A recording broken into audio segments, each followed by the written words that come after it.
this is an iHeart podcast. Guaranteed human. I'm Lori Siegel, and this is Mostly Human, a tech podcast through a human lens.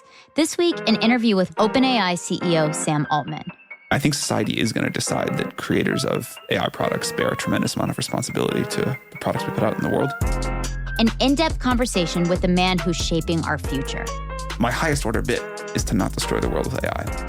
Listen to Mostly Human on the iHeartRadio app, Apple Podcasts, or wherever you listen to your favorite shows. Peace to the planet, Charlemagne the God here, and listen, we are back. The Black Effect Podcast Festival is back in Atlanta on April 25th at Pullman Yard. Yeah. And the full lineup is nuts. We got the Grits and Eggs Podcast, Deontay Kyle, and Big Ice Cup Cat. We got Club 520 with Jeff Teague and the gang. Yeah. Don't Call Me White Girl. Mona will be there. Keep It Positive, Sweetie with Crystal Renee. We got Reality with the King with Carlos King. And yes, Drink Champs will be in the building. Okay.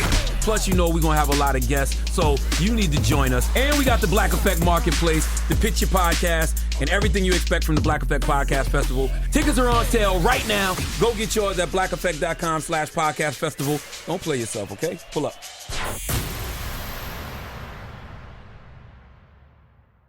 In 2023, Bachelor star Clayton Echard was accused of fathering twins, but the pregnancy appeared to be a hoax. You doctored this particular test twice, Ms. Owens, correct? I doctored the test once. It took an army of internet detectives to uncover a disturbing pattern. Two more men who'd been through the same thing. Greg Gillespie and Michael Mancini. My mind was blown. I'm Stephanie Young. This is Love Trapped. Laura, Scottsdale Police. As the season continues, Laura Owens finally faces consequences. Listen to Love Trapped podcast on the iHeartRadio app, Apple Podcasts, or wherever you get your podcasts. You know Roald Dahl. He thought up Willy Wonka and the BFG. But did you know he was a spy? In the new podcast, The Secret World of Roald Dahl, I'll tell you that story and much, much more. What? You probably won't believe it either. Was this before he wrote his stories? It must have been. Okay, I don't think that's true. I'm telling you, the guy was a spy. Listen to The Secret World of Roald Dahl on the iHeartRadio app, Apple Podcasts, or wherever you get your podcasts. Cool Zone Media.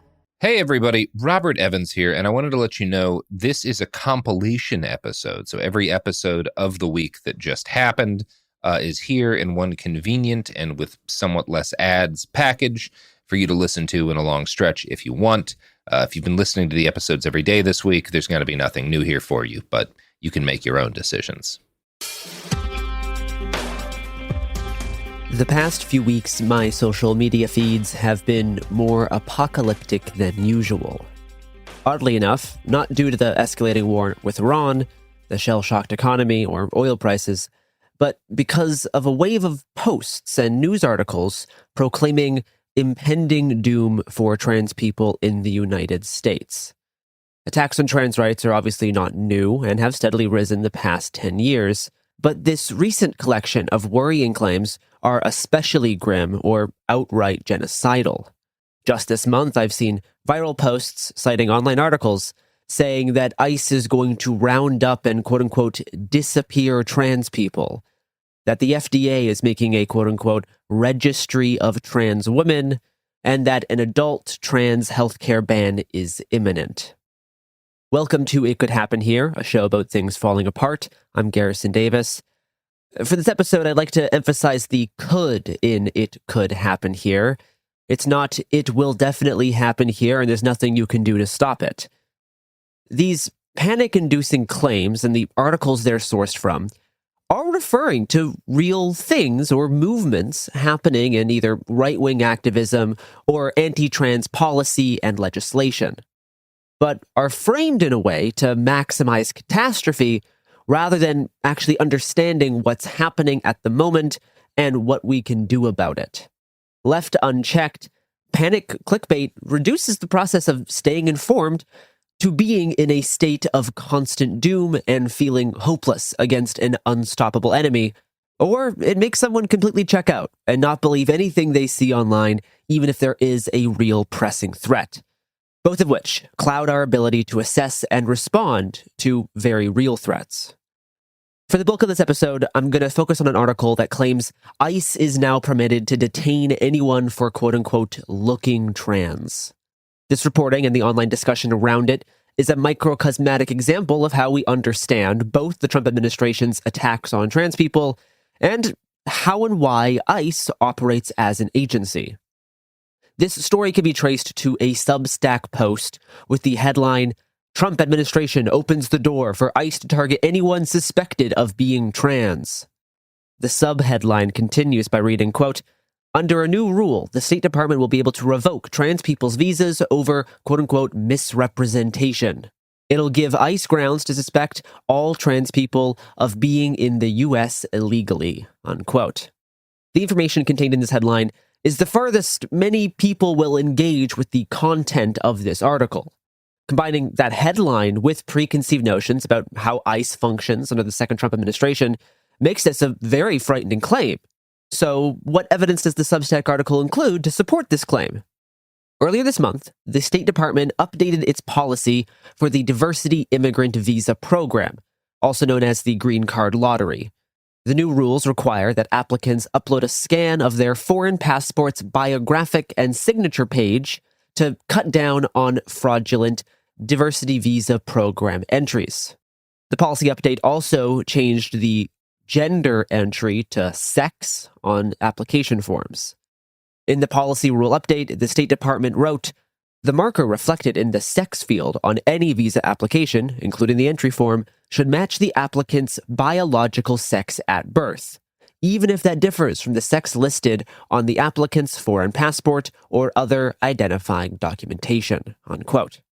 The Substack article claims this could force a, quote, "mismatch between trans people's applications and their passports, something it can then use to declare their applications fraudulent and disqualify them entirely," unquote. The first half of that sentence is true. A mismatch may occur between the gender listed on foreign documents and the sex the U.S. government wants you to list on a visa application.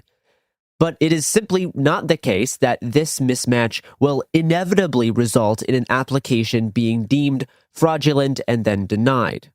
The kind of fraud this rule change is trying to combat by requiring a passport scan is not unique to trans people, according to Melita Picasso, staff attorney for the ACLU's LGBTQ and HIV Rights Project.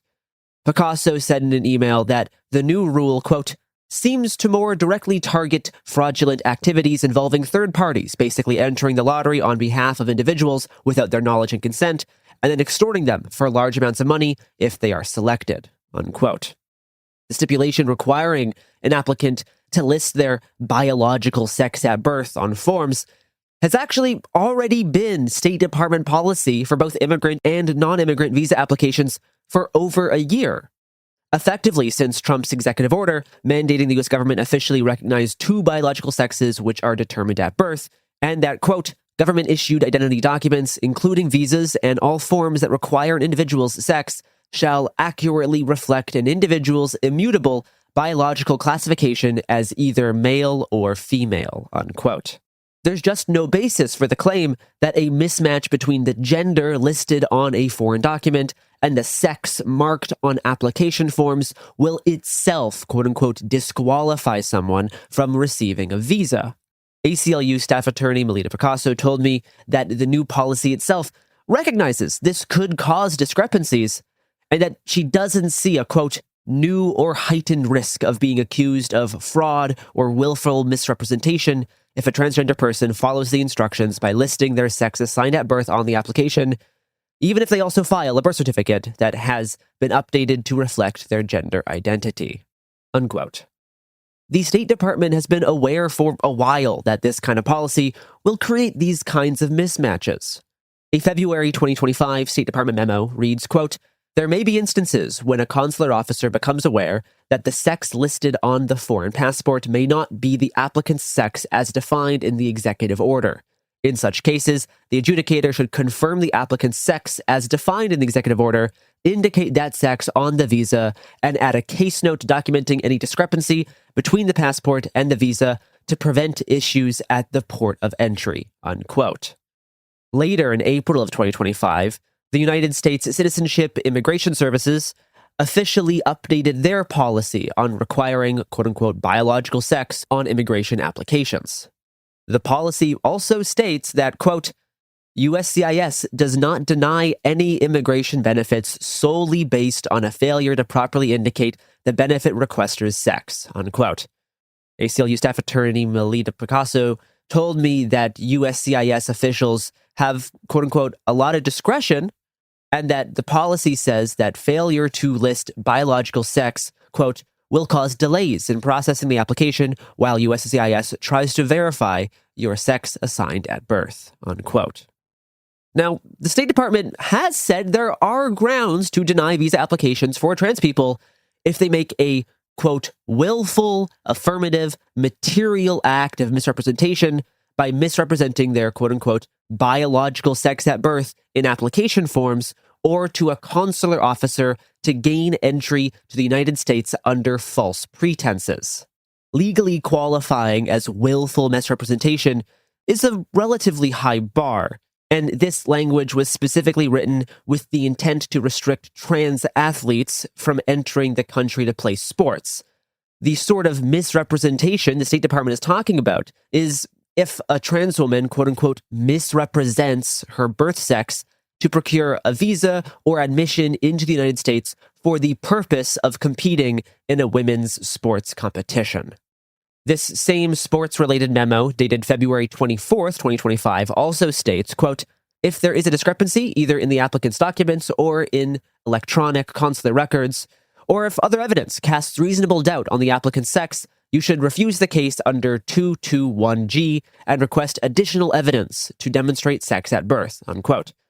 Section 221G of the Immigration and Nationality Act is a temporary visa refusal pending further documents or information provided by the applicant. For an athlete visa, the bar is very high, and the burden is on the applicant to prove they have the special and rare qualities required to be eligible for a visa. But the Substack article doesn't just claim that being trans could disqualify you from receiving a visa. The article escalates its claims, stating that trans people who already have a valid visa could have it revoked and be deported for misrepresenting their sex in the past, citing U.S. law that if an alien is found to have obtained a visa, quote, by fraud or willfully misrepresenting a material fact, they are ineligible to be in the United States. The article also refers to a section of the Foreign Affairs Manual, which includes providing, quote, a fake birth certificate in support of an immigrant visa application as misrepresenting a material fact, unquote. The article goes on to assert that the Trump administration could refuse to recognize trans people's amended birth certificates from foreign countries and essentially consider them, quote-unquote, fake, thus making their visa eligible to be revoked by, quote-unquote, misrepresenting a material fact. The author of the Substack links to another one of her own articles on a new policy regarding the issuing of U.S. passports with sex markers reflecting biological sex at birth. The passport policy instructs State Department employees to check birth certificates for signs of being amended, and if they are amended, request more documents that list sex at the time of birth, such as medical records, hospital records, or early school records. ACLU staff attorney Picasso says that this does not mean entire amended birth certificates are quote-unquote fake for the purposes of establishing fraud or willful misrepresentation, which is, again, a high bar, and the Trump administration has never argued this as such. Quote, I think it's dangerous to even suggest that a legally obtained and valid birth certificate could be viewed as quote-unquote fake without a much clearer statement from the federal government to that effect, Picasso advised. In Trump's recent travel bans, they have specifically mentioned the availability of fabricated birth certificates in certain countries. And this whole claim about trans people's visas being revoked because of applications of misrepresentation is contradicted by the State Department, which said last year, quote, currently valid U.S. visas issued prior to the effective date of this guidance bearing a sex that differs from the visa holder's sex as defined in the executive order will remain valid through its expiration date. The visa holder does not need to apply for a new visa with an amended sex marker until the current visa expires, unquote. So the first half of this article covers what I argue are gross misrepresentations of State Department visa policy. The second half of the article speculates on how this misrepresentation could be enforced by ICE. In a Supreme Court ruling last year, Justice Kavanaugh wrote that ICE could detain people based on a combination of factors such as working a certain kind of job, ethnicity, and speaking Spanish or talking with an accent. Kavanaugh said that ICE can detain someone for questioning, quote, if they have a reasonable suspicion based on specific articulable facts that the person being questioned is an alien illegally in the United States.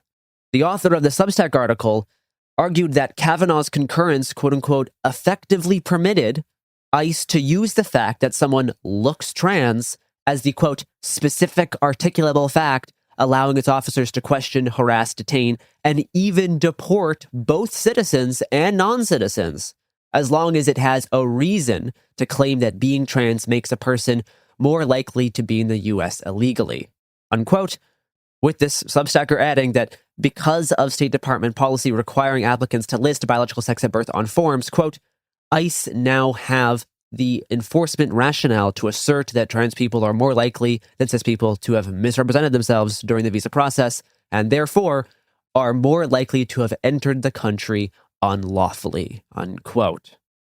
This assertion from the Substacker rests on the idea that looking trans makes someone more likely to be in the U.S. illegally. This idea is not supported by any immigration policy, memo, or guideline. It also assumes that the justification for a Kavanaugh stop is the same as the legal process of removal, which it is not. This idea was invented by the author of this article. It's not based on any enforcement directive from ICE and misrepresents what the State Department means by intentionally misrepresenting biological sex in the visa application process. Discrepancies in gender markers across government documents is not itself grounds for detention or deportation. In fact, it's federal policy to create such discrepancies. Furthermore, dealing with potential discrepancies between gender markers on foreign documents and the Trump admin's insistence on only using biological sex at birth on federal documents is handled by State Department consular officers and USCIS employees, not ICE enforcement and removal operations officers who work under an entirely different agency. But the main thing that makes me believe that ICE will not suddenly start targeting people for being trans is that this State Department policy requiring sex at birth on visa applications isn't actually new. It's existed in some form since February 2025 for both immigrant and non-immigrant visas. The only recent change is that the green card lottery rules have been updated to use the same language. Quote, nothing about this new rule makes it more or less likely that ICE will be free to scrutinize trans people's documents and detain those whose documents show any inconsistencies, unquote, affirmed ACLU staff attorney Melita Picasso. Put plainly, State Department restrictions on stating assigned sex at birth on green card or visa applications does not give ICE any new justification to roam around disappearing random people who quote-unquote look trans. But it could make border crossings more risky for non-citizens, and visa applications harder to navigate and subject to delays. This policy from the State Department is bad, but turning that into saying that ICE is now going to round up trans people and V-code them doesn't understand how this will actually affect immigrant trans people or trans people currently in federal custody. Side note, V-coding refers to the systematic enabling of sexual abuse towards incarcerated trans women to please male prisoners. Near the end of the Substack article, the author suggests that trans people in Kansas could be at extra risk of getting detained by ICE because of a new law invalidating driver's license and birth certificates with amended gender markers, possibly leaving some U.S. citizens temporarily unable to prove citizenship with a valid birth certificate. This new law is certainly dangerous, and any attempt to strip away people's legal ID is very worrying and carries potential for abuse. In the case of Kansas, already having a passport would be really ideal. Otherwise, a hospital birth certificate or early school records can theoretically be used to help prove citizenship. And it is worth saying that a citizen temporarily losing documentation does not put them at the same level of marginalized risk as an undocumented immigrant. The new Kansas law does direct the Office of Vital Statistics to, quote, reissue birth certificates when necessary to correct the sex identification, unquote. Similarly, DMVs were instructed to reissue a quote-unquote corrected license once the invalidated one was turned in. We'll be right back after these messages.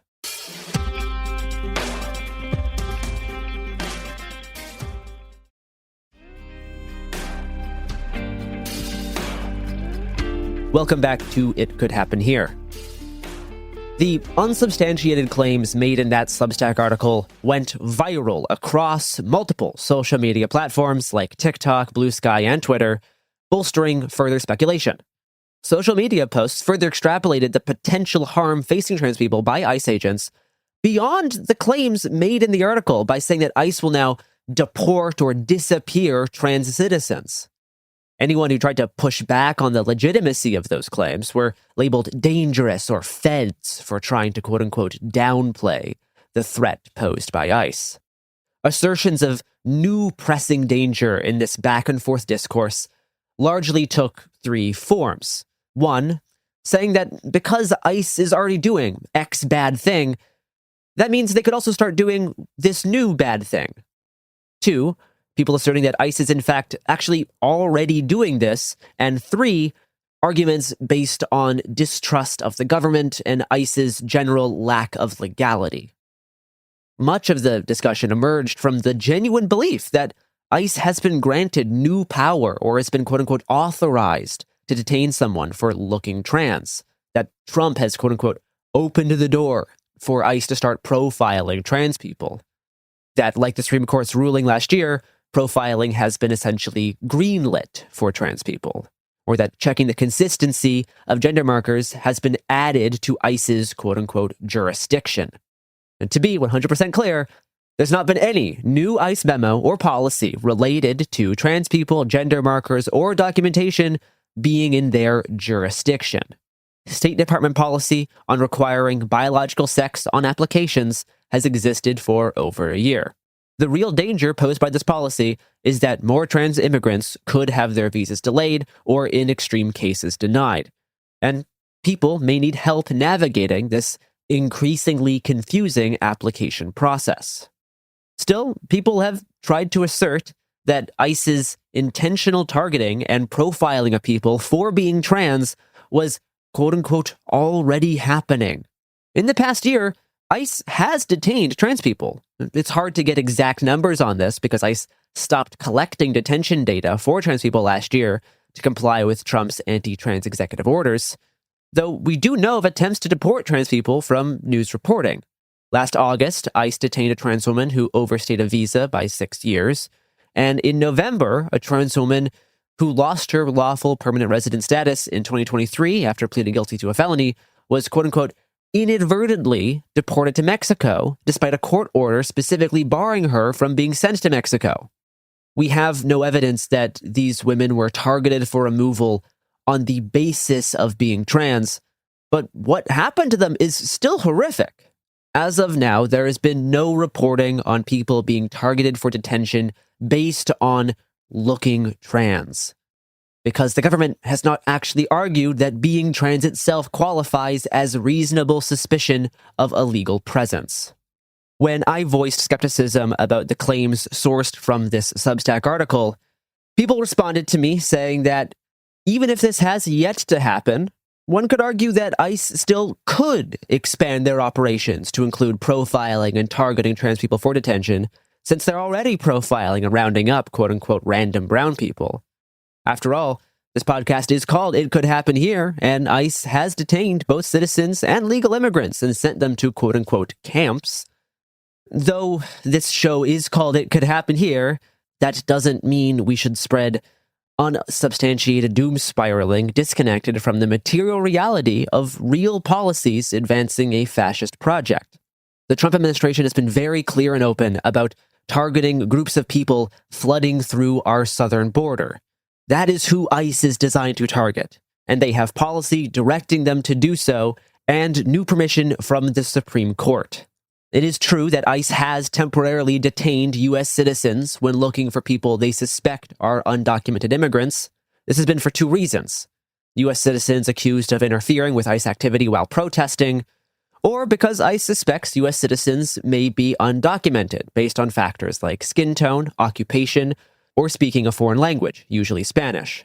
This second group of people then must demonstrate proof of citizenship, or if they are immigrants, their legal status. The period they're detained is supposed to be relatively short, usually a few hours, though in extreme cases, that's stretched into multiple days.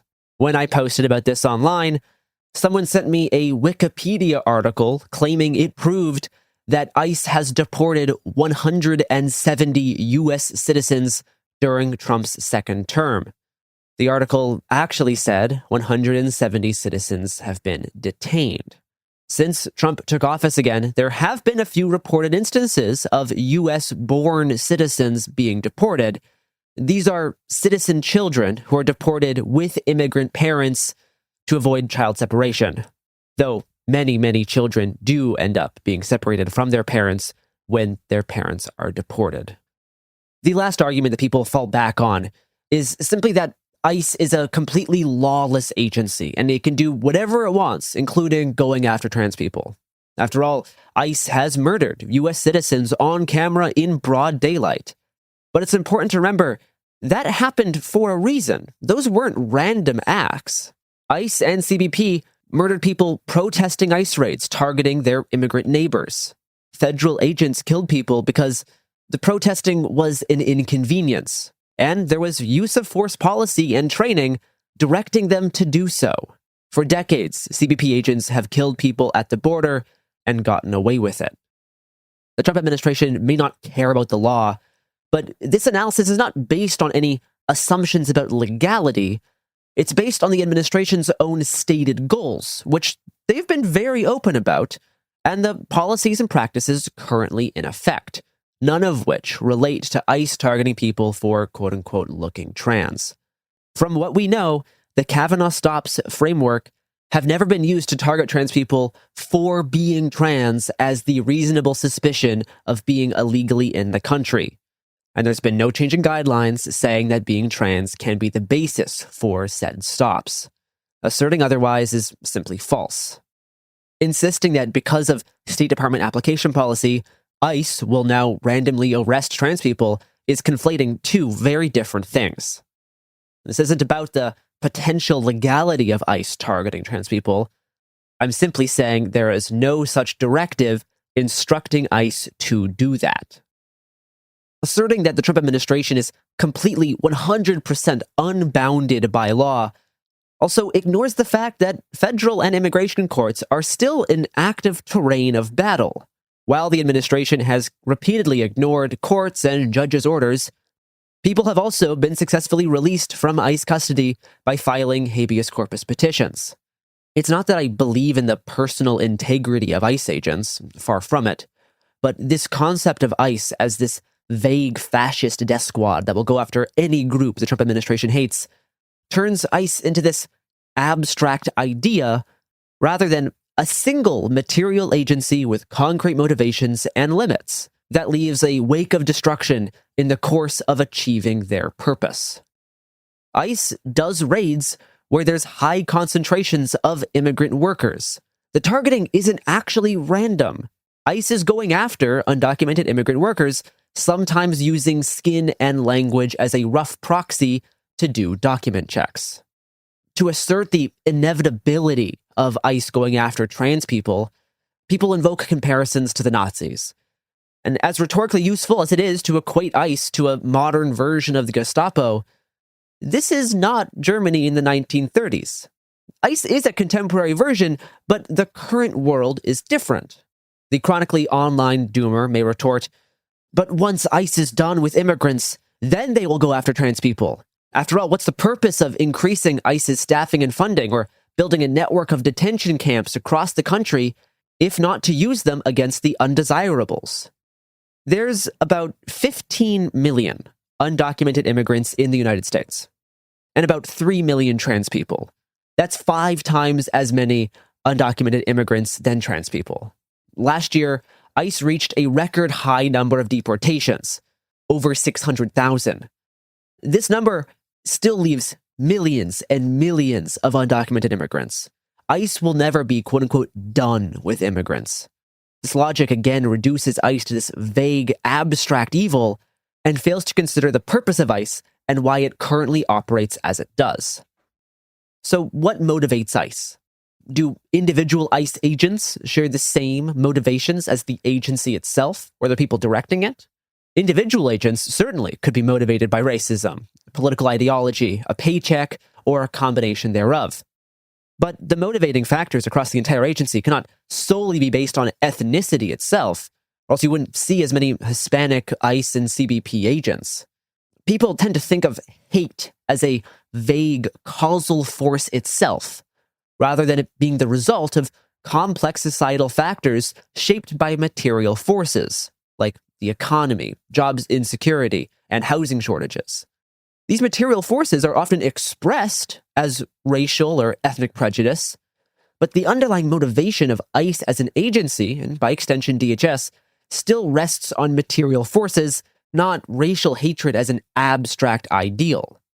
Rank-and-file employees could have entirely different motivations compared to some of those at the top of the agency or the agency as a whole, and people in charge of the agency may themselves even be confused as to the material motivations that underline the existence of immigration enforcement agencies.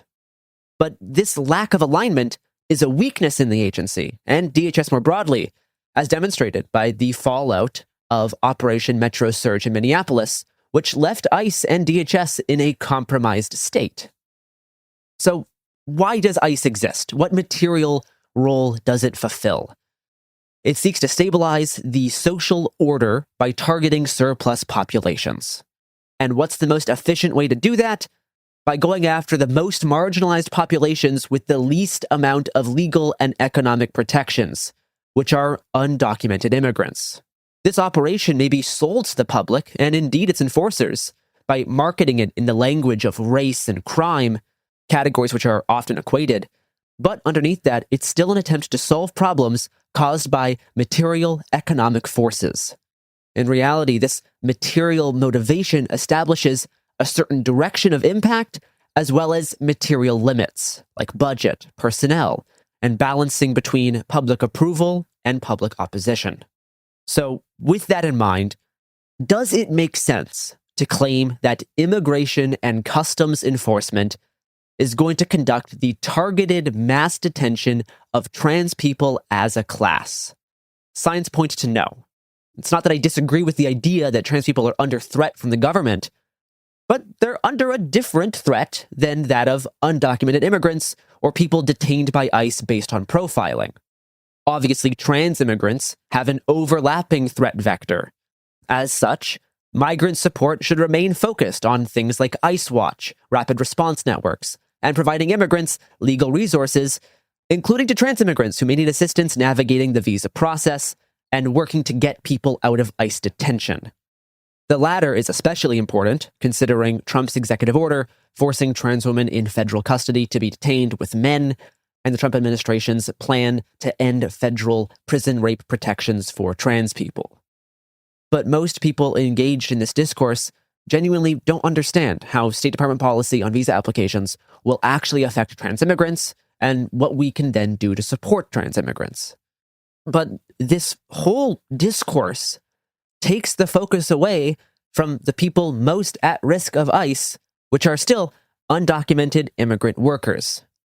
Lilith in Seattle with a $150,000 a year tech job is not at high risk of being detained by ICE. Believing otherwise prohibits people who are actually safe and secure from using their wealth and status to support others who do not have the same safety provided by wealth or status, whether they're transgender, an immigrant, or both.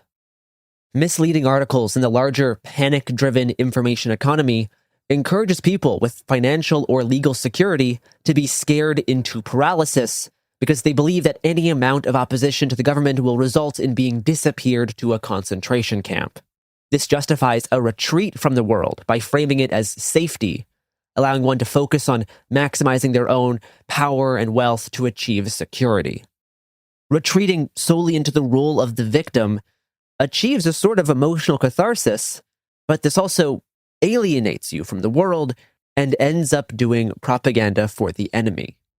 In this discourse, there's a tendency to make the enemy out to be an unstoppable monster, which further justifies inaction because it doesn't allow you to understand the limits of the enemy, whether logistical or ideological, and resigns us to cower before an omnipotent, all-powerful evil. ICE operations are an expensive, unpopular, destabilizing thing, and we must keep an eye on the fragility of power, as that informs us on how to fight it. When removed from action in the real world, people have no way to confront truth. It is a frightening time to be transgender. On top of what feels like never-ending attacks on healthcare and our ability to exist in public life, you now see news stories about a U.S. state invalidating people's IDs at the same time as viral social media posts claim ICE has been given new authority to detain trans people and deport immigrants for having the wrong gender marker. Various attacks on trans rights, separated through time, could be viewed as a coherent, centralized strategy towards a singular horrific end. But they also may be, in fact, disparate, often petty attempts at cruelty, intending to demoralize trans people and make trans life prohibitively difficult. The way red states and the Trump admin are trying to eliminate transgenderism, as Michael Knowles would say, is to simply make it incredibly difficult to socially and medically transition, like by not recognizing gender on government documents, being excluded from public bathrooms, and continuing efforts to restrict healthcare. We'll do one more break and return for a final segment.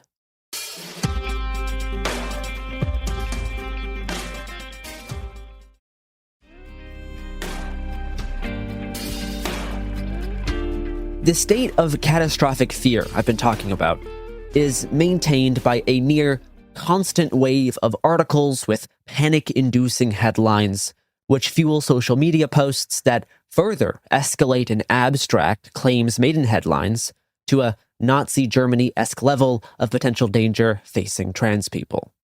One such impending danger circulating online this month is the claim that the FDA is making a registry of trans women and moving to criminalize DIY estrogen. This claim originated from an article in a trans news outlet published March 12th, reporting that anti-trans lobbying groups sent a petition to the FDA to create a registry of trans women who take estrogen and restrict the use of feminizing HRT, which, if implemented, could, quote, fast-track a pathway to criminalizing estrogen use. Importantly, this citizens' petition is not U.S. law or proposed government legislation, nor is it FDA policy or regulation. It was written by an anti-trans activist coalition and sent to the FDA over 3 months ago in December of 2025.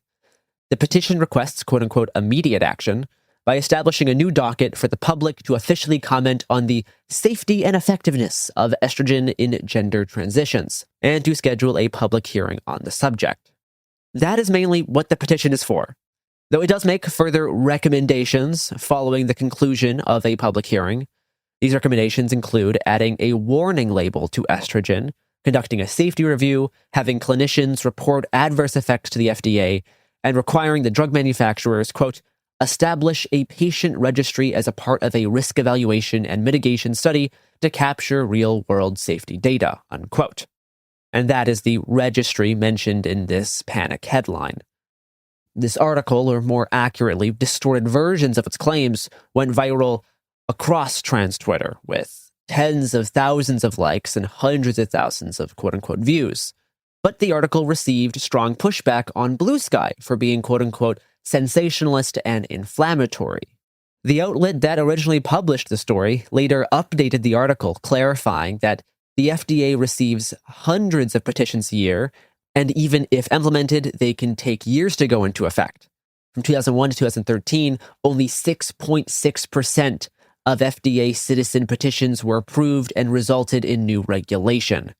A study from 2016 found that, on average, quote, these petitions require 2.85 years for a final agency decision, and many decisions remain pending 10 to 13 years after their initial submission, unquote. This FDA petition story was not the only article this month theorizing about a trans registry or adult HRT restrictions.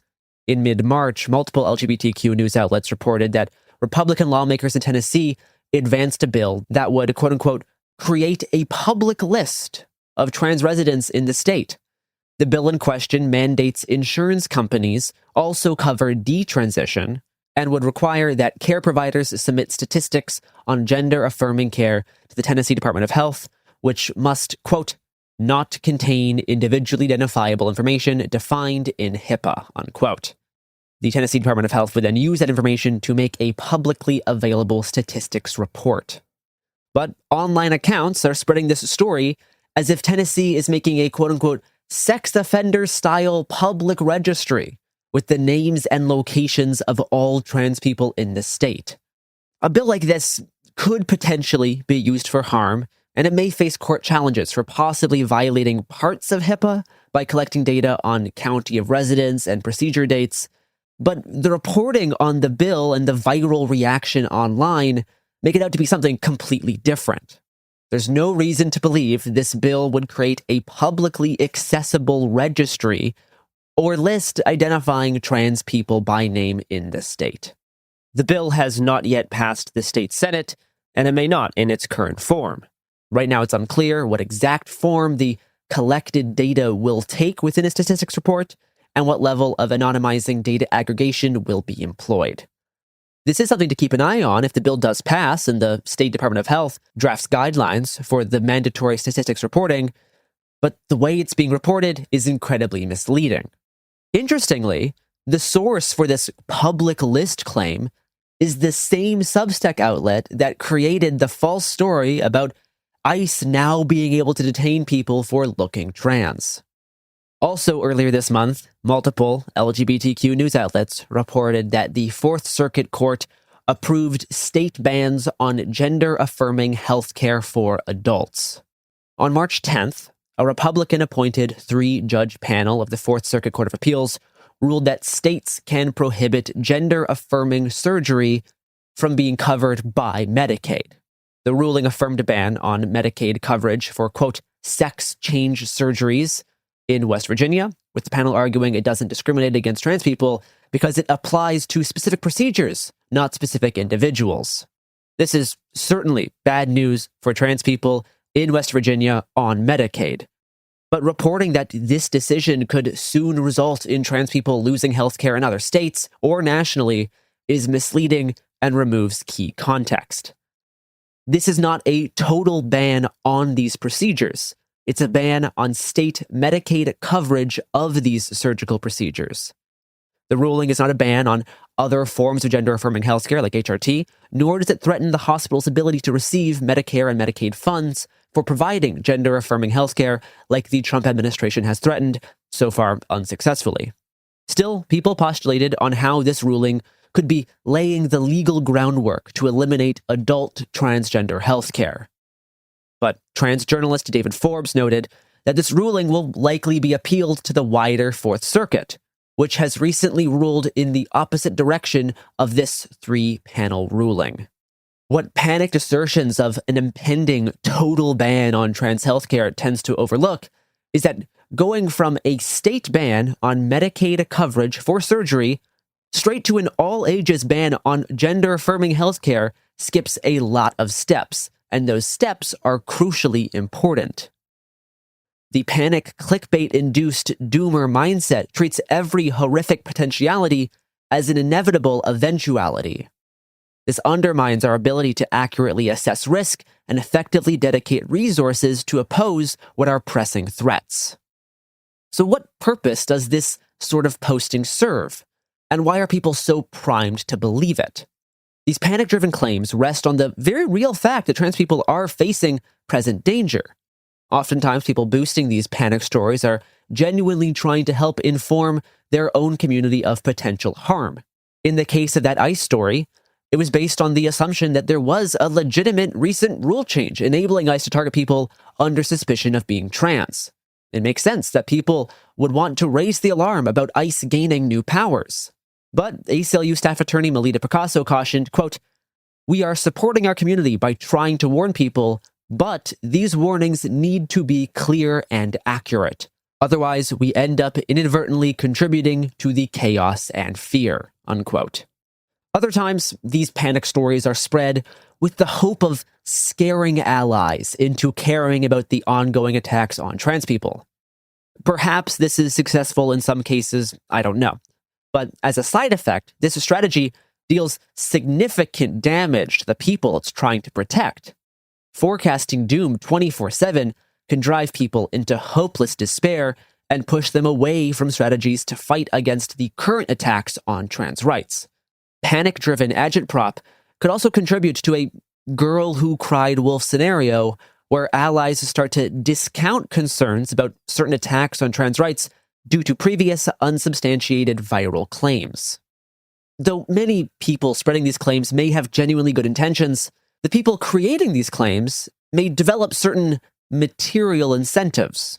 Traditional mainstream journalism has failed to question the massive government overreach into the lives of trans people, and in some cases helped manufacture consent for the stripping away of trans rights. This state of affairs has made trans people lose faith in the big outlets, leading to small, upstart outlets filling in the information gaps in trans news coverage, but without any institutional backing. Independent news sites and Substack-style blogs have to build an audience to generate traction and stay operating. It turns out, thousands of people constantly freaking out creates high social media engagement. And this creates a loop where trans panic fear-mongering boosts social media engagement, which further encourages more irresponsible clickbait framing. Those who are successful may slowly develop a new class position, which then needs to be maintained. Financial incentives may even pressure journalists who have done good work in the past to fall back on panic-driven engagement bait to attract new traffic. This isn't exclusive to trans outlets either. Following the assassination of Charlie Kirk, Ken Klippenstein reported on his Substack that the FBI was about to, quote, "designate transgender people as violent extremists." His report contained no new verifiable information. The core evidence was an unnamed, quote-unquote, senior official who told Klippenstein he, quote-unquote, feels like trans people could be labeled nihilist violent extremists. Klippenstein has previously misunderstood the nihilist violent extremism label. The term actually predates the second Trump administration and refers to groups like 764, child sextortion rings, and communities like the school shooter fandom TCC. Hours before Klippenstein's report was published, the Heritage Foundation and the Oversight Project publicly released a petition calling for a new classification of extremism called trans ideology-inspired violent extremism to categorize attacks they believed are motivated by transgender ideology. The petition memo denied that all trans people and their allies would be designated domestic terrorists under this label. Only those who, quote, encourage, promote, condone, take, or incite unlawful violent action or threats based on this ideology, unquote. The Heritage petition also runs contrary to Klippenstein's report by advocating against the use of the nihilist violent extremism label to describe transgender-motivated violence. A Heritage petition to establish a new category of extremism is different from an unnamed official who feels like trans people as a whole could be labeled as nihilist violent extremists, and it's important to understand that distinction. That was last September. It's now half a year later, and neither of these things has come to fruition. The closest we got was in late September following Trump's Antifa terrorism executive order with the National Security Presidential Memorandum number 7, which listed, quote, extremism on migration, race, and gender as common recurrent motivations and indica of violent and terroristic activities under the umbrella of self-described anti-fascism, unquote, among many other threads animating violent conduct. Regardless of that, people online interpreted both Klippenstein's report and the Heritage petition as meaning the FBI classified the entire class of trans people as domestic terrorists. social media both amplifies and distorts already misleading claims, turning news into a massive game of telephone, and the siloing of certain users and platforms makes countering this misinformation incredibly difficult. The social media economy carries certain incentives. For the producers of panic bait, that could be attention, status, and money. But the consumers of panic also stand to gain something. Catharsis, justification for their actions, or lack thereof, as well as attention from fellow consumers. These clickbait panic pieces explode around trans Twitter, which is still quite active, consisting of sex workers, gamers, TTT-style posters, and Zoomers who think blue sky is cringe and liberal. Some of these panic stories, like the FDA registry, don't do very well on Blue Sky because that's where a lot of trans journalists who do actual journalism are. But those journalists are not active on Twitter and TikTok, making it harder to counter misinformation on those platforms. Countering trans panic clickbait also suffers from algorithmic suppression because it doesn't get people as riled up. A wave of emotionally charged doom posting is boosted much farther than a calm and calculated rebuttal. The biggest TikTok about ICE detaining people under suspicion of being trans has 1.2 million views. The biggest TikTok fact-checking this claim has 290,000 views. So much of social media politics is emotional manipulation based on anger, fear, or catharsis. Posting about perceived danger is essentially viewed as a form of activism. And if someone casts doubt on what's seen as an existential threat, that person becomes emotionally equated with the enemy. Panic produces helplessness, but helplessness can actually be cathartic for the individual. It's not helpful for people currently in the most danger. So then, what is there to do? In terms of the trans panic information economy, don't be afraid to openly question the legitimacy of certain reporting due to fear of backlash from the community. If it's good reporting, it should be able to stand up to scrutiny.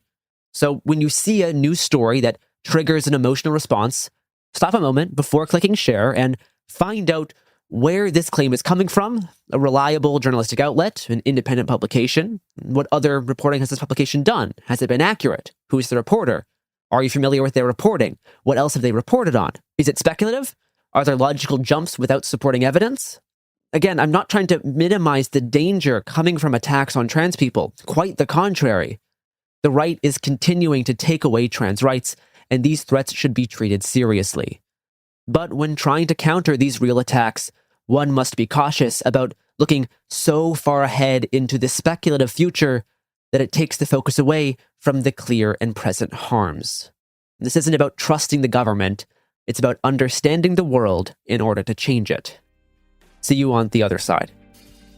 You can find a text version of this episode on the Shatter Zone Substack with hyperlinks available for many of the terms or reporting referenced.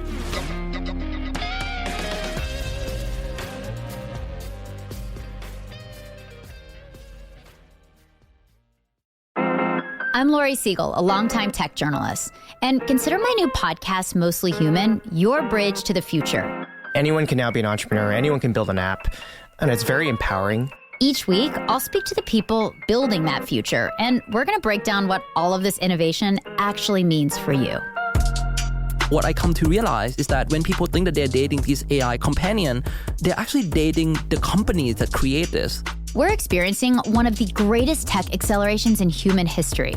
And let's be honest, that can be messy. There's no playbook for what to do when an AI model hallucinates a story about you. But it's my belief that we should all benefit from this moment. Mostly Human will show you how. My goal is to give you the playbook so you can benefit. The reason I say agency is because, if we can give power back to people, then I think that's probably the best thing we can do for your mental health. Listen to Mostly Human on the iHeartRadio app, Apple Podcasts, or wherever you listen to your favorite shows. I feel like it was a little bit unbelievable until I really started making money. It's Financial Literacy Month, and the podcast Eating While Broke is bringing real conversations about money, growth, and building your future. This month, hear from top streamer Zoe Spencer and venture capitalist Lakeisha Landrum-Pierre as they share their journeys from starting out to leveling up. If I'm outside with my parents and they're seeing all these people come up to me for pictures, it's like, what? Today now, obviously, it's like 100% they believe everything. But at first, it was just like, you gotta go get a real job. There's an economic component to communities thriving. If there's not enough money and entrepreneurship happening in communities, they fail. And what I mean by fail is they don't have money to pay for food, they cannot feed their kids, they do not have homes. Communities don't work unless there's money flowing through them. Listen to Eating While Broke from the Black Effect Podcast Network on the iHeartRadio app, Apple Podcasts, or wherever you get your podcasts. I'm Iris Palmer, and my new podcast is called Against All Odds, and that's exactly what the show is about, doing whatever it takes to beat the odds. Get ready to hear from some of your favorite entrepreneurs and entertainers as they share stories about defying expectations, overcoming barriers, and breaking generational patterns. I'm talking to people like award-winning actress, producer, and director, Eva Longoria. I think I had like $200 in my savings account, and my mom goes, "What are you gonna do?" And I was like, "Oh, I'll figure it out." We had a 1-bedroom apartment for like $400 a month, and we all could not afford, like, I was like, how am I gonna make $100 a month? I'm opening up like I've never before. For those of you who think you know me from what you've seen on social media, get ready to see a whole new side of me. Listen to Against All Odds with Iris Palmer as part of the My Cultura podcast network, available on the iHeartRadio app, Apple Podcasts, or wherever you get your podcast.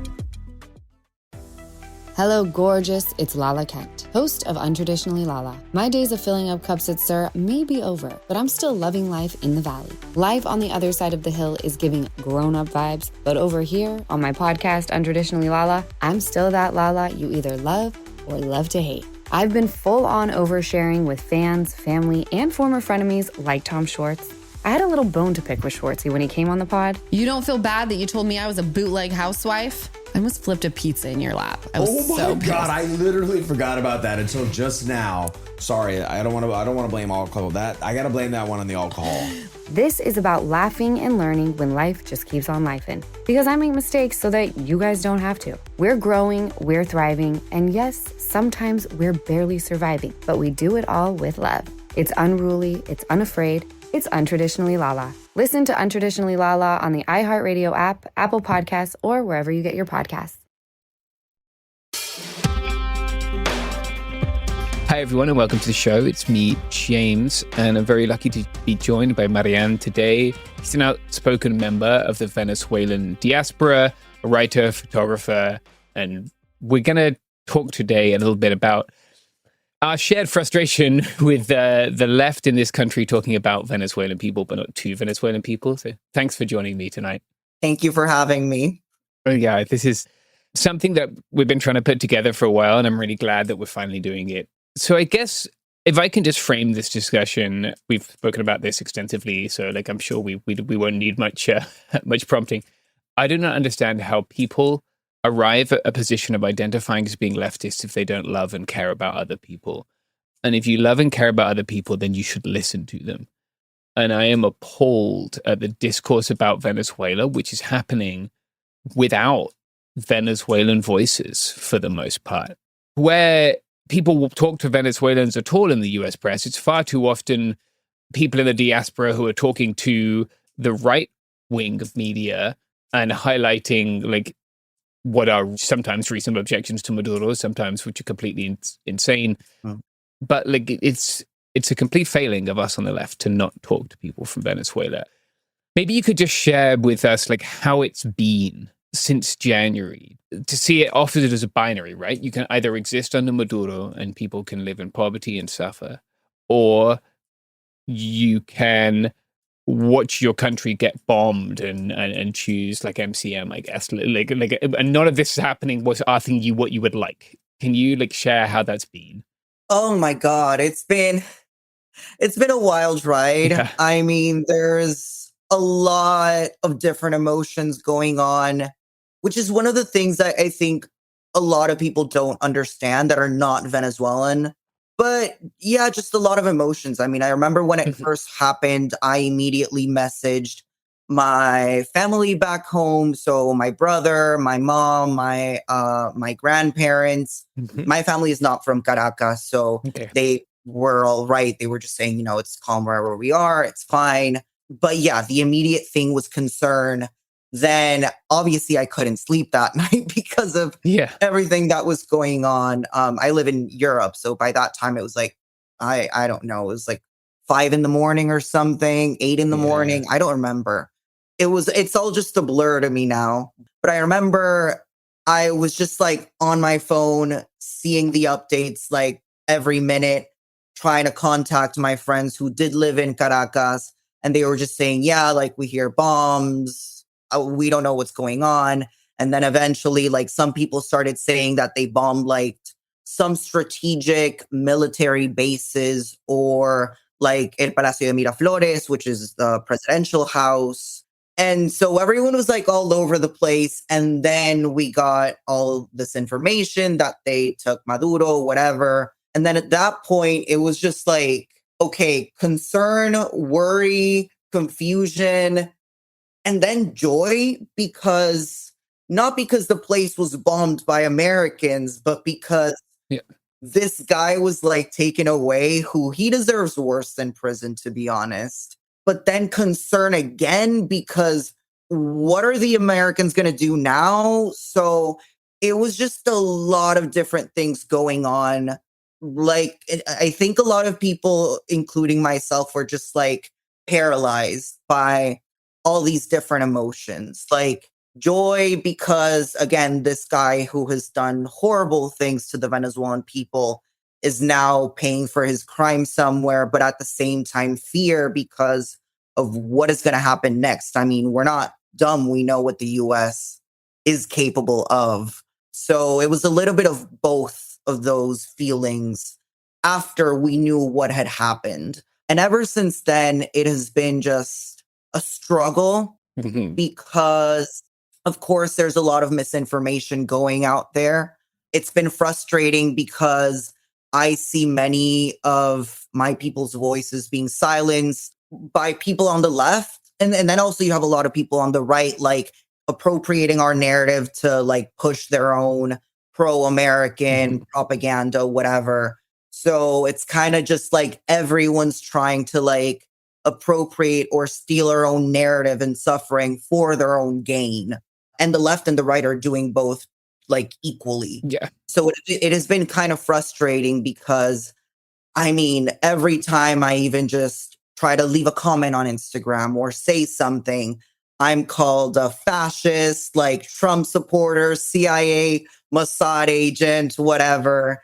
And, you know, it's frustrating to see so many people, because most of the people I follow are like leftists, right? But I've unfollowed like 70% of the people I used to follow because they started posting like pro Maduro stuff and talking about how he was so great, whatever. And, you know, it has been very defeating to feel like we don't have anywhere to go to. Nobody is supporting us. Because again, one side just wants to rob us from our resources and steal a narrative to like push their own agenda. But then the other side is like completely denying or calling us like all these horrible things to also steal our narrative, right? So it has been really frustrating and scary and isolating. Yeah, it has been a lot, to the point where I think, I mean, do I even have a place in the world if nobody wants to hear my voice? So it has been very difficult, right? Yeah. Yeah. Yeah.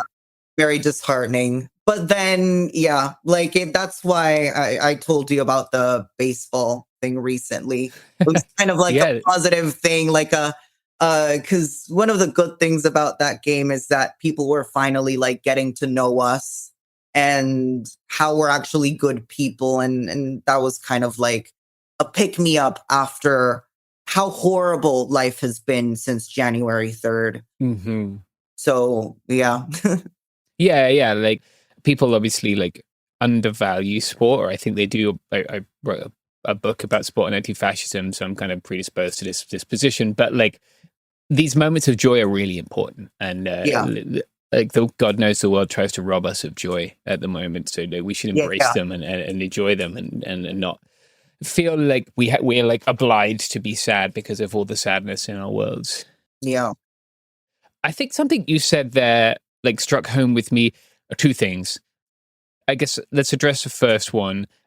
it is fundamentally a colonial impulse to steal someone's narrative and assume that they're incapable of speaking for themselves, so you must speak for them, right? Like that is something that I have seen not just now, but for years about Venezuela, right? Like it must have been really frustrating to see this kind of campus tendency to literally steal like the voice of Venezuelan people and speak on their behalf. Yeah. That's nothing new, though. I mean, I remember when I was in college, it was kind of the same. Like there were, I think it was like 2017, there were some protests and people were saying all sorts of things. And I remember losing a lot of my friends in college because of that, because I was saying like, it's more complicated than that. Like, actually people do dislike this person for this, and this reason. And yeah, I remember losing a lot of friends because of that. I even had a mental breakdown because it was just like a lot. Fuck. Right? Yeah. I remember even at one point I went to like a cafe. It was one of these like cafes where people write on the walls and it said like, fuck Venezuelans. And I was just like, what a fucking dystopia am I living in? And I also used to work at a front desk, and this guy somehow found out that I was Venezuelan, and he started saying like, oh, Maduro's the best, like whatever. And my boss had to come in and like take the guy away because he was just being really like rowdy, right? So yeah, it's complicated. Yeah. In fact, of us, like when we introduce ourselves, like we don't say that we're Venezuelan immediately just because it can be dangerous at times. So yeah, especially now we have this combination of like, well, we've discussed this, but like on the right, Venezuelan people are all perceived to be fucking members of Tren de Aragua now, and then yeah, it's that, or you line up behind the regime, and even when those two things like are not as distinct as people, sometimes in their imagination see them, or that they're also not as joined as other people in their imagination see them. Yeah, it doesn't give you a place to express your identity, right? You just have to fit into someone else's box. Yeah. Something else you said really struck me. Like, there seems to be, and again, it's like it's not distinct from the colonial impulse, right? I think about the uplift, civilize, and Christianize, or the white man's burden, or these like notions of people who were subject to colonial violence being lesser than or incapable of. And like, one of the things I see is like the idea that Venezuelan people are not aware of United States imperialism. Like, I lived with Chileans in Caracas in like the first decade of this century, right? Like people were very extremely fucking aware. Like I lived with people who have been tortured because of United States imperialism. They played me Victor Jara records and then told me how they chopped his hands off, right? Like, yeah, you're a person on the left, you have an understanding of the world and world politics, and you've studied and traveled, but like, there is a cultural understanding of this, right, which does not require one to attend university. Can you explain how because people are weighing, on the one hand, we have this Maduro regime, which is killing people, which is imprisoning people, and which is acting as a fundamental constraint on our autonomy. And on the other hand, we have the Americans dropping bombs, and we know what the Americans have done to this part of the world. If you could just talk on that a little bit, explain how people live with that balance. I think it's a combination of multiple things. So first, I mean, for many years, the government horribly mismanaged the country and then blamed the US for everything that went wrong. I mean, there were moments in which we knew and had proof that these problems were coming directly from the regime's actions, and yet so many times they simply lied about it and said that it was the US's fault, to the point where many of us were, simply desensitized to the idea of US intervention. It's a case of the boy who cried wolf, but in this case, it was the dictator who cried intervention. Yeah. Second of all, I mean, for many years now, every cent made from our country's resources have gone everywhere except to the people. Our resources have been going to other countries, let's say Russia and China, just to name a couple. And yet we, the Venezuelan people, have not seen a single cent of that. So at this point, we're used to being exploited and we're used to being cheated. So when people in the US say, hey, the US only wants to steal your oil, or hey, like they're going to exploit your country, it's ignoring the fact that we have already been living through that very same thing for decades. And many believe that our material reality won't be affected just because now it's someone else stealing our resources. If anything, people are willing to see if these new guys, aka the US, might do things differently. Now, whether that's right or not, what it really speaks to, I think, is, I guess, my final point, which is that people are desperate. Every time a leftist says, oh, your life is about to get so much worse or so bad or whatever, they say that without knowing how bad things have already gotten. I mean, I remember going to school during like the worst parts of the famine and seeing like a skeletal dead body lying on the street. Like, that's an image I still have nightmares with. And I mean, for a time, I remember someone I knew dying or being killed every single week. The abuse and the torture we've endured at the hands of this regime. I mean, anyone can Google like what's going on in places like El Helicoide or La Tumba or any of the other torture centers in the country. I mean, people experience mock and real executions, getting electrocuted like by their genitals, rape, being forced to eat feces, and a whole list of medieval sounding torture methods. And, you know, people are truly desperate for a change, any change. And the fact is that the global campus left, or as me and my friends have begun calling them, the imperial left, has done nothing for us. They've given us no sustainable solution, and if anything, have completely sided with our oppressors. So, you know, if Trump comes and says, I recognize this regime is bad and I'm going to do something about it, people are going to take that. And this is what is so frustrating to me, is that many of these leftists will go ahead and then criticize Venezuelans for siding with their enemies. But what they don't see is that they have sided with ours. And at the end, all that does is make life even harder for us. We've gotten so desperate that we've run directly into the hands of vultures because they're the only hands that we've been given. I personally don't love what the US is doing to our country, but I mean, I understand why many Venezuelans have reacted the way that they have. And this is how I can best explain it to those who don't understand it. It's sad. I know it's very sad. And it's hard for people who haven't lived through this to wrap their heads around this level of despair. But it's the simple truth. And it's a hard truth that I think many leftists need to hear and understand. And I say that as someone who is also saddened by this because I want to see a more left-leaning future, especially for my country. But I don't think it can happen if people don't start accepting realities like these.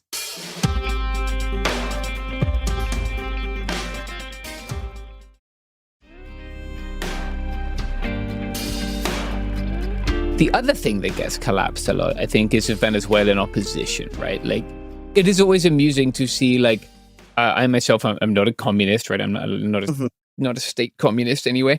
And I've seen, like, the Venezuelan Communist Party and the Communist Youth of Venezuela, like, they'll put out a thing being like, we support opposition. And then you'll see people being like, oh, no, we're communists. But like American communists who don't speak Spanish and like are engaging with them. It's very funny to see that, like, in their mind, all opposition in Venezuela is of the right wing, like MCM tendency, right? Like, there are many very valid reasons why people on the left would be opposed to what's happening. So does it feel particularly isolating to be of the left and at the same time have this constant assumption that to be in opposition, you have to be of the right? It feels isolating when it comes to dealing with non-Venezuelans, but when it comes to dealing with Venezuelans, not really. I mean, pretty much all of my friends, I mean, as a queer artist, like most of my friends are also like pretty left-leaning. Yeah. You have different kinds of people on the left, right? But yeah, like when it comes to my Venezuelan friends, it is not isolating at all. Right. Because precisely we already know what's going on. You know, we know that the opposition isn't just like a right-wing thing. Yeah, I don't know. It doesn't feel isolating because we know the the political diversity that exists, right? Yeah. And so you just kind of have to find your tribe, and it exists. Again, we're a country where people have all different sorts of opinions. And so, between my Venezuelan friends, it seems pretty, what's the opposite of isolating? Yeah, like inclusive, I guess. Yeah. But when it comes to dealing with my non-Venezuelan friends, that's when it gets isolating, because there's just not an understanding. Like, they just don't seem to understand, no matter how much I try to break it down to them or how much I try to explain to them. I have been successful. And many of my good friends who are like leftists, most of them are anarchists. Yeah. But when I do try to explain it to them, they do seem to understand, because they know who I am, and they know that I'm not like, bullshitting them. But again, that doesn't mean, like I told you earlier, I have lost many, many friends, and, have had to unfollow many people. Like, I don't feel welcome in all like leftist or even queer spaces sometimes, because of what I think, which is, a free Venezuela isn't just free from imperialism, but also free from dictatorship. It's free from both. Yeah, right. It shouldn't be controversial. But that is something that most of my Venezuelan friends, like, they completely agree, because they're similar to me, but my non-Venezuelan friends, or ex-friends, as I should say, they just don't understand that at all. So it's always interesting. Like, I spend a good deal of time with Venezuelan people coming to the United States or who have recently arrived in the United States. And it's funny to see how people represent their operation to Maduro. Like, because at first they'll be like, oh, this guy's an American. So they're like, oh, it'd be great if the Americans came to liberate us. And like, what a wonderful country. And then like, once people begin to feel comfortable and safe with you and you talk more, everybody knows we don't have it all figured out either. Everybody knows the history, right? Like, and then people, yes, of course, have a wide and varied range of things that they would love to see in Venezuela, but they are united behind seeing an end to dictatorship and state violence. Yeah, no, and I think that's honestly kind of like a beautiful thing where, in spite of our differences, because I may have differences with other people who may be moderates or right wing or whatever, but we've all united against this like bigger evil. And I think that's something that I wish actually the US could learn about, right? Putting their differences aside to actually like tackle that bigger evil. I think that's something the US should learn about us, how we've been able to do that. How, we can all say, we may not agree on how certain things are done, but we all agree on what needs to be done, which is, like getting rid of this regime, right? So, I mean, it's actually pretty cool. And although it's not always easy, because again, like you have, like in any country, we have all sorts of different opinions going on. It is really nice to see everyone united for one thing and one reason. And that's really the important thing. So I wish other countries could maybe learn a little bit about that too. Yeah, like the left in this country could learn a lot from the way that a vast variety of left organizations in Venezuela have managed to unite with organizations that are more centrist or straight up on the right to achieve at least one goal. With the understanding that they still retain disagreements that are profound about other things.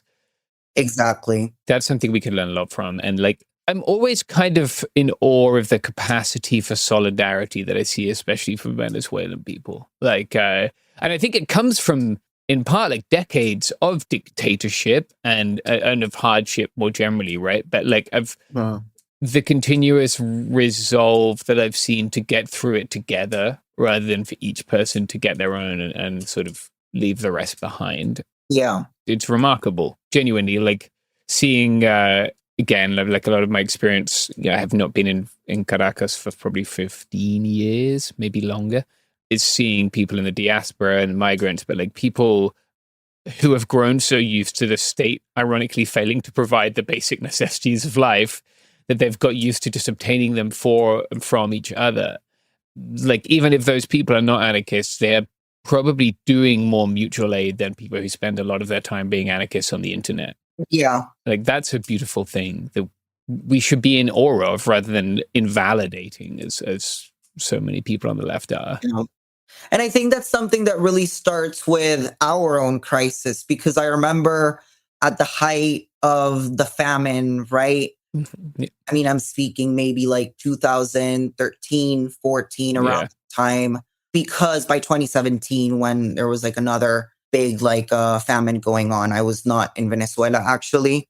But I remember when that was happening, like it was very common, like, hey, so in my backyard, we had plantains and our neighbor had avocados. So we would like exchange things. If somebody needed anything, like if somebody's grandmother needed like this medication that can only be found in like this one place in Caracas, like, but then I didn't have gas, but maybe like my cousin had gas so that we could drive to Caracas. Like, so that's kind of how it worked back there. Like we had that solidarity towards each other. And I think obviously if we go abroad, we're going to continue showing that same, like that same attitude, because it's just like part of who we are, I guess. Yeah, it just seems to be very much like part of the character of community. It's even like when I was there, a decade before that, not quite a decade, but anyway, sometime before that. Like, it's funny, I went to this place where they're having like a revolution which was extremely grounded in state power, and came out realizing that the state is not the vehicle for human liberation, and the other people are.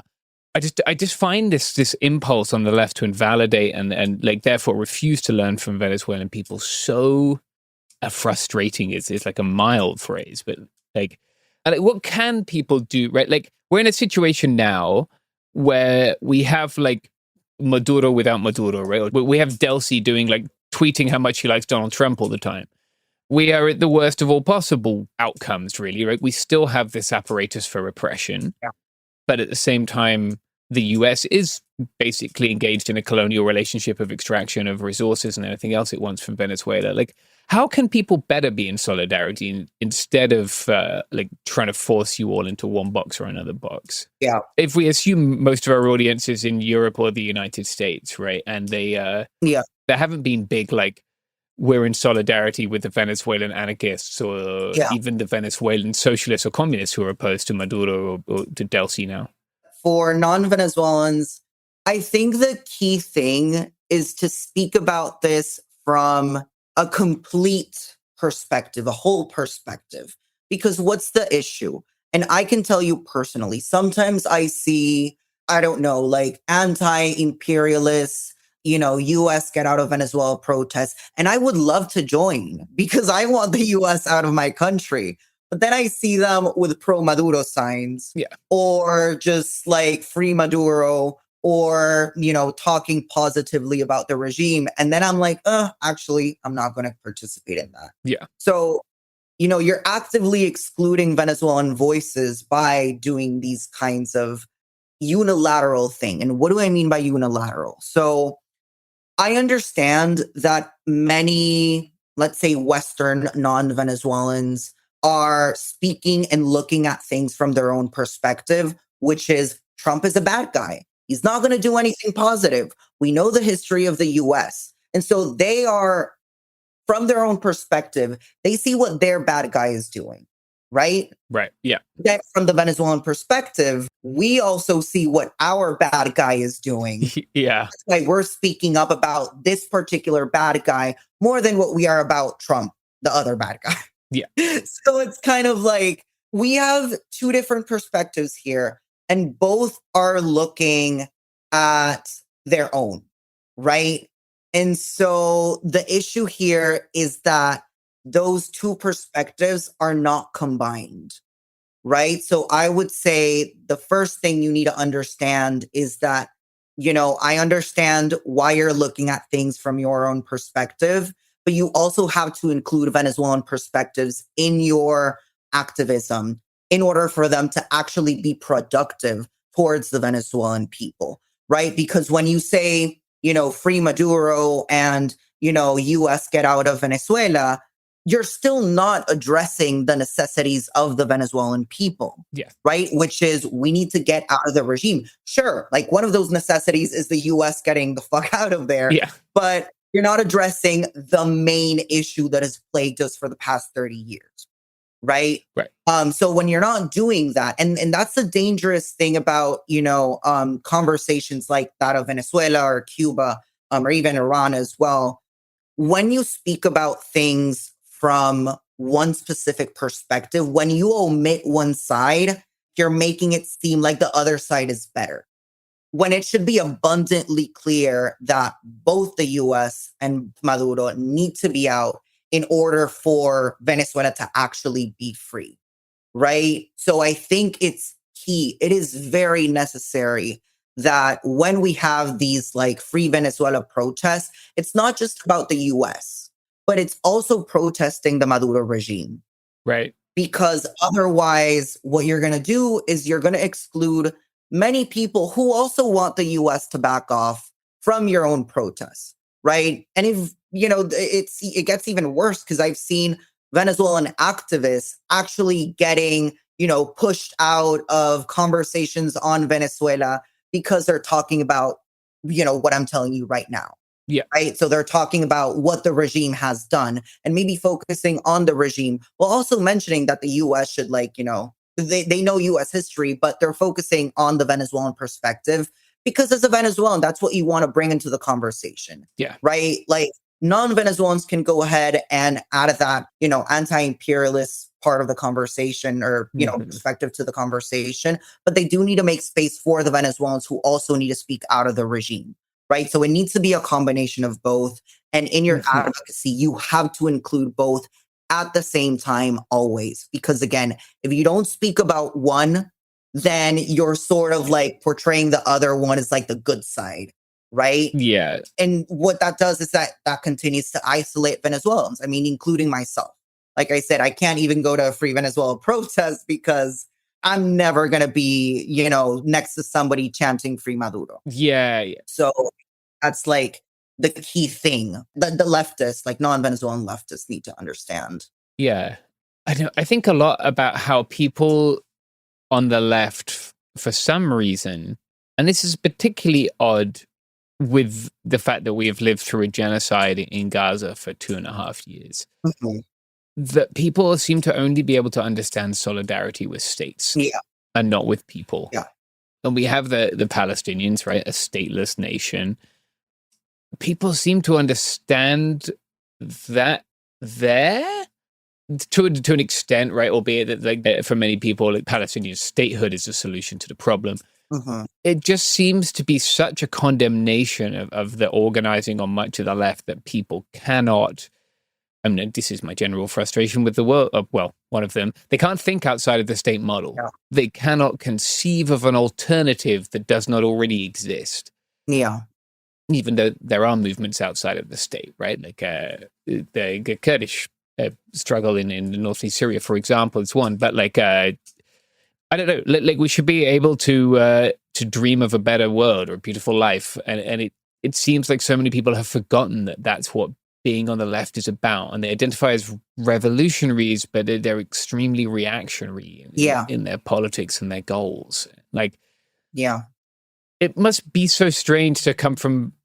I don't know how old you were when. Do you remember like very early Chavismo? Like, I remember parts of it as like a memory. So I was born in 97. So early Chavismo was like a fever dream. I remember, during like the Paro Petrolero and all that. I would like go outside of like my apartments, or go to my window. Like we used to live in a building, and we would like take out pots and like casseroles and start banging on. And then everyone, and then that was like my favorite part of the day because I, as a kid, didn't really understand that it was a protest, but I loved banging on things. So I remember that. I remember like my parents not being able to find certain things that maybe in the past they could find. I remember like at some points, like not being able to go to school because like there was something happening. This like a really Venezuelan thing. Yeah. But I remember thinking, I hope there's another coup so that I don't have to go to school tomorrow. yeah. The kids here with snow days. But, so that's kind of like what I remember of early Chavismo. I also remember as well sort of seeing the division.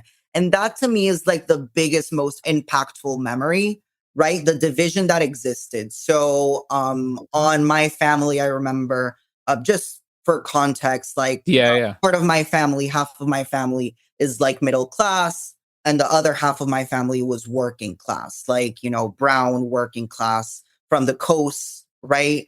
So shout out to Okumare. So, you know, it was like different realities, different necessities. And I remember both sides of the family arguing a lot. Like there was a lot of division. Okay. Very similar to what's going on in the US right now in terms of division, right? Yeah. Where there were like heated arguments. People did not speak to each other. People hated each other because of, you know, like part of my family was Chavista, the other part was opposition, whatever. It was, that was one of the biggest things that I remember was like half of my family hating the other half of my family because they had different backgrounds and different political stances. So yeah, that was a big thing, as well as the fanaticism, right, that existed, especially Chavistas. I mean, I remember my grandmother had like a poster of Chavez and like a figurines, and she dyed her hair red because she supported the regime, whatever. So that's one of the things I remember the most is my family, both sides like hating each other because of their differences. And it's something that I'm seeing in the US right now a lot. And I think it's operating in a very similar fashion. Yeah, it does seem to be. And like, did your family reconcile at some point, or do you still have people who are like diehard?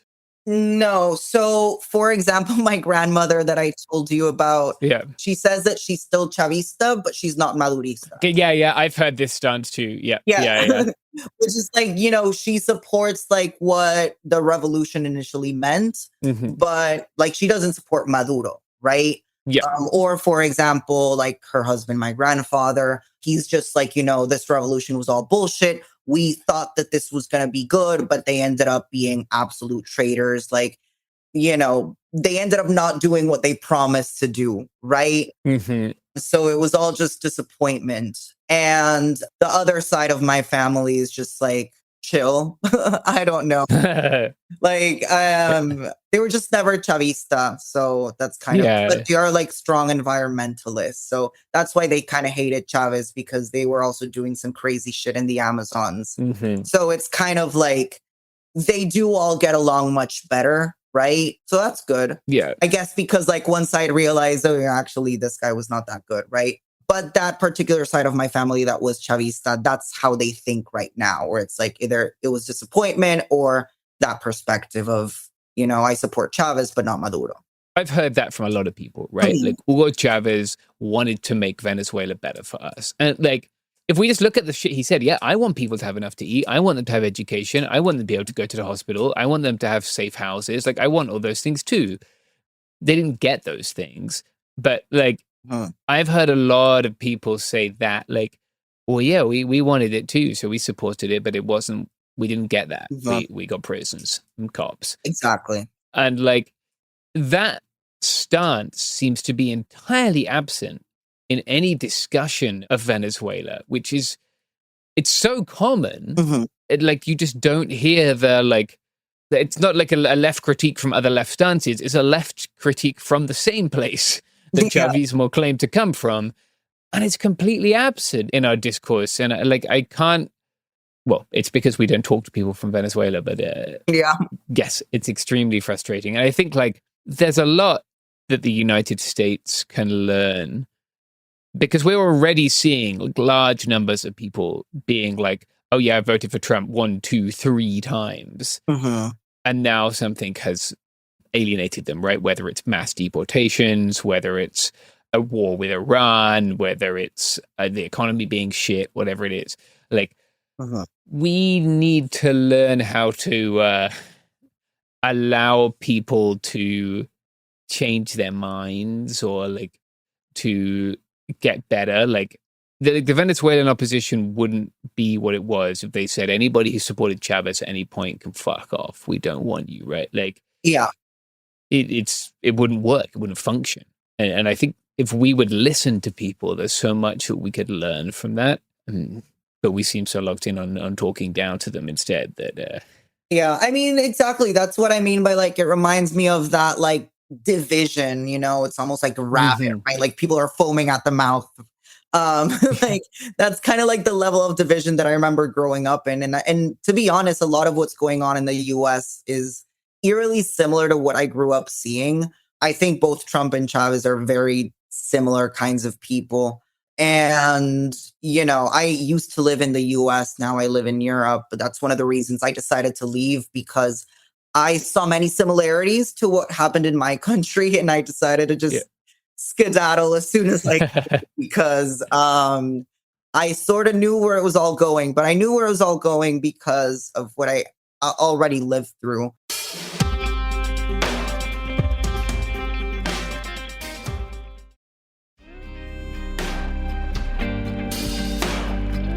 There was actually one more thing that I'm thinking about it that it didn't get a chance, but you mentioned Palestine. Mm-hmm.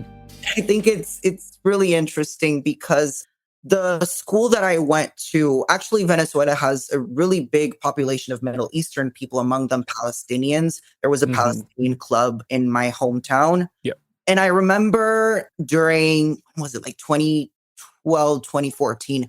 Again, this was years ago, but 2012, maybe 2014. At some point, there were protests, Las Guarimbas, if you know them. Mm-hmm. Yeah. So, during Las Guarimbas, there were protests for Venezuela, whatever. And I remember that I had many Palestinian Venezuelan classmates, and they were protesting both, right? Yeah. So they had Palestinian flags and they had Venezuelan flags, and they were protesting for both peoples. So, that's like an example whenever people say, like, try to divide and, say like, oh, like the Maduro is like pro-Palestine, whatever. I think of my friends in school where they were like, no, actually, we're Palestinian Venezuelans and we don't like what's going on in either place. So, because we do have a very big Middle Eastern population, again, many Palestinians, many Lebanese people who are not unaware of what has been going on in the Middle East, right? So that's also something to be added to the conversation is, when we talk about these things, like they're not isolated.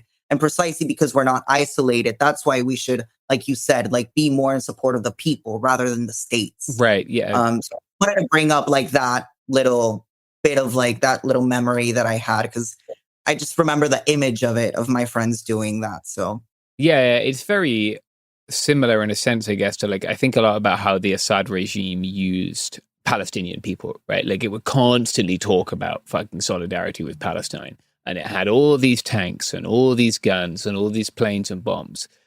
And it turned them all on its own people. Yeah. It didn't use its state power to liberate Palestine. Mm-hmm. It would have been destroyed by the IDF if it did, I imagine. But it used its state power to kill its own people. Yeah.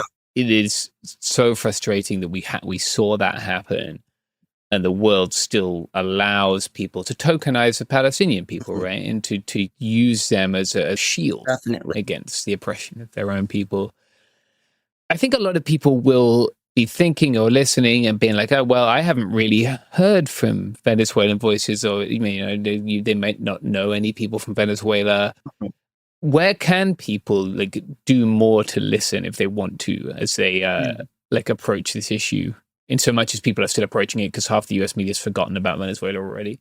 Yeah. There's a lot going on for sure. Yeah. But I want to say, like, and this might be a little bit annoying, but learn Spanish, right? If you're going to advocate for a specific group of people, at least learn the language, so that you actually know what people are talking about, right? Not everybody speaks English. Not everybody's going to speak your language. So if you're actually going to take advocacy for Venezuela seriously, then you should learn the language straight up, so that it's easier for you to get into these conversations, see what local activists are saying, see what the news are saying, like see even what our leaders are saying, right? So I think that's one of the first things. I think another thing, I mean, there are some like English language Instagram accounts who are like posting things. Yeah. But I think the biggest thing is to be for the people. Yeah. And what do I mean by that? Everyone wants to claim that they are for the people, but very few people actually are for the people, right? Yeah. So what happens is they might hear like, I don't know, a Venezuelan person saying, oh, thank you, USA, for taking out Maduro. do whatever you want, whatever. They might hear like the typical Venezuelanos, you know? Yeah. And you might hear all of these like perspectives that are really coming from not a place of them being fascist or whatever, but coming from a place of trauma. So I think that if you want to inform yourself, you need to develop the ability to think critically about what's going on and be able to understand who are these people and why do they have this perspective, right? So they have this perspective, not because they were slave owners back in Venezuela, not because they're white. Some of them are not white. It's not because they are like pro-fascism or they necessarily love the US, right? But it's coming from a place of trauma. And why do they have that trauma? Well, they have that trauma because all of the abuses that were committed like to the Venezuelan people were on behalf of this quote unquote socialism, right? So they were committed in the name of the left, whatever. Yeah. So that's why all of a sudden they claim to be very right wing. Although if you speak to them, you might ask them, well, what do you want to see in your country? And you're like, well, this doesn't sound very pro-capitalism to me. But I guess the ability to understand these people instead of calling them like CIA agents, fascists, like they're stupid, they're idiots, don't listen to them. The diaspora is just full of like Mossad agents, whatever you want to call them, right? Like I've seen every insult in the book, like any excuse in the book, like to not listen to these people. Yeah. But I think the solution is to listen to these people and try to understand, and again, think critically, okay, well, I understand that maybe what they are saying is not necessarily great because I also understand that the US, you know, has done this, this, and this, and that they are coming from a place of trauma, that perhaps they do know what the US's history, but again, they're just desperate. But let's get to the bottom of this. What is their root concern? The crisis in Venezuela, right? So why do they have all of these like crazy ideas? Why are they so crazy? So because of everything that they've endured in Venezuela. So don't try to focus on like the shallow part of it all. Like try to go to the deeper end. And that way you will truly understand what is going on, right? Not to ignore these people or just like dismiss them as A, B, or C, or like CIA, fascist, whatever. They're not fascists. They're just people who are traumatized. And it's really important for you to understand their trauma in order to address the issues that actually concern them and to actually have communication with these people and include them in your advocacy. And who knows, maybe you'll be able to convert some to your side too, right? Which I think that's been one of the most critical mistakes that many people on the left have made is that, you know, we have all these Venezuelans who, again, claim to be right-wing. And I'll get to a second why I say they claim to be. Yeah. But they claim to be right-wing. And again, it's not just because of the Maduro and Chavez regime. It's not just because all of the abuses committed to them were in the name of socialism, but it is also because the international left has reacted so negatively towards our cause that, you know, many Venezuelans decided to say, hey, you know what, I'm right-wing or I'm moderate. Or, you know what, I love the US now because all of the people who are anti-West are pro the regime that is killing my people. Right. Right. So what that is doing is like actually pushing these people even further when you call, you know, these like Venezuelanos, because they are Venezuelanos. Yeah. When you call them like fascist or whatever, or CIA, you're just pushing them even further. And at the end, that sucks, like for us, because then we're going to be the ones who are going to be politically confused. And God knows that's going to lead us to some crazy places, right? Yeah. So I think the first thing is actually having empathy towards people and using your ability to think critically and hearing people out who maybe you were told not to listen to and thinking, okay, well, I don't agree with what you're saying on the surface, but I understand what your root concern is. Therefore, I think we should talk about this. And I can understand that in order to inform myself what is truly happening to these people that are making them believe these crazy things like Trump is going to save us, right? Yeah, I think that's like really important to remember that you might come across someone Venezuelan who might be advocating for, or someone from Iran, or someone from one of these other places who might be like advocating for intervention. Yeah. And like, it's really important not to be like, okay, this person goes in the MAGA box for me. Because like, there are Venezuelan people who are going to go in that box, right? But like, we have a good deal of people who, like, they're obviously not going to be opposed to migration if they themselves are migrants. Exactly. That doesn't always apply. There's a famous video of the Turkish guy complaining about migrants as he enters the United States. Like, oh yeah, I mean, of course, but I get what you're trying to say. Yeah. Like, there are people whose views on like the world and the way it should be might not be that different from yours, and like we only find out by engaging with each other in good faith and like as people, not as tropes. Yeah, which I think has been a huge part of the problem. I do think the language barrier is an issue. Yeah. So many people on the left want to talk about places but not talk to the people and can't. Yeah. And then we only see a small subset of discourse translated into English. Yeah. I mean, that's kind of what I mean by like, you know, everyone wants to be for the people, but very few people actually are, because being for the people takes a lot of effort, because you need to learn languages, you need to visit places, you need to talk to people who you might on the surface disagree with. You might have to think about what they tell you in order to come to a conclusion yourself about what's actually going on and how you can actually support these people while not compromising your own beliefs and your own knowledge and experiences, right? So that takes a lot of work. So that's what I meant by that. Like, very few for the people in that sense, where they engage and actually go and try to talk to us.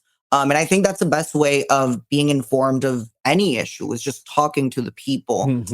But it takes a lot of work. It takes a lot of work. Yeah. But that's what solidarity is. Like, it's putting in the work to take care of each other. Exactly. It's been a failure of the non-campus left that we have not done more.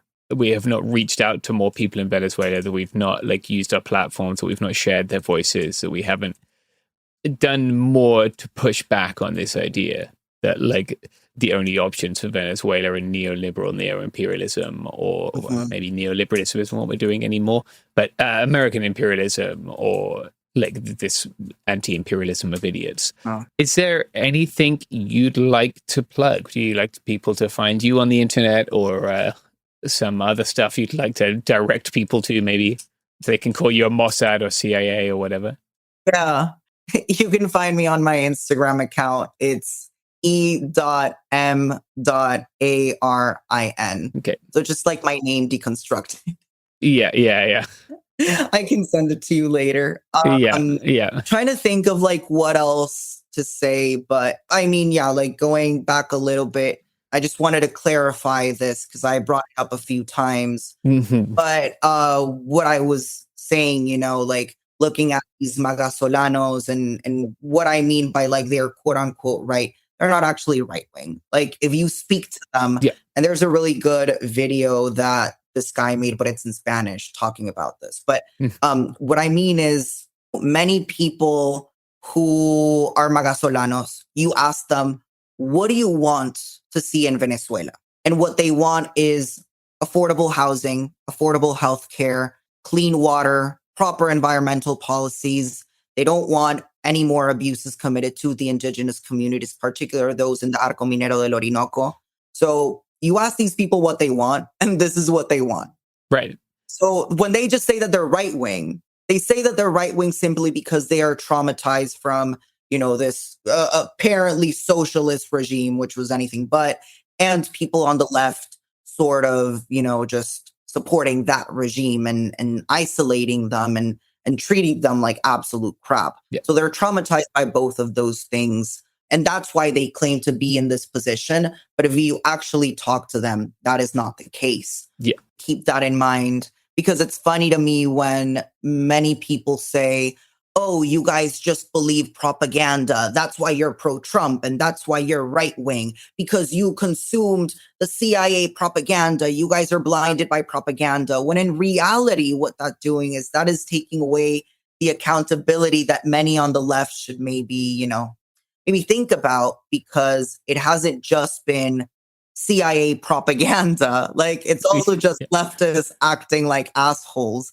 Like, that's something that has also pushed many Venezuelans away from the left. 100%. It's not just the CIA spreading propaganda. It's also that the left has acted horribly with Venezuelans, and that has also pushed people away. And I think if we're able to solve that issue, if I think if the left is able to see Venezuelans as human beings and to have a different approach, such as, you know, with what we talked about earlier, I think we're going to be able to have a better conversation and have a better relationship between these two communities and actually get somewhere productive. But I just wanted to bring that up because I am so tired of seeing people saying it's all CIA propaganda and not really thinking, well, actually, we have also done some pretty bad things. And that's why these people kind of have taken a dislike to us. So yeah, I think that's pretty much it. Like in conclusion, just hear us out. We're human and we're not the perfect victims. We're not a monolith. We're human. Yeah. So we should be spoken to as humans and thought about as humans, not as some chess piece in this political game. Just include us into the conversation. I think is the most important thing anyone listening to this should take away. Yeah, I think that's a really good place to end. Thank you so much for sharing some of that time with us. No, thank you so much for giving me the space to talk. I mean, it's very necessary, as you might imagine, for our voices to be heard and be put out there. Because I'm lucky enough to be multilingual, I try to do my best and speak in other languages so other people understand what's going on in our minds and in our communities. So I am very grateful that you're able to have me here and to actually listen. It's not something many people do, so I really do value it. Great. Thank you. That's great.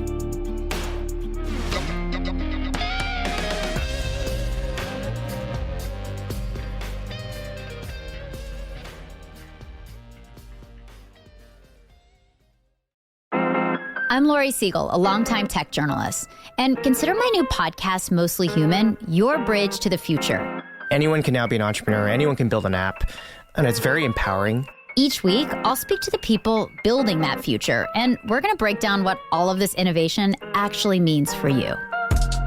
What I come to realize is that when people think that they're dating these AI companion, they're actually dating the companies that create this. We're experiencing one of the greatest tech accelerations in human history. And let's be honest, that can be messy. There's no playbook for what to do when an AI model hallucinates a story about you. But it's my belief that we should all benefit from this moment. Mostly Human will show you how. My goal is to give you the playbook so you can benefit. The reason I say agency is because, like, if we can give power back to people, then I think that's probably the best thing we can do for your mental health. Listen to Mostly Human on the iHeartRadio app, Apple Podcasts, or wherever you listen to your favorite shows. I feel like it was a little bit unbelievable until I really started making money. It's Financial Literacy Month, and the podcast Eating While Broke is bringing real conversations about money, growth, and building your future. This month, hear from top streamer Zoe Spencer and venture capitalist Lakeisha Landrum-Pierre as they share their journeys from starting out to leveling up. If I'm outside with my parents and they're seeing all these people come up to me for pictures, it's like, what? Today now, obviously, it's like 100%. They believe everything, but at first it was just like, you gotta go get a real job. There's an economic component to communities thriving. If there's not enough money and entrepreneurship happening in communities, they fail. And what I mean by fail is they don't have money to pay for food, they cannot feed their kids, they do not have homes. Communities don't work unless there's money flowing through them. Listen to Eating While Broke from the Black Effect Podcast Network on the iHeartRadio app, Apple Podcasts, or wherever you get your podcasts. Hello, gorgeous. It's Lala Kent, host of Untraditionally Lala. My days of filling up cups at Sir may be over, but I'm still loving life in the valley. Life on the other side of the hill is giving grown-up vibes, but over here on my podcast, Untraditionally Lala, I'm still that Lala you either love or love to hate. I've been full-on oversharing with fans, family, and former frenemies like Tom Schwartz. I had a little bone to pick with Schwartzy when he came on the pod. You don't feel bad that you told me I was a bootleg housewife? I almost flipped a pizza in your lap. I was so pissed. God, I literally forgot about that until just now. Sorry, I don't want to blame alcohol. That I gotta blame that one on the alcohol. This is about laughing and learning when life just keeps on lifing. Because I make mistakes so that you guys don't have to. We're growing, we're thriving, and yes, sometimes we're barely surviving, but we do it all with love. It's unruly, it's unafraid, it's Untraditionally Lala. Listen to Untraditionally Lala on the iHeartRadio app, Apple Podcasts, or wherever you get your podcasts. I'm Iris Palmer, and my new podcast is called Against All Odds, and that's exactly what the show is about, doing whatever it takes to beat the odds. Get ready to hear from some of your favorite entrepreneurs and entertainers as they share stories about defying expectations, overcoming barriers, and breaking generational patterns. I'm talking to people like award-winning actress, producer, and director, Eva Longoria. I think I had like $200 in my savings account, and my mom goes, what are you going to do? And I was like, oh, I'll figure it out. We got a one-bedroom apartment for like $400 a month, and we all could not afford, I was like, how am I going to make $100 a month? I'm opening up like I've never before. For those of you who think you know me from what you've seen on social media, get ready to see a whole new side of me. Listen to Against All Odds with Iris Palmer as part of the My Cultura podcast network, available on the iHeartRadio app, Apple Podcasts, or wherever you get your podcast. Hello and welcome back to It Could Happen Here. I'm your occasional host, Molly Conger, and I'm joined today by a very special guest, Michael Edison Hayden. Hi, how's it going? Thanks for being here. You may know Mike from his work as an investigative journalist and an expert on far-right extremism. He currently co-hosts Posting Through It, a weekly news podcast with fellow veteran of the far-right beat, Jared Holt. But today we're talking about his new book, Strange People on the Hill, How Extremism Tore Apart a Small American Town. It comes out April 7th, 2026, but you can go ahead and pre-order it now anywhere you buy books, and make sure you ask for it at your local library and your local independent bookstore. Mike, thanks so much for coming on. I'm excited to talk about this. Thank you. I appreciate it. Yeah, I was worried that I wasn't going to have time to read the whole book. I mean, you talk about this a lot in the book, right? The stresses of covering this beat, but I sat down to read it and I read it in one sitting. It is very compelling. Wow. But it's not the book I thought it was. You know, so when your publicist sent this to me, I thought, oh, phenomenal. This is a book about Peter Brimlow and the racism castle in West Virginia. I would love to read a book about Peter Brimlow and the racism castle. And it's not really, is it? The Brimlows are the strange people on the hill, and they sort of stay on the hill, right? You have a couple of encounters with them in the book, but for the most part, it's a book about the town. Yeah, it's about the town. And I'm glad that you mentioned that. I really didn't want to write a book that was about these villains that have been, populating our culture for the last 10 plus years that just seem to get unlimited traction on social media. And there's nothing wrong with talking about them. And there's nothing wrong with certainly reporting on them, because I did my share of that, day in and day out when I was with SPLC, for instance. I think all that is important, and there's different ways to do it and do it effectively. But I think for a book, I wanted to focus more on what these people and this culture that is surrounding them is doing to everyday people. Yeah, I was so startled by what it wasn't, and then so engrossed by what it was. But just quickly for the listeners, tell us what the book is not about. Tell us who Peter Brimlow is and V-Dare and how they ended up with a castle. Yeah. Well, it's not totally without him. I mean, we do get a bit of information about him. Yeah, we meet him. Peter kind of came up as a financial reporter. That's the short way of understanding, how he became America's most influential white nationalist. That's what SPLC labeled him, which is covered obviously in the book. And he became obsessed with immigration, and in particular, Hart-Celler, which brought in tons of people from the developing world. My mother came to the country in 1968, for example. That was 3 years after Hart-Celler. And I wouldn't have been born if not. Right? She married a white guy, and et cetera, et cetera. She came from Egypt. So he became obsessed with this, and kind of in the way that I know you know a lot about the way some of these minds work, Molly. But in the way that some people get obsessed with environmentalism, and then they kind of expand that concern to sort of say, well, there's too many people, right? There's too many people. There's too many people. Well, there's too many brown people. That's what's destroying the environment. And then they become, sort of white nationalist minded or anti-immigrant minded. In Brimlow's case, I really think it was like a financial thing, just like this is putting all these different strains and whatever. And then the financial became less of a concern, and the actual anti-immigrant thing became bigger and bigger for him.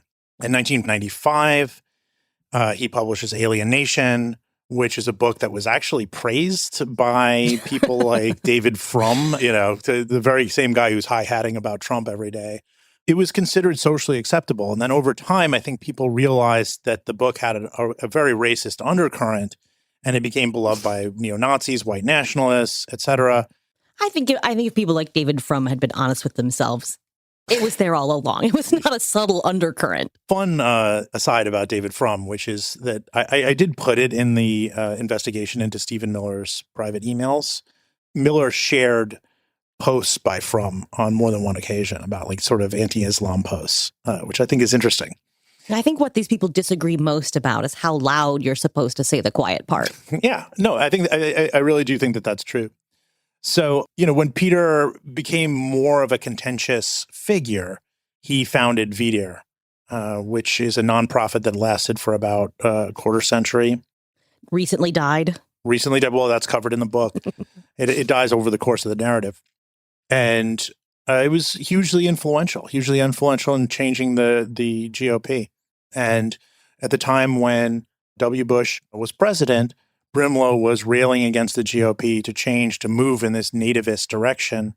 And eventually they listened to him. And so the book sort of starts with, 2019, right? And Peter and his wife, Lydia Brimlow, have purchased this gigantic castle in the small town of Berkeley Springs, West Virginia, right? I guess it's not gigantic. It's a medium-sized castle. I don't know what the scale for castles is. And so you become interested in their purchase of this castle, and you go to this town and you meet the people of Berkeley Springs, the people who are indifferent to their presence, the people who are organizing against their presence.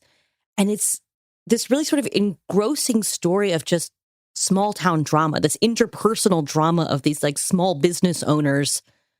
And the castle is always there in the background, right? The strange people are up on the hill, but it's a story about this small town struggle. Yeah. I think we should just talk about the castle real quick because it's beautiful. And I think that's a key thing. I hope when you read it, you were like, oh, I want to go to Berkeley Springs now, which is I've had more than one person who read the book tell me that. I'm going to wait till they leave. I've also heard that too. But, I know the people who are there who despise the Brimlows and their ideology. And I wanted to make sure that they didn't feel let down by the book, that they felt at least honored to a degree, because I really want them to be able to recover their business. Their business have suffered since the Brimlows took over. But just a quick thing on this castle. It is absolutely beautiful. It should be like a national park or something. It has that feel. It was built in 1880 by a guy named Samuel Taylor Suit, who made it for a very, very young girl. I think she's 17 or something like that. It's fitting that Brimlow bought it for his much younger wife. Yes, that's true. Yeah. There's a lot of spiritual kind of woo-woo stuff in Berkeley Springs, and there's a lot of, superstition. And a lot of people really think that they are carrying on some sort of ghost thing or carryover from this relationship. But he made the castle for her and he died and she took over and went bankrupt. And there was also allegedly a murder or something like that took place there. And then there's this kind of turnover from people, one generation to the next, trying to keep the castle going. It's always more expensive than it's worth. It's beautiful. It overlooks the entire town. The town is tiny, gorgeous. Looks like a great place to go on vacation. And if you imagine for Berkeley Springs, the Empire State Building, Statue of Liberty, Times Square rolled into one, that's what the castle is. It's so tiny. And this is the main landmark. This is the thing that everybody goes to, and they go hiking around there and all this stuff. So this is a tourist town that attracts a lot of LGBTQ people from places like Washington, D.C., Baltimore, a lot of liberals. And all of a sudden you have this, again, SPLC labeled white nationalist, anti-immigrant, nativist, whatever you want to call them, couple buys this castle, right? They decide to buy it. And the way they found it is because Lydia Brimlow, who is 37 years younger than Peter herself, and started with him when she was 20 or something like that. And he was nearly 60. Right. She was an intern at the Heritage Foundation when they met. Intriguing. Yeah, at Heritage. And it's interesting. Weird. In any case, she finds it on Zillow, and you remember this period very well, I know. But in 2018 or so, it became very, very difficult for these folks to stage events, right? For unknown reasons. It's not because they kept killing people. I don't want to derail this podcast by bringing up Jason Kessler, but Jason Kessler, who we both know very well, who secured the permit for the Unite the Right event, who has been at different times obsessed with both of us. I think we're in his top oppo list. Jason, was readily associated with VDARE because of his contributions to the site, and people knew that. And that put even more pressure because they're like, well, this Charlottesville guy, right, the Unite the Right guy is associated. So VDARE couldn't stage any events. They were very worried about counter demonstrators. I think that the counter demonstrators from that first MAGA era really put the fear of God into some of these people. They were scared shitless of anti-racist, anti-fascist. And all of a sudden you got a castle on Zillow, 1.4 million, and it's got stone walls all over it. And hey, we can hold our conferences here. And so that's how they got it. They ended up getting it for that reason. And what happens to the town afterwards is, I think, is a minor tragedy in our culture that hasn't been paid attention to enough.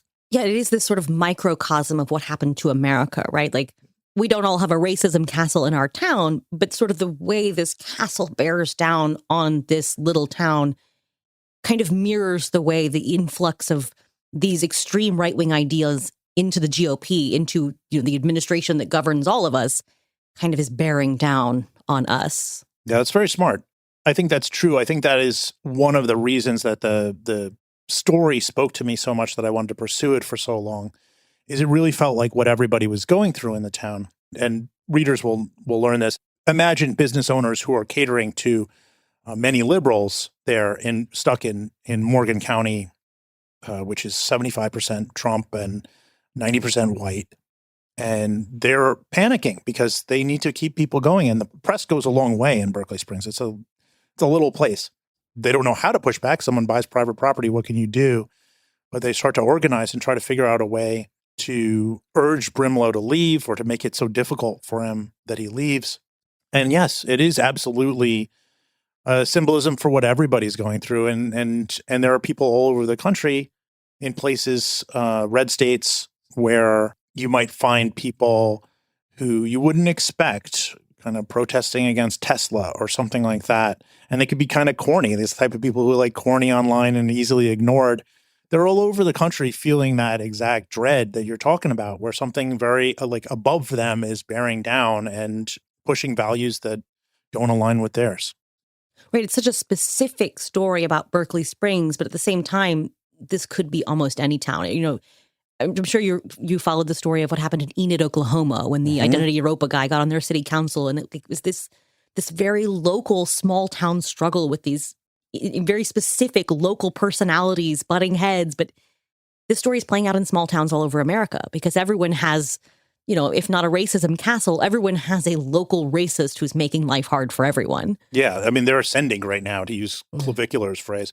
Think about North Idaho, for example. I did a story for them for Mother Jones, and they have a long history with white supremacy and certainly dead red far right part of the country. But you have anti-Semites like Dave Riley, that's right, Rebecca Hargraves, and those type of people encroaching on their everyday politics, right? They're trying to change the politics. They're trying to integrate themselves, coming from outside, basically, to take over. Right. I mean, it's the same thing as what happened in West Virginia, right? It's that these white supremacists are moving to these places because they have a perception about what it will be like when they get there. That, everyone who's there will agree with me because they're mostly white. Yeah. That's why Dave Riley moved to Idaho. Yeah. When Peter Brimlow first moved to the castle, he would repeatedly, I think he would do it when people would reach out for comment and be like, Morgan County is 75% voted for Trump. It's 90% white. It's you who have the problem, not us. And if you're looking for a more optimistic thing here, I've gotten good reviews for the reviews that I've gotten, but they keep using disturbing, this is so scary. I think for us, it's not as much because we've been living in it in a more intimate way. Right. I found it encouraging. Yes. You know, because you met these people who were doing their best in this like bizarre, fucked up situation. Like they didn't ask for a weird old British Nazi to buy the castle. Exactly. But they're doing their best. And I think that's beautiful. I think if you try to tune out the reality that we're all going through right now and just focus on, you know, your own private world, it can be scary because you're letting in Peter Brimlow into your head while you read the book, and you're seeing neighbors kind of turning on one another, and you're seeing me go through a mental health crisis in the book. I mean, these are things that for a normie that may be a little bit, you know, you may like the book, but you may find it a little disturbing. But for people like us who have kind of really been through stuff in this and seen it up close on a regular basis, look. What I like about the book is it's rare to like say, well, I'm going to praise some white people here, but like it's white people saying that they don't want to be represented by these values, right? And I think that for me, as somebody who comes in, I'm sort of an outsider. I like look so normal in New York. I'm just swarthy, but there I look like Osama bin Laden. In I was going to say, in an all-white environment, I don't think you pass as white as you do in New York. Exactly. It's very different. Yeah. Yeah. And I would say, like, you know, when you see them, I mean, they have a choice to just kind of say, like, actually, yeah, we're, you know, Peter Brimlow is standing up for my rights. He's standing up for me. He's speaking for me. But a lot of people are not saying that. A guy who thinks a $2,800 political donation is a small amount. Like, that's not the average West Virginian's idea of a small amount of money. Yes, that is a good thing to pull out. Yes. You know, the other thing is the people who ultimately in the book tend to defend Brimlow or align with him, because basically the town becomes completely divided, maybe irrevocably so. Hopefully they'll come together one day. I mean, it's still, I think the tensions are still quite happening. bad. Yeah, it's still happening. Even though Vidar dies at the end, the Brimlows still live there. The people who do it are not like, yes, we believe full-throated in the Great Replacement conspiracy theory. We think that the Great Replacement, that like, you know, I'm thinking of the more extreme things that Brimlow has said. No, they're just people who see a nice white man and his nice white wife, and they were nice to me, and I don't understand why you're making life so hard. Yeah. I mean, Vidar has published apologia about mass shooters' intentions, basically. Right. But so many of these Brimlow defenders are just, they're not saying what he said is okay or I believe what he said. They're saying, he was nice to me. Why are you making such a big deal out of this? Yeah, I will clarify that, but they haven't said, yes, mass shootings are good. They have condemned that. But they've also said that, like, this writing makes sense, right? And they're like, when during the Tops supermarket shooting in Buffalo in 2022, that's something I highlight in the book. Vidar publishes something that's like, actually, like, look how the Great Replacement has changed Buffalo. That was their response to 10 Black people getting shot. Right. So Peter Brimlow is very litigious. So we do have to be very specific here and say, Peter Brimlow did not say it is good that Peyton Gendron shot up that supermarket. But what he did say is, if the Great Replacement weren't happening. Yeah. Yeah. I mean, look, and I think that going back to the people in the town, I don't think that they at every point be like, that is good. That what he's saying here is good. The Great Replacement stuff, I'm fully on board with it. What they buy into is this profound friend-enemy distinction that now hovers over our entire country, right? Where it's just sort of people who are friends of MAGA and Trump are on one side, and then anybody who's that is my enemy. Mm-hmm. And these more extreme talking points are sort of creeping into that space, and they're not stopping it. You know, of course, it's two-sided. Of course, there's like that comes from the liberal left, whatever you want to call it. But I think in the case of the Brimlows, it's not the specifics. I remember asking one guy in the book whose name is Charlie Curria, and he owns a sort of a crafts shop at the corner of Berkeley Springs Park, and it's right next to another main character of the book, Trey Johansson, who is kind of almost the most important person. And I asked Charlie, I was like, so you met the Brimlows, you hung out with them. What was that like? It's like for Christmas and stuff like that. And I was like, well, how do you feel about the Great Replacement stuff? How do you feel about like the stuff he writes? And what he said was, he's a writer. He's a writer like you. He's a journalist just like you. He's the same as you. There's no difference. And he was very defensive. Like, yikes. You know, I think that framing is very useful for understanding why we can't seem to snap out of this current condition that we're in. When you're inside that bubble, that's the logic that works. It's like, this is the guy on our side, you know, we're defending the guy on our side, right? That's the psychosis that kind of overshadows the entire narrative.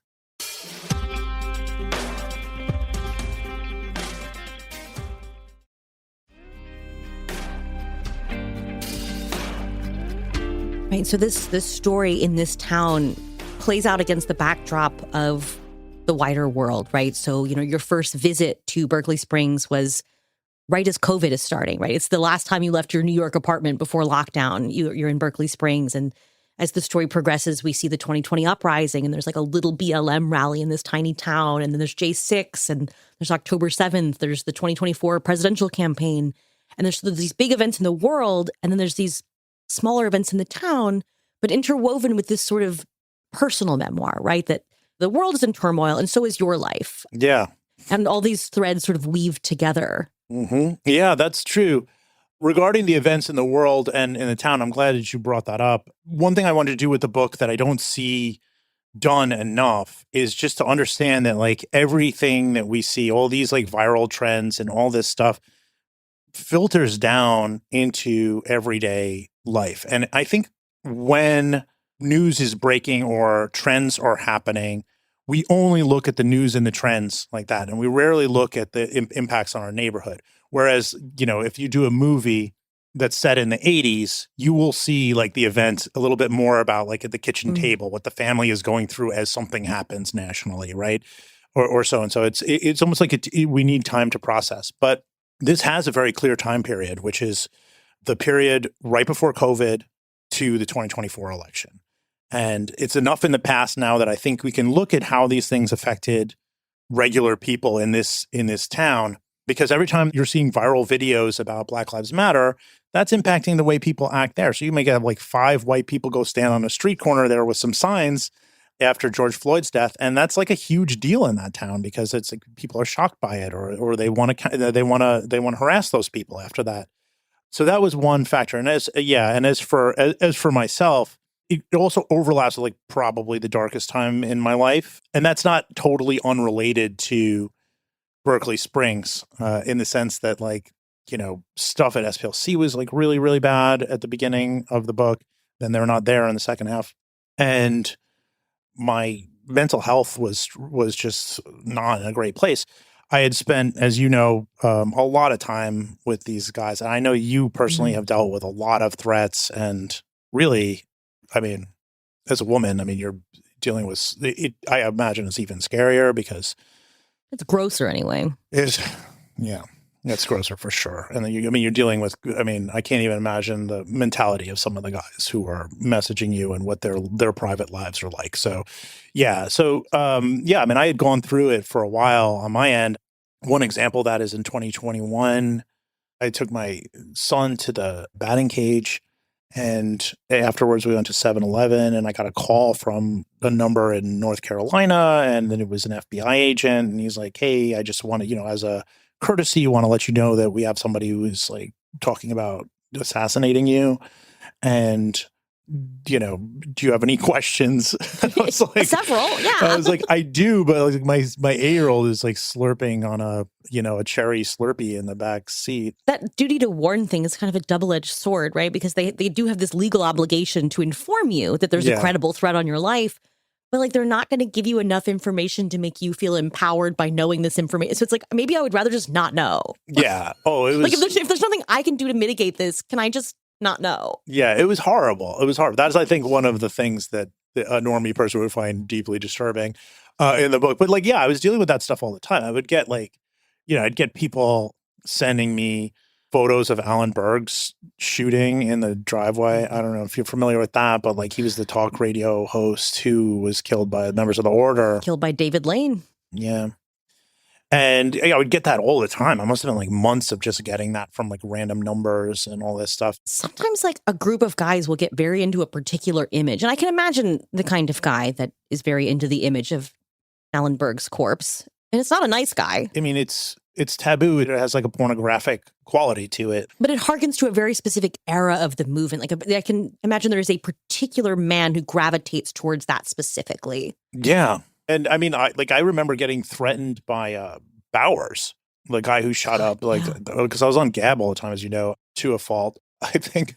But I got a lot of stories out of it and sources. But yeah, because I was always dealing with those guys and I was always posting on there and, trying to stir things up and see what I could shake loose for a story. And yeah, Bowers was just some kind of idol thing. And so when the Tree of Life shooting happened, when he went out and said, just screw your optics, I'm going in. Oh, that's right. Yeah.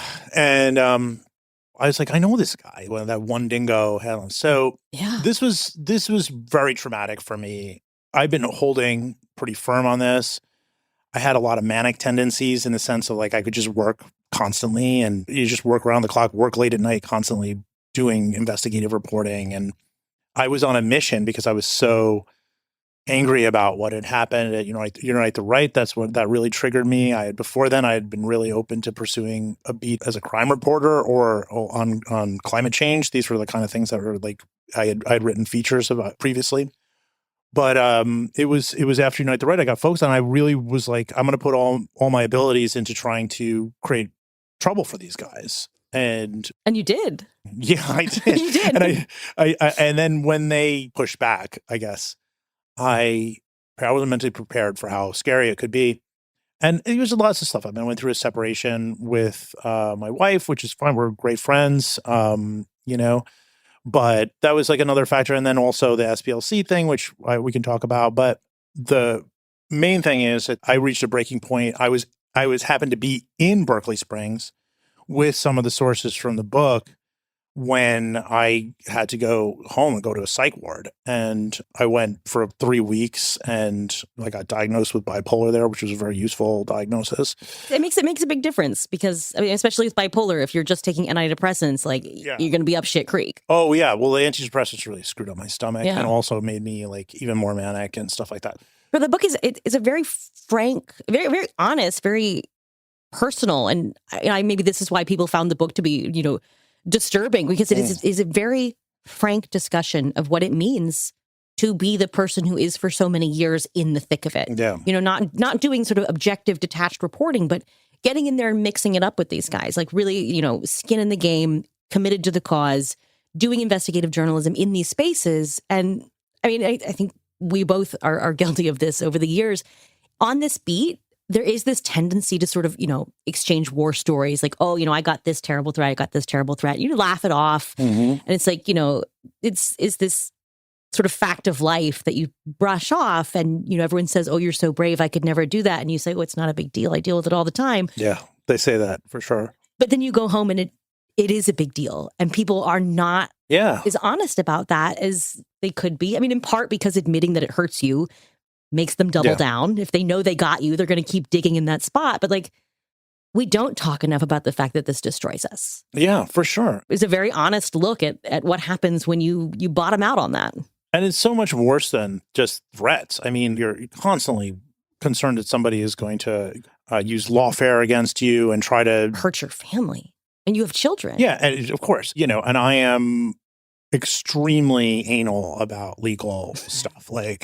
I'm just hyper, I don't play games. And so that's out just an example. It's we published, when I was with SPLC, we published the identity of Matt Gebert, who is the State Department official. Remember that guy? I was actually going to bring him up. I was going to bring up Matt Gebert in terms of the number of guys who've moved to West Virginia because they think it's only white. Yeah, we'll get there in a second. But I just say, before I published that story, even though it had been through a million lawyers and we just went through everything and stuff like that. I bought a pack of cigarettes, which I never do.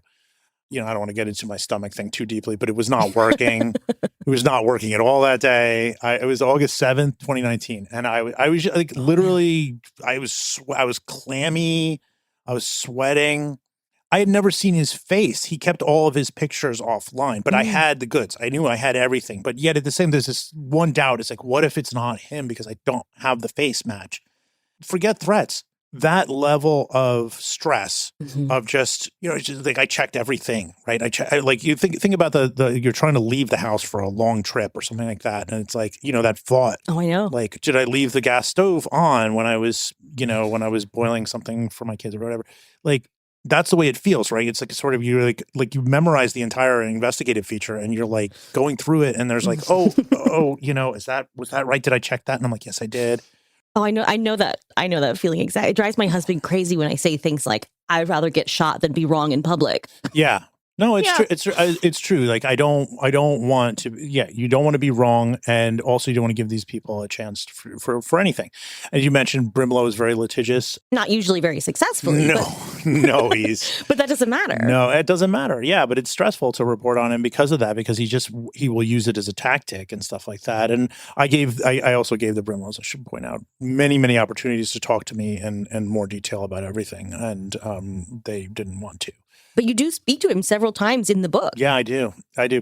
Much to his displeasure. Well, just to say, all that really led up to me going to the psych ward. And that and the SPLC thing, which is basically my relationship with SPLC is I was probably the most well-known person there, largely because I had a social media presence and I was doing a lot of spokesperson work. So I was on TV a bunch and stuff like that. So whenever someone's mad at the organization, they're going to take it out on you. Yeah. And really for a good part of the early years there, after Heidi left, we didn't even have a director of the intelligence project. So, I would just get thrown into a lot of TV, radio, stuff like that. And, they treated me great. I mean, I got my pay raised multiple times and promoted and stuff like that. And I kept breaking investigative stories. And then when we started to have problems where they started to limit our ability to publish stories. They really became very risk averse. Which is so contrary to my image of what this institution is for. Yeah. Both functionally and morally. Yeah. As a senior investigative reporter at the Southern Poverty Law Center, you didn't have mental health coverage? You couldn't see a real therapist? Yeah. That's horrific.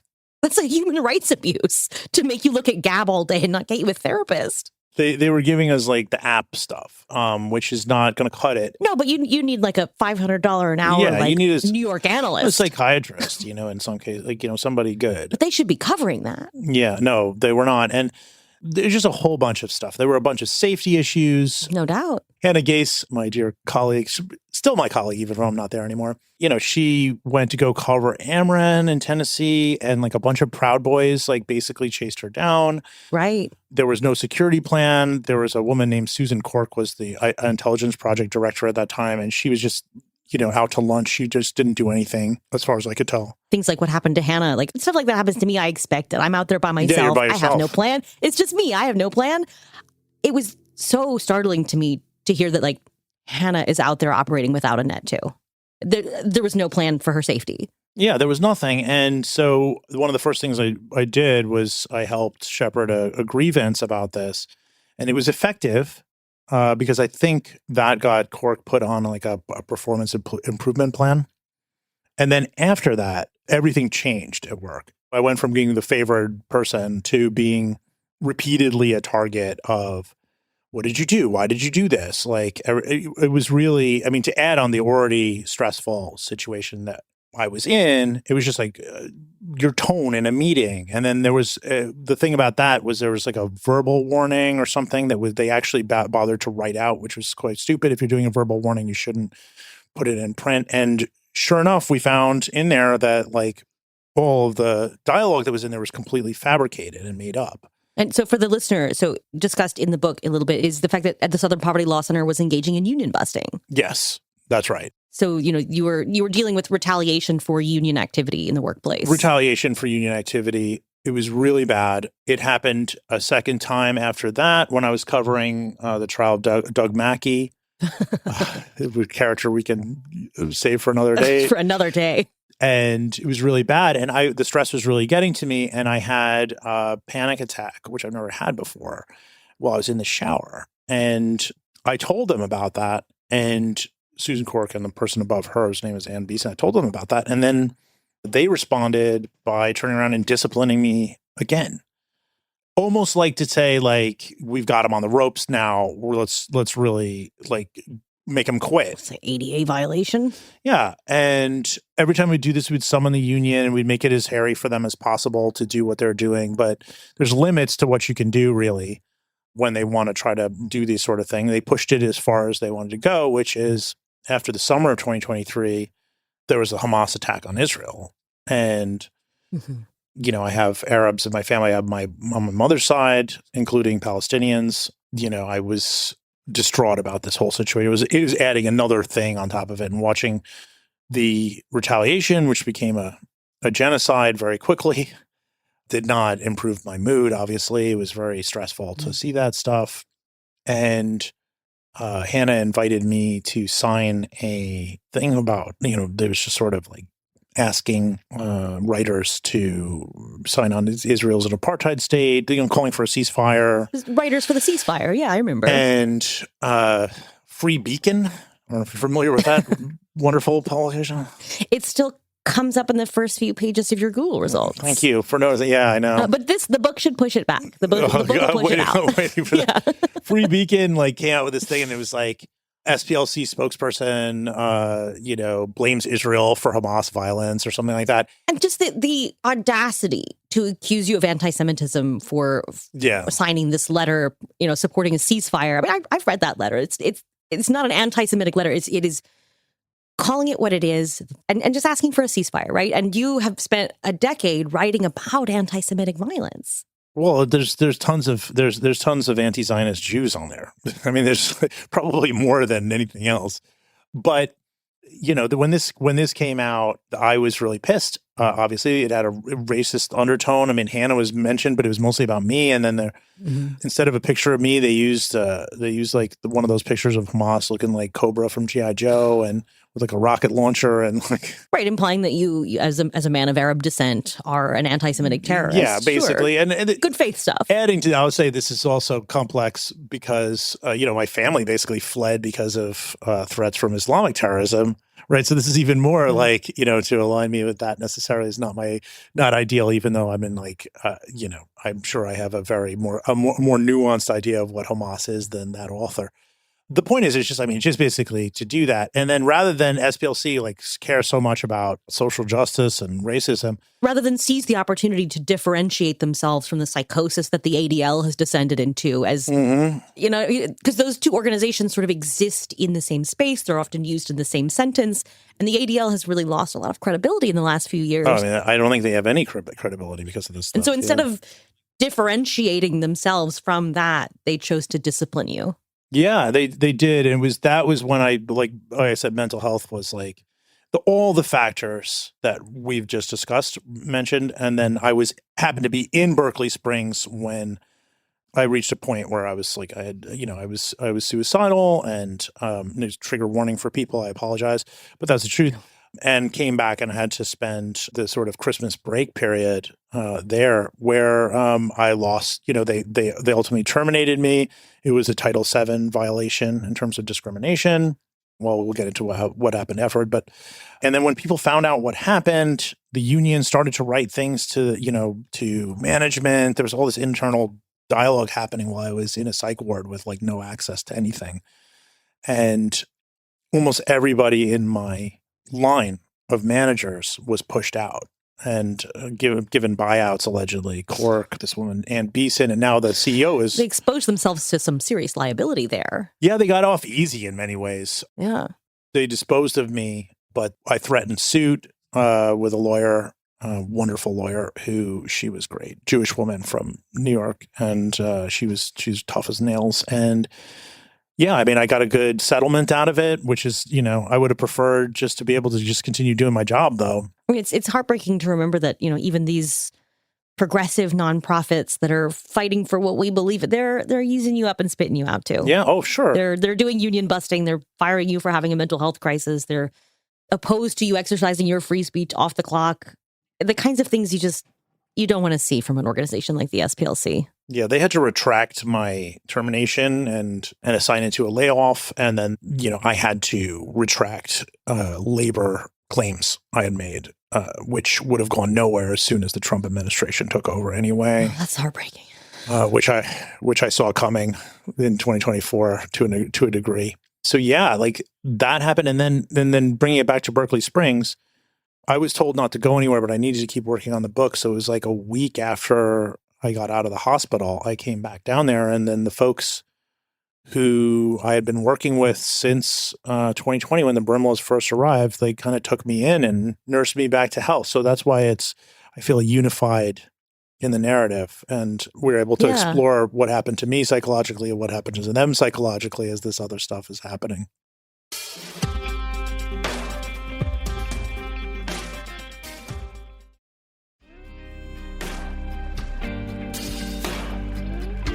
So I guess I understand why some of the reviewers call it disturbing, but that sort of full circle, that sort of personal closure, obviously things weren't ideal, right? You lost your job, but I don't know, things came full circle, and the people that you went there to write about took care of you, and you all continue along your way as the world falls apart. I don't think that they come across as like perfect either. I mean, like that's what I'm really hopeful for. No, I mean, they're all complicated people. I wanted to avoid like this sort of wishy-washy utopian, like I'm an ally, and I'm it's like, yeah, actually the people who are allies have all kinds of issues. They have marital problems. Maybe some of them are like behave badly in one thing or whatever. We're all people like trying to live. It's really a question of what this particular ideology that has been foisted upon us very rapidly by the likes of Steve Bannon and Brimlow and others, right? It was a collective push to take the existing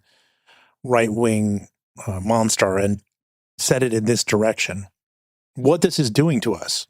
It's a very intimate look at what that is like for individual people. We're all experiencing having right-wing violence foisted upon us from above, but this is, I don't know, there were these like small moments of like physical intimacy, like when you're at the castle for the party, and you and Peter Brimlow are exchanging like this lighthearted moment, and you reach out and you put your hand on his shoulder instinctively. When you're sharing laughter with someone, you put your hand on his shoulder, and recoiled immediately and didn't know why you had done that, but this like tiny moment of physical intimacy that this was a person. Sure. Or the transgender mushroom farmer Lisa Marie, who sought out Lydia Brimlow at church and shook her hand during the rite of peace. Like, I would have loved to have seen that.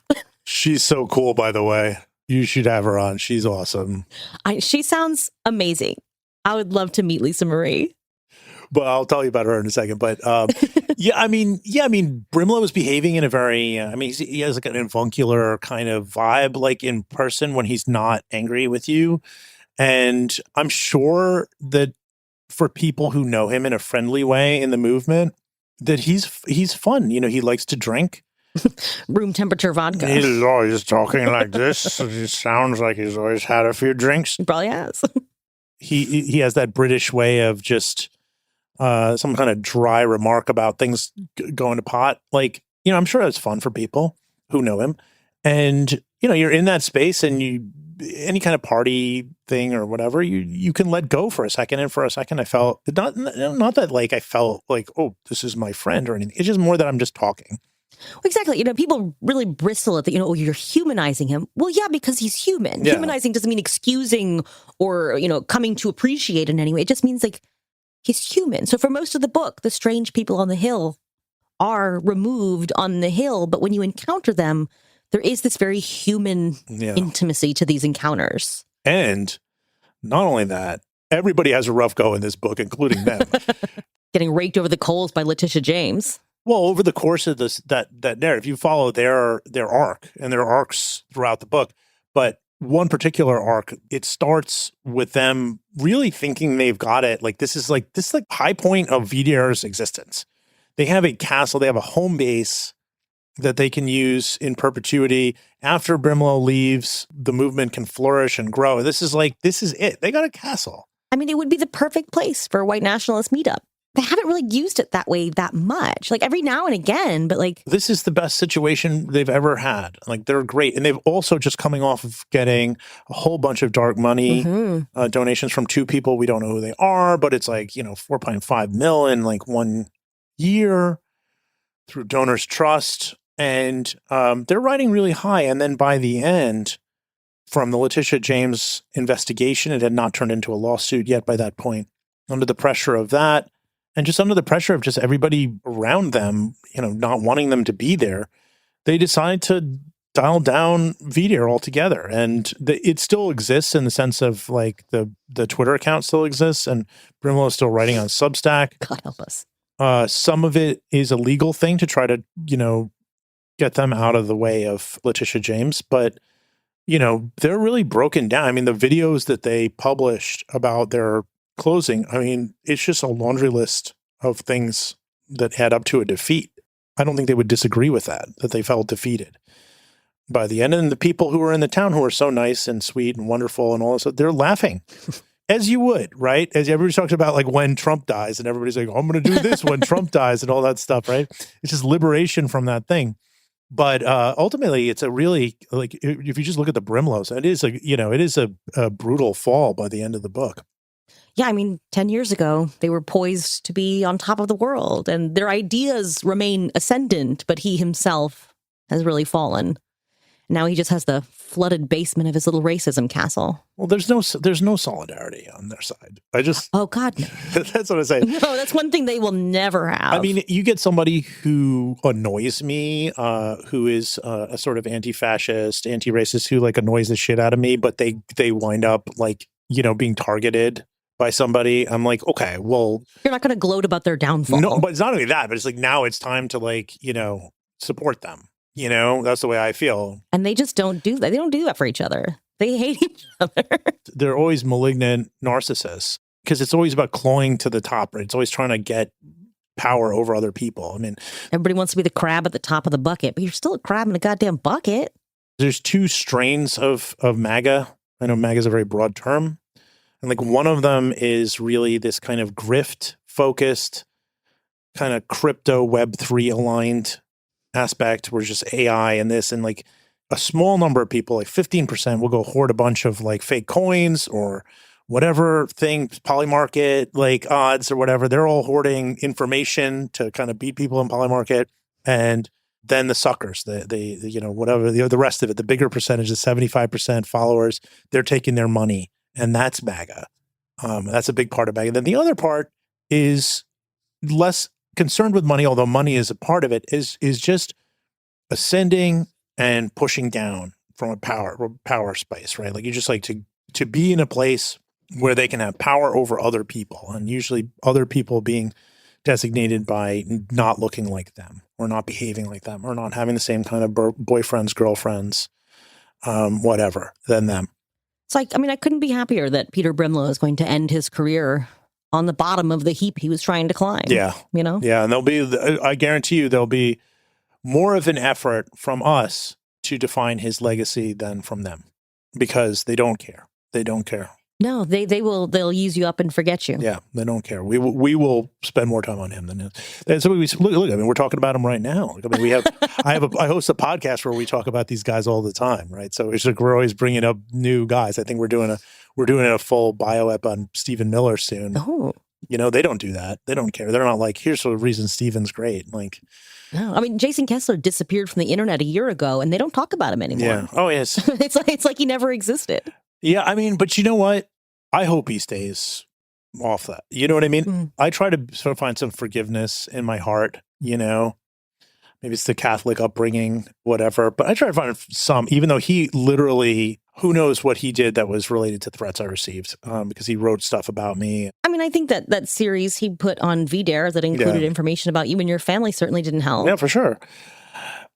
But, if he stays offline and he stays like this, like, I hope that he's getting some help. That's all anyone ever asked for. I mean, that's all I was ever asking for from these guys. I'm not even holding out hope that you change your heart. I just want you to stop doing stuff about it. Yeah. just stop trying to make everything worse. Yes. Yeah, really. Like, I mean, But if he's out there and he's like, I'm just going to like, keep it quiet. And I have a hard time imagining that guy like finding any kind of change of heart. But it would be great if he just stayed out of everything and just lived his life and, privately. I would feel some tiny crumb of respect for that. God willing. And maybe Peter Brimlow will log off forever eventually too. Well, yeah, I mean, based upon the age, that's yeah. Well, he's gonna do a permanent log off eventually. He's gonna do a permanent log off eventually. I've heard all kinds of gossip about from people in Berkeley Springs that Lydia really doesn't want to be associated with the white nationalist movement and really doesn't want to be associated with the movement in general. Just if you want to give it another term that they might use, like dissident right or whatever. I don't know this for a fact because she would never tell me directly. Think about Lydia Brimlow. You're 20 years old. This very rich white husband comes by. He's old for you. He's like 57. And he's recently lost his wife. Brimlow lost his first wife to cancer. And you're in the kind of heritage scene, you're kind of conservative yourself. And this guy, that's pretty conservative. This is happening around a time in which alienation is still kind of acceptable. I mean, at least in the heritage front set, sure. Yeah, on the right, it was at least kind of acceptable. But even if it's acceptable, the worst you could say about him, he's kind of a bad boy, like a bad, he's got right. So it's sort of like, ooh, edgy. He's like an edgy bad boy. And you kind of get indoctrinated into the movement that way. And you're in a marriage. You like, I don't know, like when I was like 20 something, I don't know. I didn't know what the hell was going on. So you're in this marriage with this dude and you have kids now and you've seen the other side of it, the hell of it, up close all the time. People shutting down the website. There are hackers. There's all kinds of things that they're dealing with constantly. Everyone is telling you, everyone other than people in the movement are finding ways, whenever they get a chance to speak to you, they're telling you, go fuck yourself. We hate this, right? We hate you. We don't like this stuff. It's got to be discouraging. I mean, for years. And then now all of a sudden you're turning 40 and you've got kids and you're looking at this. I mean, I personally would want to like just get as far away from it as possible. I mean, it just seems like it's just a depressing, Yeah, like I said, that's all I want for these people is that they stop doing harm in the world. And, if they have a change of heart, that's wonderful. Don't tell us about it. Yeah. Just log off. Just go be normal. Go get a real job. Stop being a Nazi. Just go be a guy in the world. Yeah. I would really like that. I think they're kind of entering now a sort of post-Nazi phase. I mean, because they don't have to be edgy anymore. They're the mainstream Republican politics now. You can just be like a racist Nazi at all time, and that's why it's starting to mutate into like this like whole looks maxing and like which is like incel, but like we're not incels anymore. We hammer our face, whatever. I just think that they're now so they think they're such part of the culture, and it'll be very interesting for me to see. If there is a huge change after this, if we see sort of the Trump regime kind of have a really hard fall, and some of this really starts to break up, what will happen? And when people like look back at some of the stuff that's happening over the past like few years, even as there's been this just tremendous explosion. If you look at the time from when the book ended, which is again on the election day, the day after the election in 2024. I mean, what a moment to end things. Yeah. But if you look at that from there to now, you see, like, that was almost like an end point before this new culture that we're in now, where you have the shootings in Minneapolis and just the outright violence, the blowing up boats, all this stuff. I'm very curious to see if our culture can heal a little bit, how this stuff will be viewed. Yeah, I mean, it is, like you said, it ends before the story is over. But I think, as a portrait of that 4-year period in that town, I mean, it's fascinating. It is, I think, applicable to the world outside of Berkeley Springs, but it is a very intimate look at what it means for a weird old racist blogger to move into the castle that looms above your coffee shop. Absolutely. I don't want to keep you forever, but I just want to remind the listener, Strange People on the Hill, How Extremism Tore Apart a Small American Town by Michael Edison Hayden comes out April 7th. Yeah, April 7th. April 7th. You can pre-order it now wherever books are sold, or you can just go to a bookstore on April 7th and pick a copy up. I'm going to go ahead and contact my local anarchist bookstore to make sure they have an order in for it. And I recommend you do the same. Anarchist bookstore better. Don't buy it on Amazon. I mean, you can, but don't. Yeah. And tell your local library that you want them to buy a copy, because that matters too. And that gets this book into more people's hands, because not everybody can afford to buy a book. So request it at your local independent bookstore and your library if you can. Yeah, I heard from friends that like at random places in Illinois and whatever that they can find the book at their local library. They will be able to get it. So that's great. Please ask for it and and enjoy it. I think it'll have, my hope is it has a long tail, some word of mouth about the era. So something to read, not just now, but also in the future. Yeah, it is a fascinating picture of a particular moment in time that has broader lessons, I think. But Mike, thanks so much for coming on. Where can people find you online? Thank you. You're even cooler in person. I just want to say. You. Where can find me online? I'm in Blue Sky. What the hell is I hate the Blue Sky handles. That was the one thing that people complain about Blue Sky, and it's like, for me, it's like, what do you even want, dude? Like, all this stuff is so bad, right? Like, what do you even want? It's Michael E. Hayden .bsky.social SOCIAL. I'm still technically on Twitter at Michael E. Hayden, where I've always been. When I was writing the book and I was recovering from the mental health thing, I wasn't online at all for all of 2024. And so that like cratered my X engagement. In any case, I don't like being on there too much just for anything other than research. And people can find you every week on Posting Through It, Jared Holt? Oh, that's true. Yeah, just do that. You can listen to us talk about all kinds of things. We're talking about Kash Patel. We're talking about the AI fruits that we keep finding on our feeds now. All kinds of topics. The AI fruits. Oh, Mike, thank you so much. And again, buy the book. You're going to love it. Thanks, Molly. Thanks so much. Bye. Bye.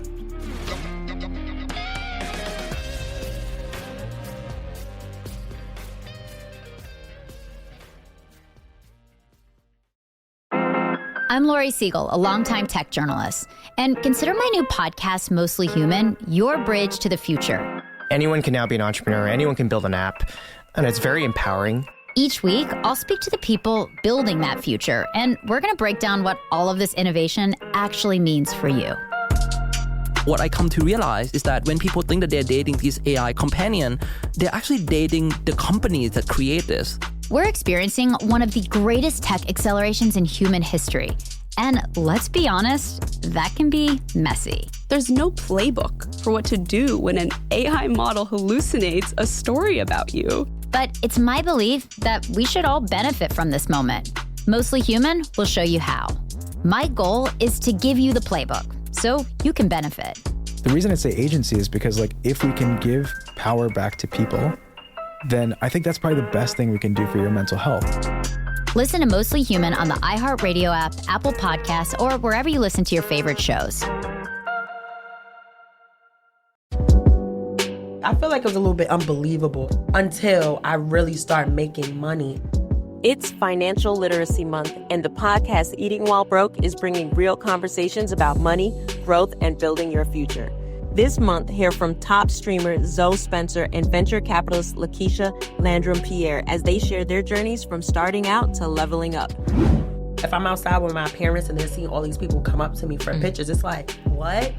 Today now, obviously, it's like 100%. They believe everything. But at first, it was just like, you got to go get a real job. There's an economic component to communities thriving. If there's not enough money and entrepreneurship happening in communities, they fail. And what I mean by fail is they don't have money to pay for food, they cannot feed their kids, they do not have homes. Communities don't work unless there's money flowing through them. Listen to Eating While Broke from the Black Effect Podcast Network on the iHeartRadio app, Apple Podcasts, or wherever you get your podcasts. I'm Iris Palmer, and my new podcast is called Against All Odds, and that's exactly what the show is about, doing whatever it takes to beat the odds. Get ready to hear from some of your favorite entrepreneurs and entertainers as they share stories about defying expectations, overcoming barriers, and breaking generational patterns. I'm talking to people like award-winning actress, producer, and director Eva Longoria. I think I had like $200 in my savings account. And my mom goes, what are you going to do? And I was like, oh, I'll figure it out. We got a 1-bedroom apartment for like $400 a month, and we all could not afford, like, I was like, how am I going to make $100 a month? I'm opening up like I've never before. For those of you who think you know me from what you've seen on social media, get ready to see a whole new side of me. Listen to Against All Odds with Iris Palmer as part of the My Cultura podcast network, available on the iHeartRadio app, Apple Podcasts, or wherever you get your podcast. Hello, gorgeous. It's Lala Kent, host of Untraditionally Lala. My days of filling up cups at Sir may be over, but I'm still loving life in the valley. Life on the other side of the hill is giving grown-up vibes, but over here on my podcast, Untraditionally Lala, I'm still that Lala you either love or love to hate. I've been full-on oversharing with fans, family, and former frenemies like Tom Schwartz. I had a little bone to pick with Schwartzy when he came on the pod. You don't feel bad that you told me I was a bootleg housewife? I almost flipped a pizza in your lap. I was so pissed. God, I literally forgot about that until just now. Sorry, I don't want to blame alcohol. That I gotta blame that one on the alcohol. This is about laughing and learning when life just keeps on lifing. Because I make mistakes so that you guys don't have to. We're growing, we're thriving, and yes, sometimes we're barely surviving, but we do it all with love. It's unruly, it's unafraid, it's Untraditionally Lala. Listen to Untraditionally Lala on the iHeartRadio app, Apple Podcasts, or wherever you get your podcasts. Hey everybody, Robert Evans here, and this is It Could Happen Here, a podcast about, well, what's happening. And on March 30th, 2026, which is the day that I started sitting down to write the episode that you're listening to right now, Reuters published an article announcing the arrival of another 2,500 United States Marines in the Middle East as the Trump administration, quote, considers options for Iran operations. As you all know, Operation Epic Fury, it's nothing to call it but its name, was launched a little over a month ago with, the administration insists, an expected duration of 4 to 6 weeks. And we're coming up to the end of that timeline. Trump announced the day I record this, March 31st, that he's expecting combat operations to end in 2 weeks or less. So we'll see what happens. Tomorrow, there's supposed to be a speech by the president on Iran, so we'll know more then. But relevant reporting indicates the Trump administration is at least seriously weighing the feasibility of sending Marines in to take and hold Iranian territory, namely Karg Island and potentially other islands in the Strait of Hormuz, most of which are inhabited and all of which are heavily defended. If they go through with this, we might be about to watch in real time one of the most consequential disasters in military history, a modern-day Gallipoli in which hundreds or thousands of American soldiers and billions in materiel get chewed up in an unsustainable and unwinnable war of attrition. There's no real way for the average American to know what kind of stockpile our military maintains of the most advanced munitions. We're talking precision-guided missiles like the Tomahawk cruise missile, but also the interceptor missiles used by our various missile batteries. Estimates suggest the U.S. has already expended about 1,000 Tomahawks in a month of combat operations, which would be around a third, maybe a little less, of the total stockpile. That doesn't sound so bad until you realize that our present stockpile of Tomahawks was built up over more than a decade. We're only capable of making about 150 a year at present levels, which means our military already burned through around 7 years' worth of these things. Maybe more, because in 2025, the U.S. defense budget included something like 56 Tomahawks, even though our largely ineffectual war against the Houthis had already depleted the stockpile. This is a story that you'll hear over and over again in this episode. The U.S. military is actually quite bad at knowing and asking for what it will need, and even worse at predicting accurately what it's going to need in the immediate future.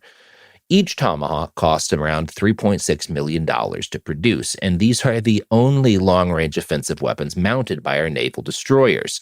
Per a source interviewed by Military Watch magazine, quote, without intervention, the Pentagon may be left out of ammunition. Now, Tomahawks aren't the only things the U.S. military is low on. Per that same article, inventories of anti-ballistic missiles and GBU-57 bunker buster bombs are estimated to have been almost totally spent, while being significantly more costly to replace. We just don't have granular data on the size of U.S. interceptor missile stockpiles or our supply of stuff like Patriot missiles, but we do have a pretty good understanding of how badly our regional allies have depleted their stockpiles of these defensive tools.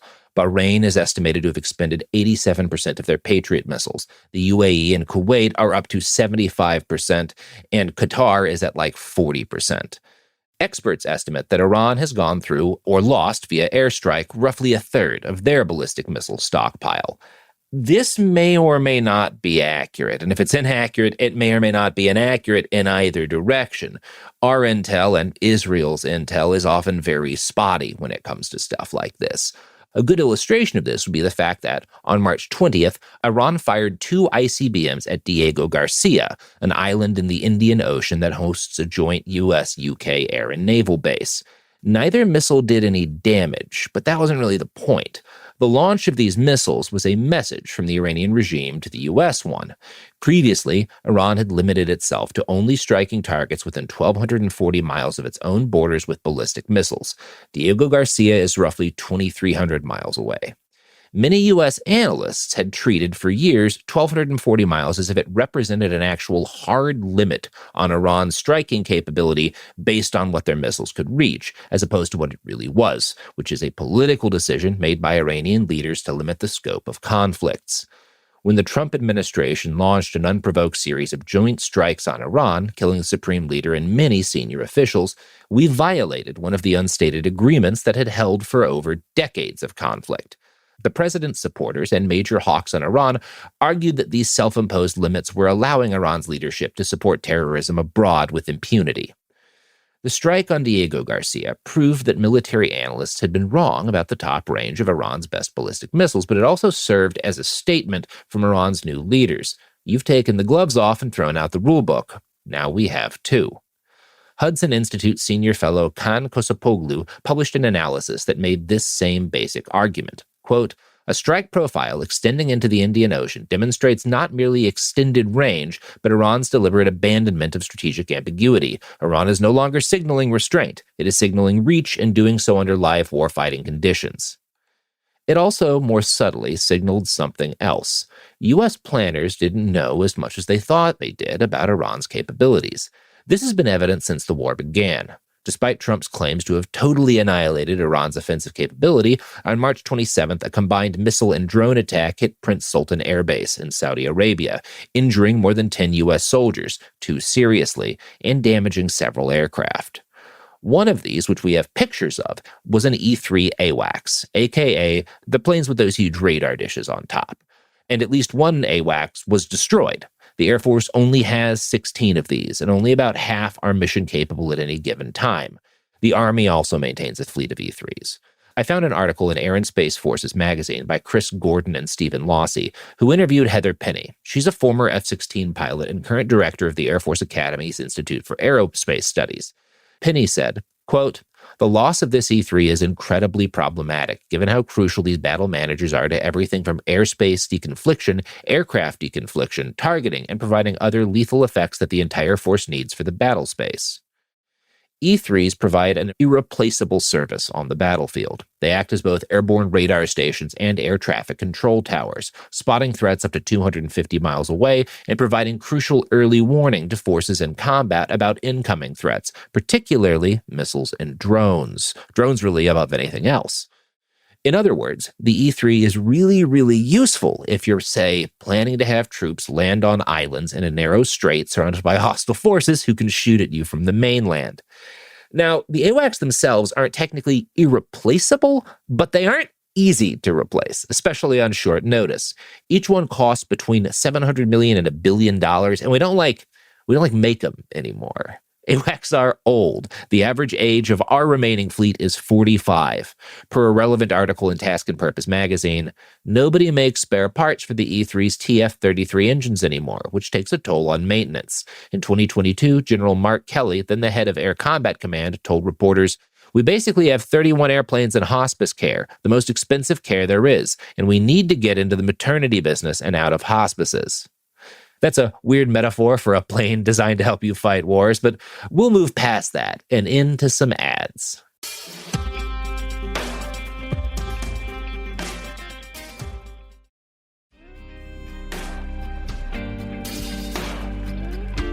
And we're back. So when we left off, I'd mentioned how in 2022, Mark Kelly, then the head of Air Combat Command, was like, we've only got about 31 of these AWACS and they're in hospice care. And we need to like make some new AWACS that are modern and aren't falling apart and have engines being produced. Unfortunately for our military, but fortunately for not our military, the Pentagon voted against getting into the maternity business last year. The E-7 Wedgetail, which is in service currently in the Royal Australian Air Force, was meant to replace the E-3s for the U.S. Air Force, and the first of 26 new craft were supposed to arrive from Boeing in 2027. But the project was killed last summer. Defense Secretary Pete Hegseth argued it was, quote, sort of late, more expensive, and gold-plated. Plus, Pete warned, it might not survive a war with China. Hegseth's plan was to just have the military use satellites for all their airborne tracking needs. And if we had to have, a plane doing some of that, we could just have Navy E-2D Hawkeyes as a temporary replacement. Now, most of my listeners are not Air Force generals, and neither am I, but I've read stuff guys who know that kind of thing have written, and I'll tell you this, it's a bad fucking idea, or it's widely agreed by the experts to be a bad fucking idea. For one thing, the E-7, which is what we would have been replacing our E-3s with, has already proven itself in combat. The Aussies sent theirs over to Iraq during the fighting against ISIS, and per task and purpose, it, quote, was so reliable that whenever American F-22 fighters were in theater, the U.S. Air Force asked the Aussies to support the U.S. jets. 16 retired U.S. Air Force four-star generals took the unprecedented step of writing a letter to Congress and begging them to reverse Hegseth's decision. Their reasoning why boils down to this. Satellites aren't ready to track airborne targets, and the Hawkeye is too small for the job. Congress ultimately reversed course, but it's uncertain when, if ever, new E-7s will arrive. Certainly not in time for whatever the Trump administration is going to do next. In the meantime, the Air Force is down roughly 10% or more of its functional fleet of AWACS, and we don't even have boots on the ground anywhere. Now, what I think happened here, what I think is behind all of these bad decisions, and this is not something I can verify, this is opinion, is that AWACS aren't sexy. They're not like a cool weapon system. They don't kill people directly. They facilitate other soldiers and sailors and airmen from killing people using other weapon systems. But you can't threaten somebody with just an AWAC. They're not like scary. And you can't show one blowing something up on the news because they don't do that. So I don't think it was a priority for Hegseth or anyone else in his administration because they're all fucking 12-year-olds. Previous administrations, and let me be fair here, it's not like they were any more forward-thinking, had kind of looked at our aging fleet and said, good enough. It's not like anyone we're fighting has a better alternative, right? Who cares? It's the same kind of story we just heard with the Tomahawks, right? What the military was already doing was good enough to scrape by in the conflicts it was already fighting, and nobody involved in starting the next conflict was interested in making sure that the military was prepared ahead of time.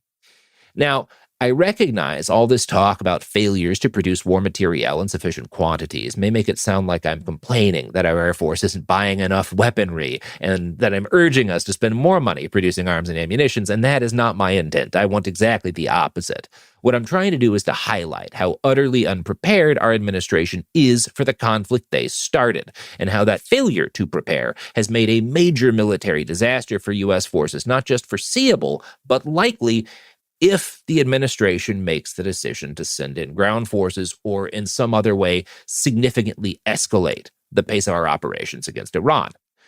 Now, the mainstream media has done an okay job of reporting on the ammunition shortages that I've discussed, but what I don't think has been hammered home enough is that both our expenditure of advanced ammunitions and the loss of multiple aircraft due to Iranian strikes are a kind of attrition, and they're a really serious kind of attrition. Now, you may be more familiar with the term attrition as it applies to human casualties in a war or battle, but to an extent, the attrition of interceptor missiles and hard-to-replace special-purpose vehicles like AWACS does a lot more to damage U.S. warfighting capability than human losses. A good example of this came in March 6th of this year, after Iran struck and, per CNN, apparently destroyed the radar system for a THAAD missile battery in Jordan. THAAD stands for Terminal High Altitude Area Defense. These are our absolute best, most effective anti-missile defense systems. Each battery costs more than $1 billion, and each missile they fire costs like $12.6 million. These are part of why you don't have health care. Now, we know another series of strikes in the UAE, quote, hit buildings housing similar radar systems to the THAAD battery in Jordan. It's unclear if these were damaged or how badly they might have been damaged, and it's going to remain unclear because the workings of these systems are extremely classified.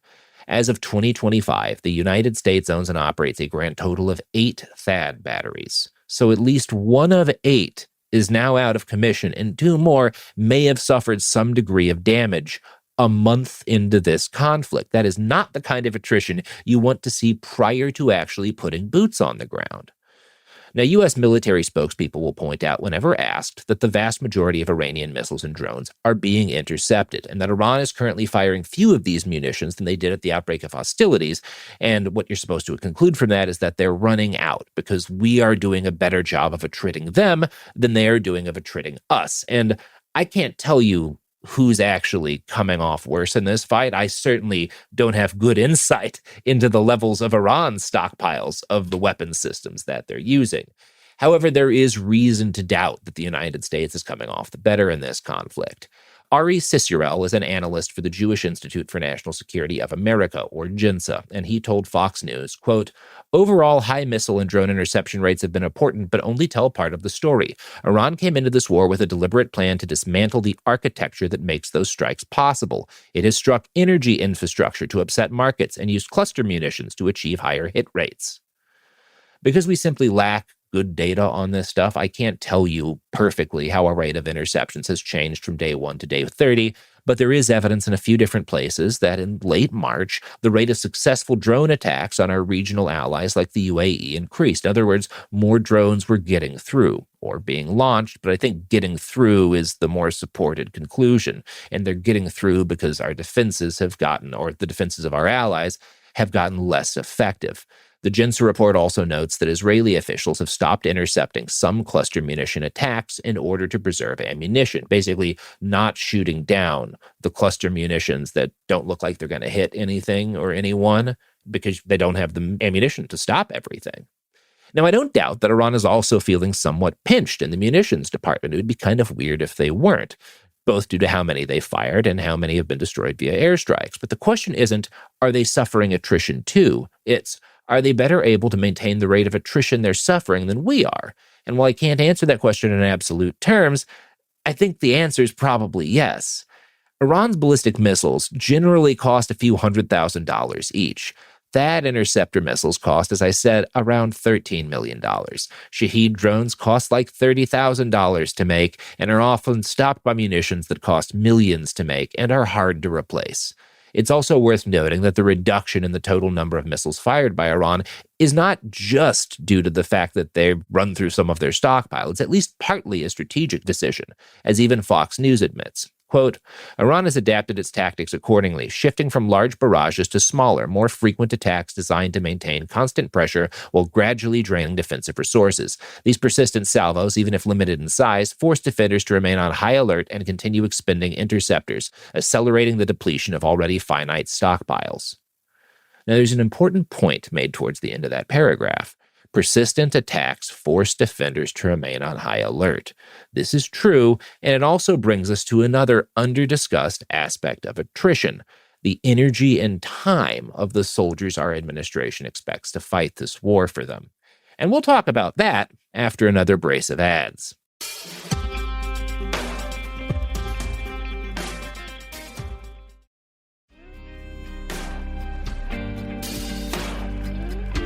And we're back. Too often, people who want to war game out how the U.S. will perform in a given conflict just focus on the theoretical capabilities of the vehicles and weapons systems we own. A Nimitz-class aircraft carrier has this many planes, and so it can unleash this amount of firepower on a target in this amount of time. And that's a bad way to predict combat performance because it ignores the human element. The USS Gerald R. Ford, a Gerald R. Ford class aircraft carrier, is what's commonly known as a supercarrier. It can travel for 25 years before its nuclear reactors need refueling, and it has a complement of more than 4,500 men and women. It is a small city at sea, and I've talked in the past about how hard these things are to actually sink. During the Ford's deployment to fight the Houthis, there were viral rumors stoked by AI misinformation that it had been seriously damaged or even destroyed by a Houthi ballistic missile strike. Now, I pointed out at the time that this was fanciful. The defense systems on a boat like this cost billions and provide excellent, proven protection against most missiles, drones, and aircraft it's likely to encounter. The entire naval battle group it travels with exists to protect and enhance the carrier's capabilities. And even if it were stripped of all those things, these boats are just so damn tough to fucking sink.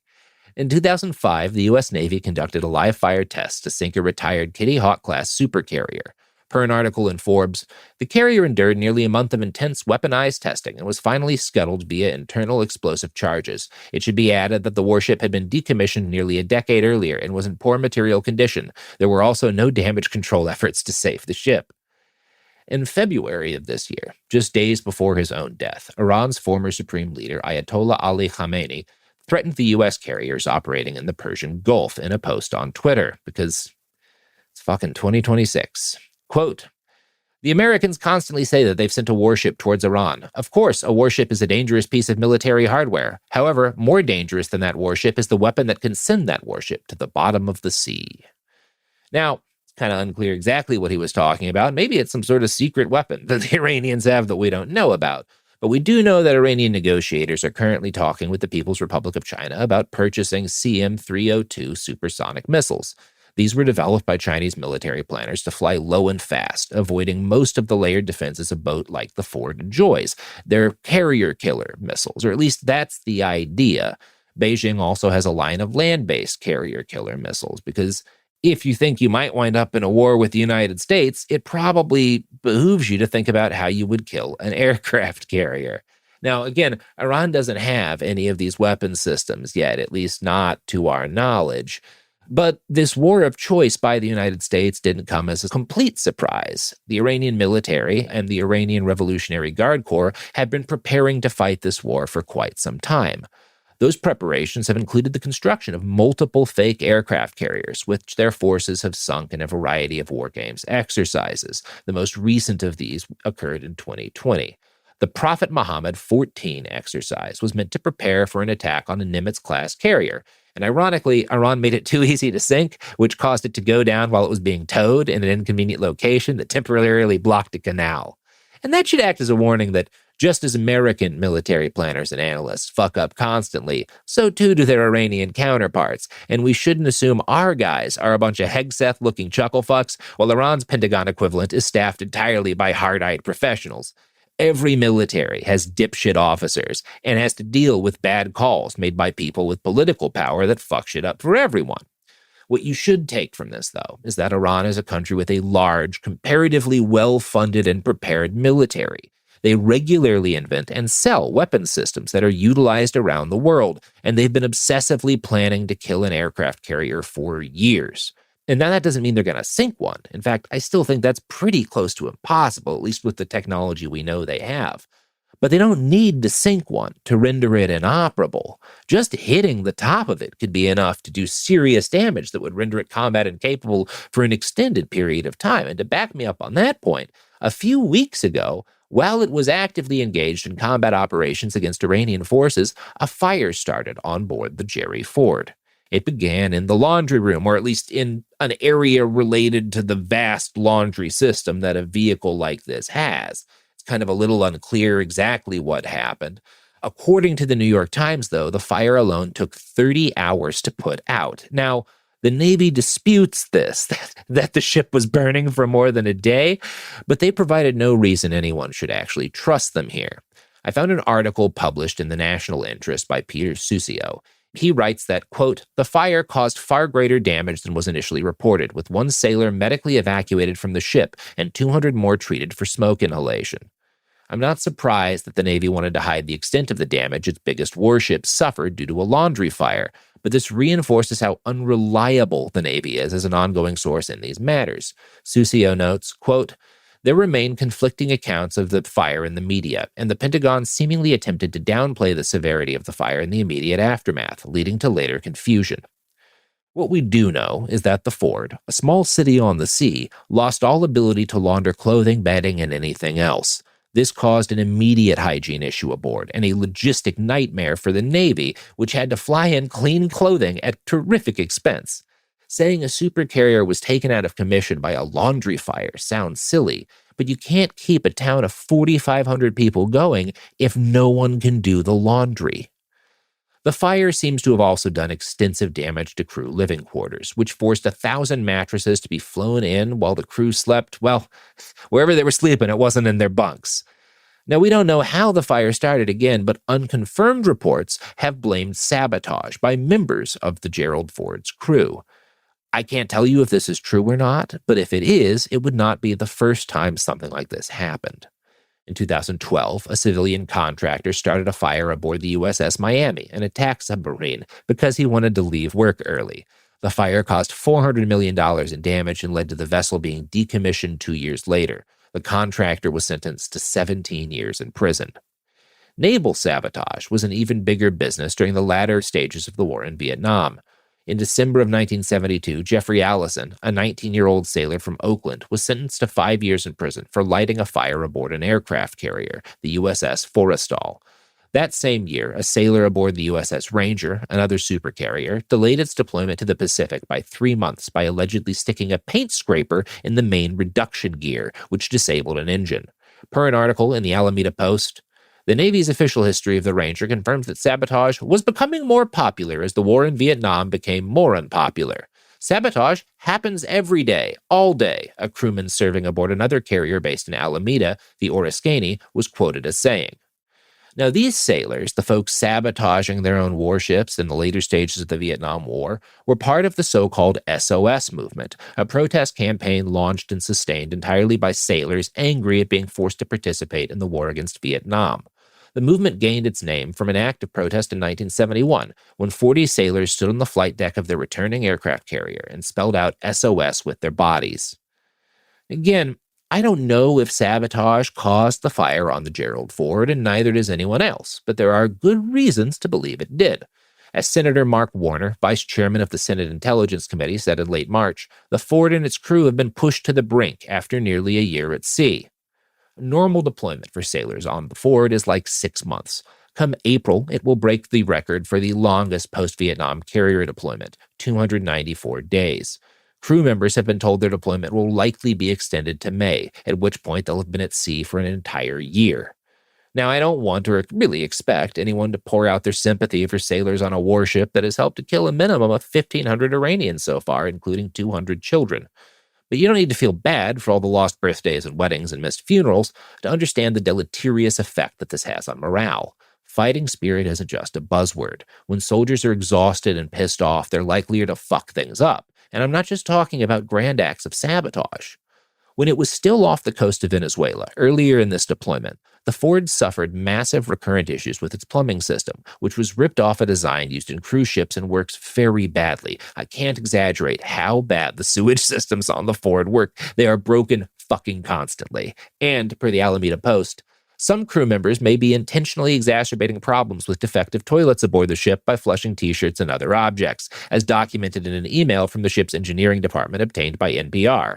Our sewage system is being mistreated and destroyed by sailors on a daily basis, that March 2025 email stated. My whole maintenance technicians are currently working 19 hours a day right now to keep up with the demand. It's a lot of flushed shirts. Now, what I'm building to is that there's a perfectly good chance this fire didn't even start as an act of sabotage, but because somebody fucked up. Maybe because they were exhausted, maybe because they've just been running the machines too long. The laundry is always going while this thing's underway, and if it's going for months longer than normal, shit like lint is going to build up. In fact, I want to read a quote from that article in the National Interest. If the ducts haven't been cleaned out properly, it is easy for small lint particles to catch fire, potentially leading to a larger blaze, not unlike a house fire caused by lint buildup. So, again, this fire was certainly not enough to sink the Gerald Ford. It didn't destroy it, but it did enough damage that it became combat ineffective, or at least you could argue that's the case. Obviously we replaced it with a different carrier group. There's not just not a carrier now, but the Ford was not originally scheduled to leave and left as a result of the fire in order to undergo repairs. That gets at something very important, very relevant to the question of how a higher intensity war, one involving ground troops against Iran, would go. Because while Iran may or may not be able to sink a carrier, they certainly have the tools to potentially hit one, starting a fire or just damaging the deck badly enough to render it combat ineffective. And if these deployment cycles keep getting extended, if sailors are kept at a high operational tempo for days or weeks or months at a time, people will start fucking up. And some of those fuck-ups have a chance, as we've already seen, to remove the ship from being combat capable or to remove other ships from being combat capable. If you're talking from the perspective of U.S. Marines trying to hold on to an island surrounded by enemies, this is a really scary thing. The fact that your main source of air support might not be able to function because somebody fucks up or sabotages it. There's a fire, it gets hit. These boats are not sinkable, but in certain ways, they're a lot more fragile than people are used to thinking of them as being. Aircraft carriers have been gods of the sea for so long. I think it really is something people ought to pay attention to. The fact that this simple laundry fire took the Jerry Ford out of the theater matters. The longer the U.S. keeps fighting, and the longer we keep our ships deployed chasing Donald Trump's dreams, the higher the odds that something else goes wrong get. Whether it's just exhausted soldiers screwing up, angry sailors sabotaging things to protest an unpopular war, or a damned lucky shot, the Pentagon is continuing to roll those dice every day. And I guess we'll see what happens next. That's all I've got for you right now, everybody. Hopefully we're not invading islands with ground troops by the time this episode comes out, but we might be.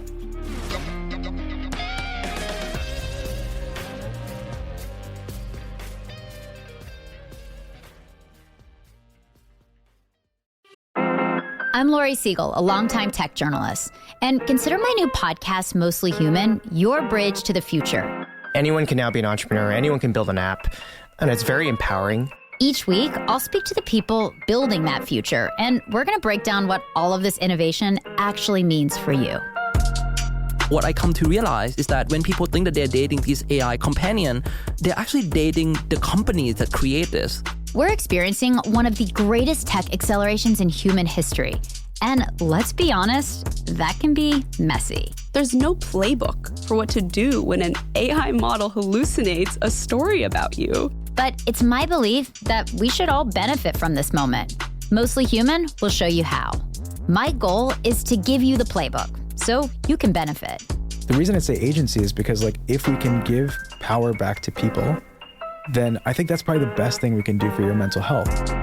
Listen to Mostly Human on the iHeartRadio app, Apple Podcasts, or wherever you listen to your favorite shows. I feel like it was a little bit unbelievable until I really started making money. It's Financial Literacy Month, and the podcast Eating While Broke is bringing real conversations about money, growth, and building your future. This month, hear from top streamer Zoe Spencer and venture capitalist Lakeisha Landrum-Pierre as they share their journeys from starting out to leveling up. If I'm outside with my parents and they're seeing all these people come up to me for pictures, it's like, what? Today now, obviously, it's 100%. They believe everything, but at first it was just like, you gotta go get a real job. There's an economic component to communities thriving. If there's not enough money and entrepreneurship happening in communities, they fail. And what I mean by fail is they don't have money to pay for food, they cannot feed their kids, they do not have homes. Communities don't work unless there's money flowing through them. Listen to Eating While Broke from the Black Effect Podcast Network on the iHeartRadio app, Apple Podcasts, or wherever you get your podcasts. Hello, gorgeous. It's Lala Kent, host of Untraditionally Lala. My days of filling up cups at Sir may be over, but I'm still loving life in the valley. Life on the other side of the hill is giving grown-up vibes, but over here on my podcast, Untraditionally Lala, I'm still that Lala you either love or love to hate. I've been full-on oversharing with fans, family, and former frenemies like Tom Schwartz. I had a little bone to pick with Schwartzy when he came on the pod. You don't feel bad that you told me I was a bootleg housewife? I almost flipped a pizza in your lap. I was so pissed. God, I literally forgot about that until just now. Sorry, I don't want to blame alcohol. I got to blame that one on the alcohol. This is about laughing and learning when life just keeps on lifing. Because I make mistakes so that you guys don't have to. We're growing, we're thriving, and yes, sometimes we're barely surviving, but we do it all with love. It's unruly, it's unafraid, it's Untraditionally Lala. Listen to Untraditionally Lala on the iHeartRadio app, Apple Podcasts, or wherever you get your podcasts. I'm Iris Palmer, and my new podcast is called Against All Odds, and that's exactly what the show is about, doing whatever it takes to beat the odds. Get ready to hear from some of your favorite entrepreneurs and entertainers as they share stories about defying expectations, overcoming barriers, and breaking generational patterns. I'm talking to people like award-winning actress, producer, and director, Eva Longoria. I think I had like $200 in my savings account, and my mom goes, what are you going to do? And I was like, oh, I'll figure it out. We got a one-bedroom apartment for like $400 a month, and we all could not afford, I was like, how am I going to make $100 a month? I'm opening up like I've never before. For those of you who think you know me from what you've seen on social media, get ready to see a whole new side of me. Listen to Against All Odds with Iris Palmer as part of the My Cultura podcast network, available on the iHeartRadio app, Apple Podcasts, or wherever you get your podcast.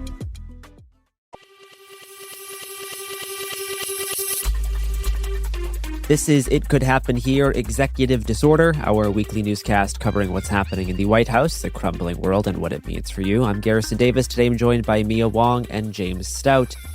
This episode, we are covering the week of March 25th to April 1st. Yep, so we're all going to do silly things that aren't really news.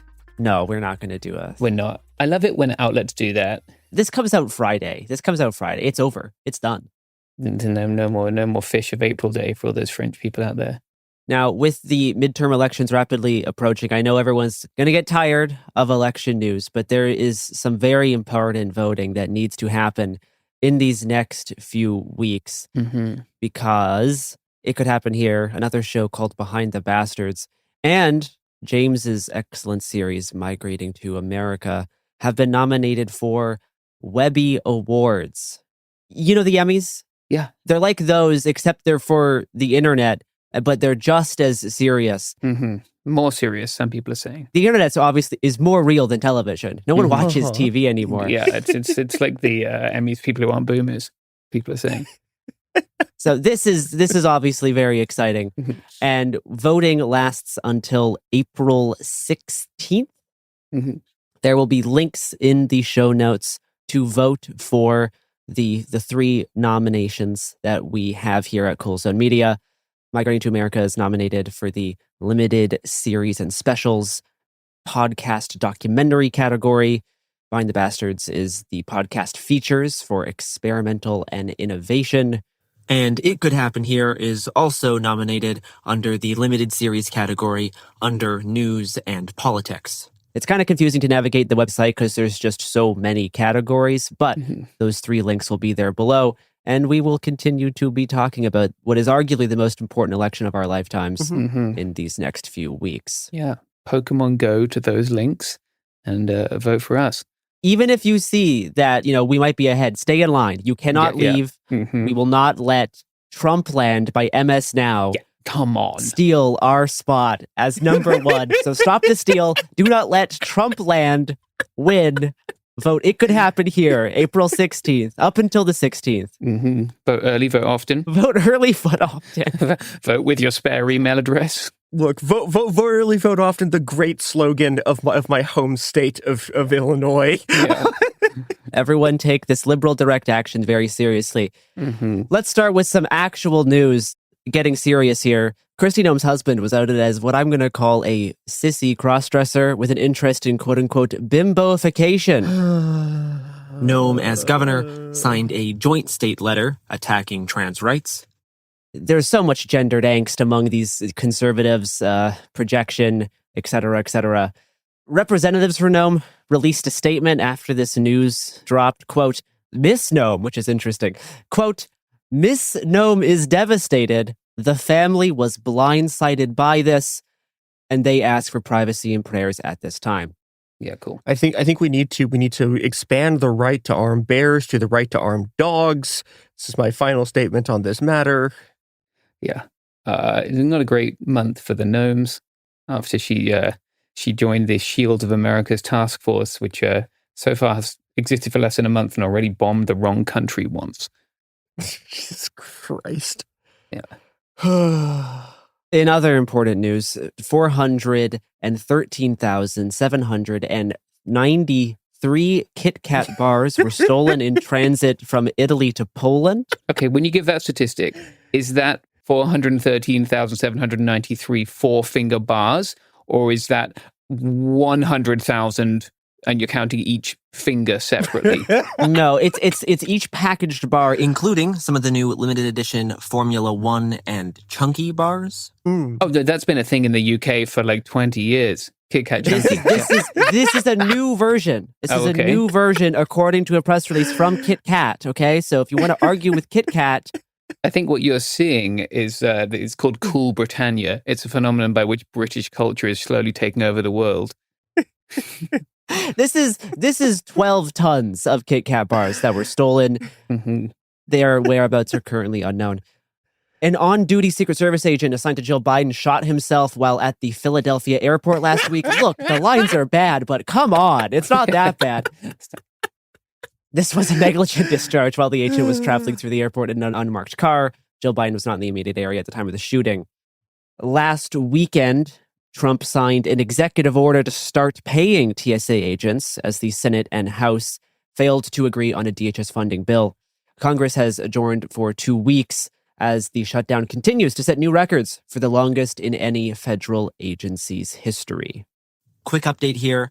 Literally, as we were recording, House Republicans caved and agreed to the Senate bill to fund DHS except for ICE and CBP, which Republicans will be trying to fund later in a reconciliation bill.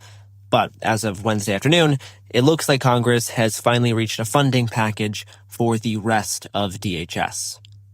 Politico has reported that acting ICE Director Todd Lyons has been hospitalized at least twice for stress-related issues. Oh my God. While working to implement Trump's immigration policy. I think it's specifically like because they're shouting him for not hitting the targets, right?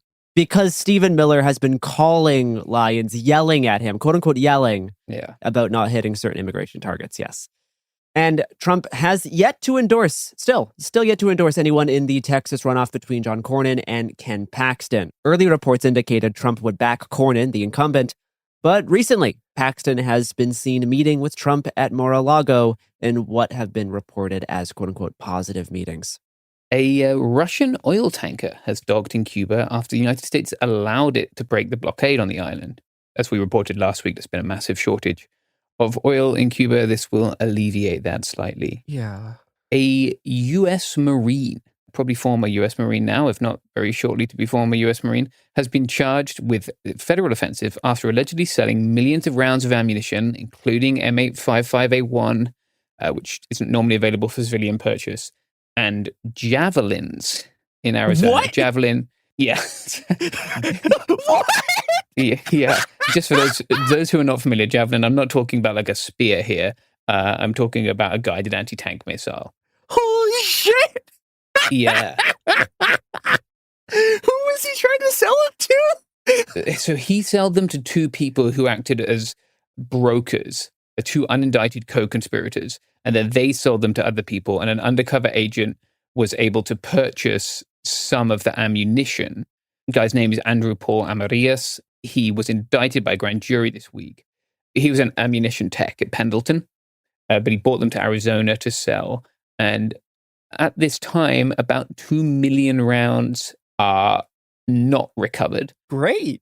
It's not clear if there are still javelins in circulation, basically. What? They don't know where the javelins are? They lost it? They recovered a javelin. They don't know if they recovered all the javelins. So potentially there are just anti-tank rockets out there. Wait a minute. They're with the Kit Kats. This is a joint operation. Maybe that's how they stopped that large Kit Kat truck. They hit the vehicle with javelin. Got in there. Yeah, it's one of those growth operations. You get one javelin, you strike a Kit Kat vehicle, you sell the Kit Kats. Now you got two javelins. You hit the Mars bar vehicle. Right, this is capitalism in action. And then let's return to Arizona where normal things happen. Also in Arizona, a grand jury has indicted a man for material support for a foreign terrorist organization after he allegedly sold weapons that he intended to provide to the CJND and CDS, Cartel Jalisco Nueva Generación and Cartel de Sinaloa. So two of the larger Mexican cartels, right?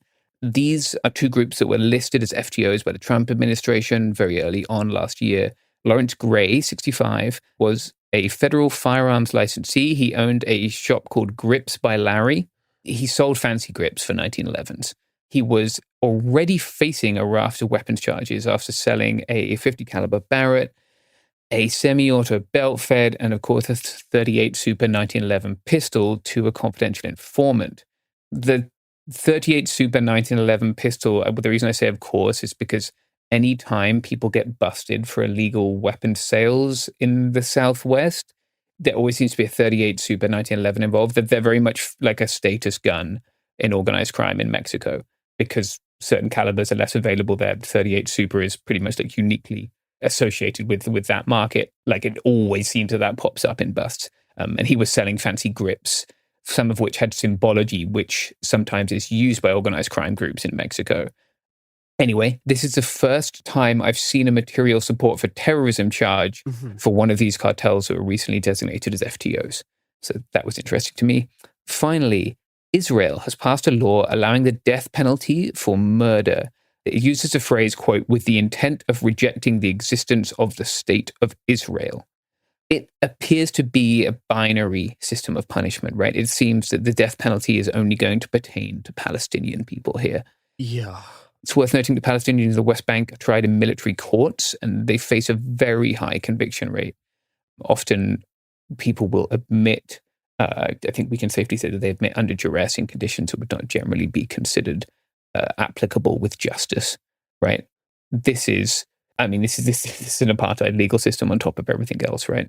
Israel previously hadn't had the death penalty other than for certain war crimes, which is in and of itself quite amusing given the stuff we will talk about later in this very episode. One of the really bleak things about this is, oh God, Ben-Gvir, who's the Minister of National Security, a unbelievably unhinged right-winger who's been campaigning for this law, has been going around with a bunch of his parliamentary factions wearing yellow noose pins. Yeah, this is their thing. And in support of this, so it's really, truly cannot be clearer what this is about. Yeah, no, that's their version of the MAGA hat, I guess. Like their branding of their movement is this noose pin. Yeah, well, it's specifically it's the thing that they've replaced the ribbon they were wearing for the hostages has now just been replaced with a noose. With a noose. Yeah, it's pretty disgusting. Jesus Christ. There's one more little thing I'd like to mention. There was a Daily Mail article that went viral. Only the best news coming from the Daily Mail. Yeah. That carried the headline, quote, bullet used to kill Charlie Kirk did not match rifle allegedly used by suspect Tyler Robinson. Oh God. So, this article is reporting on a motion filed by the defense characterizing findings that are still yet to be fully resolved from the ATF. This does not mean that a different gun was used. What it means is that the ATF was maybe unable to positively match the bullet fragments to the gun, which does not mean that this was a negative match. This did not come from that gun, but that the fragments could not be positively linked to the gun. Again, this is a motion filed by the defense doing what they need to do, which is legally defend this man. Like that is their job. Yeah. And that is what they are doing.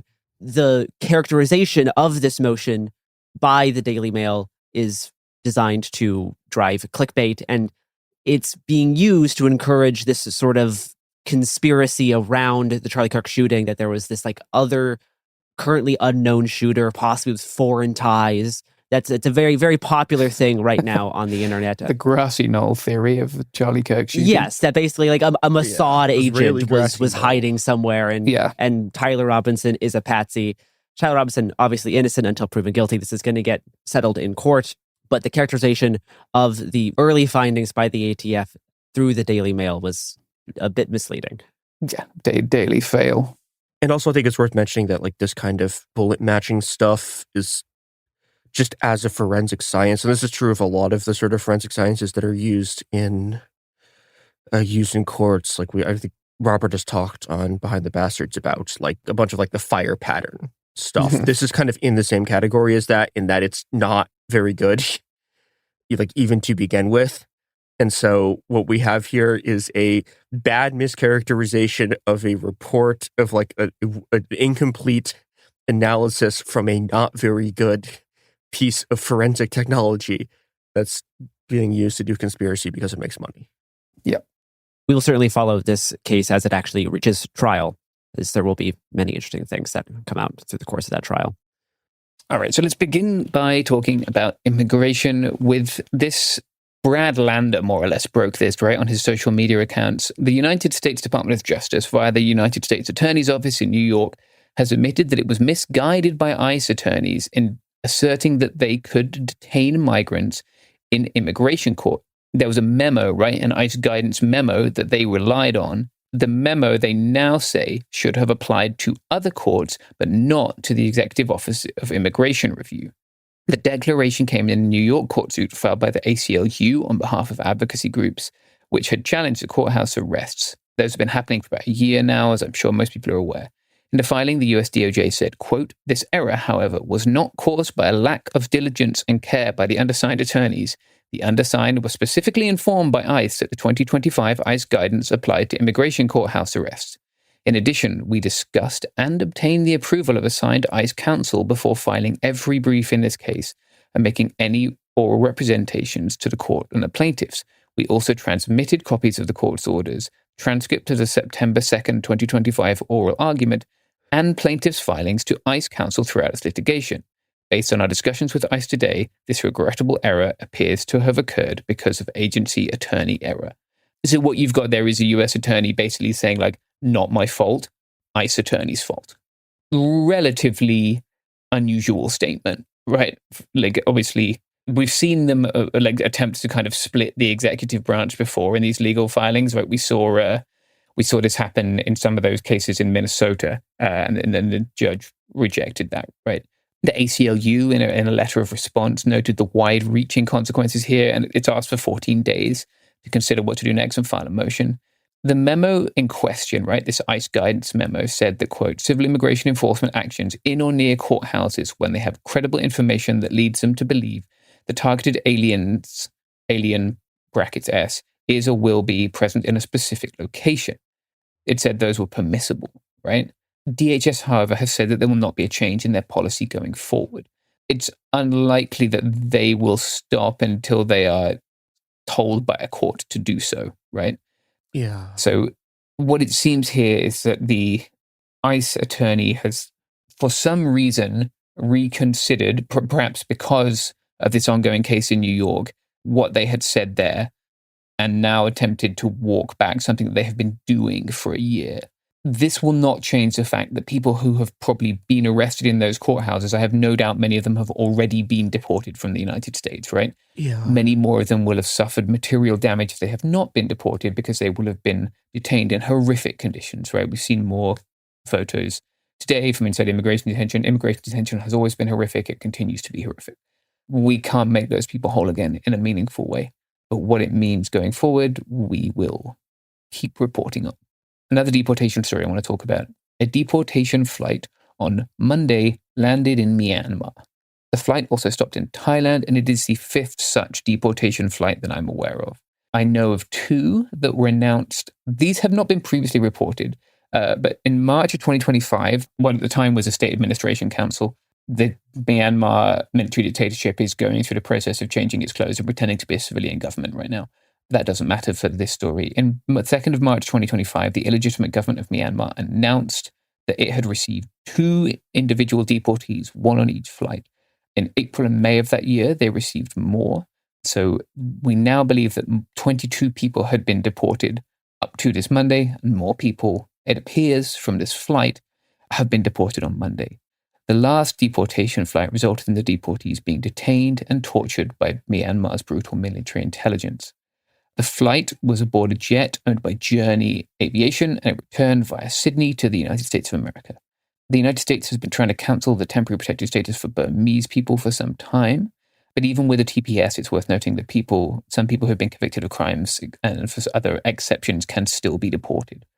The junta said in a press release last year, quote, the Myanmar government is cooperating with the relevant US federal entities in verifying and accepting deportees to Myanmar. This and some other things the Trump administration have done, they've tried to characterize it as a de facto recognition of their right to rule the country. Yeah. Very clearly, the reason that they're talking about these deportations is because they're flexing that, hey, the US government is talking to us. Mm-hmm. This has downstream effects, right? I think the world is largely not taking that seriously, but nonetheless, they are using that, whether it's for external or internal signaling. Yeah. The last time this happened, according to Myanmar Now, the deportees were taken straight to the Ong Tar Pi interrogation center. And last time it was mostly ethnically Karen or Chin people. So these are not people, it's a majority ethnicity, right? Jesus. The majority ethnicity, the ethnicity that comprises most of the armed forces is or certainly most of the high ranks of the armed forces are Burma people. If people want to listen to more about Myanmar, Robert and I have made 2 very extensive series about that we will link to. Talking of torture, here are some advertisements which are like torture for your ears.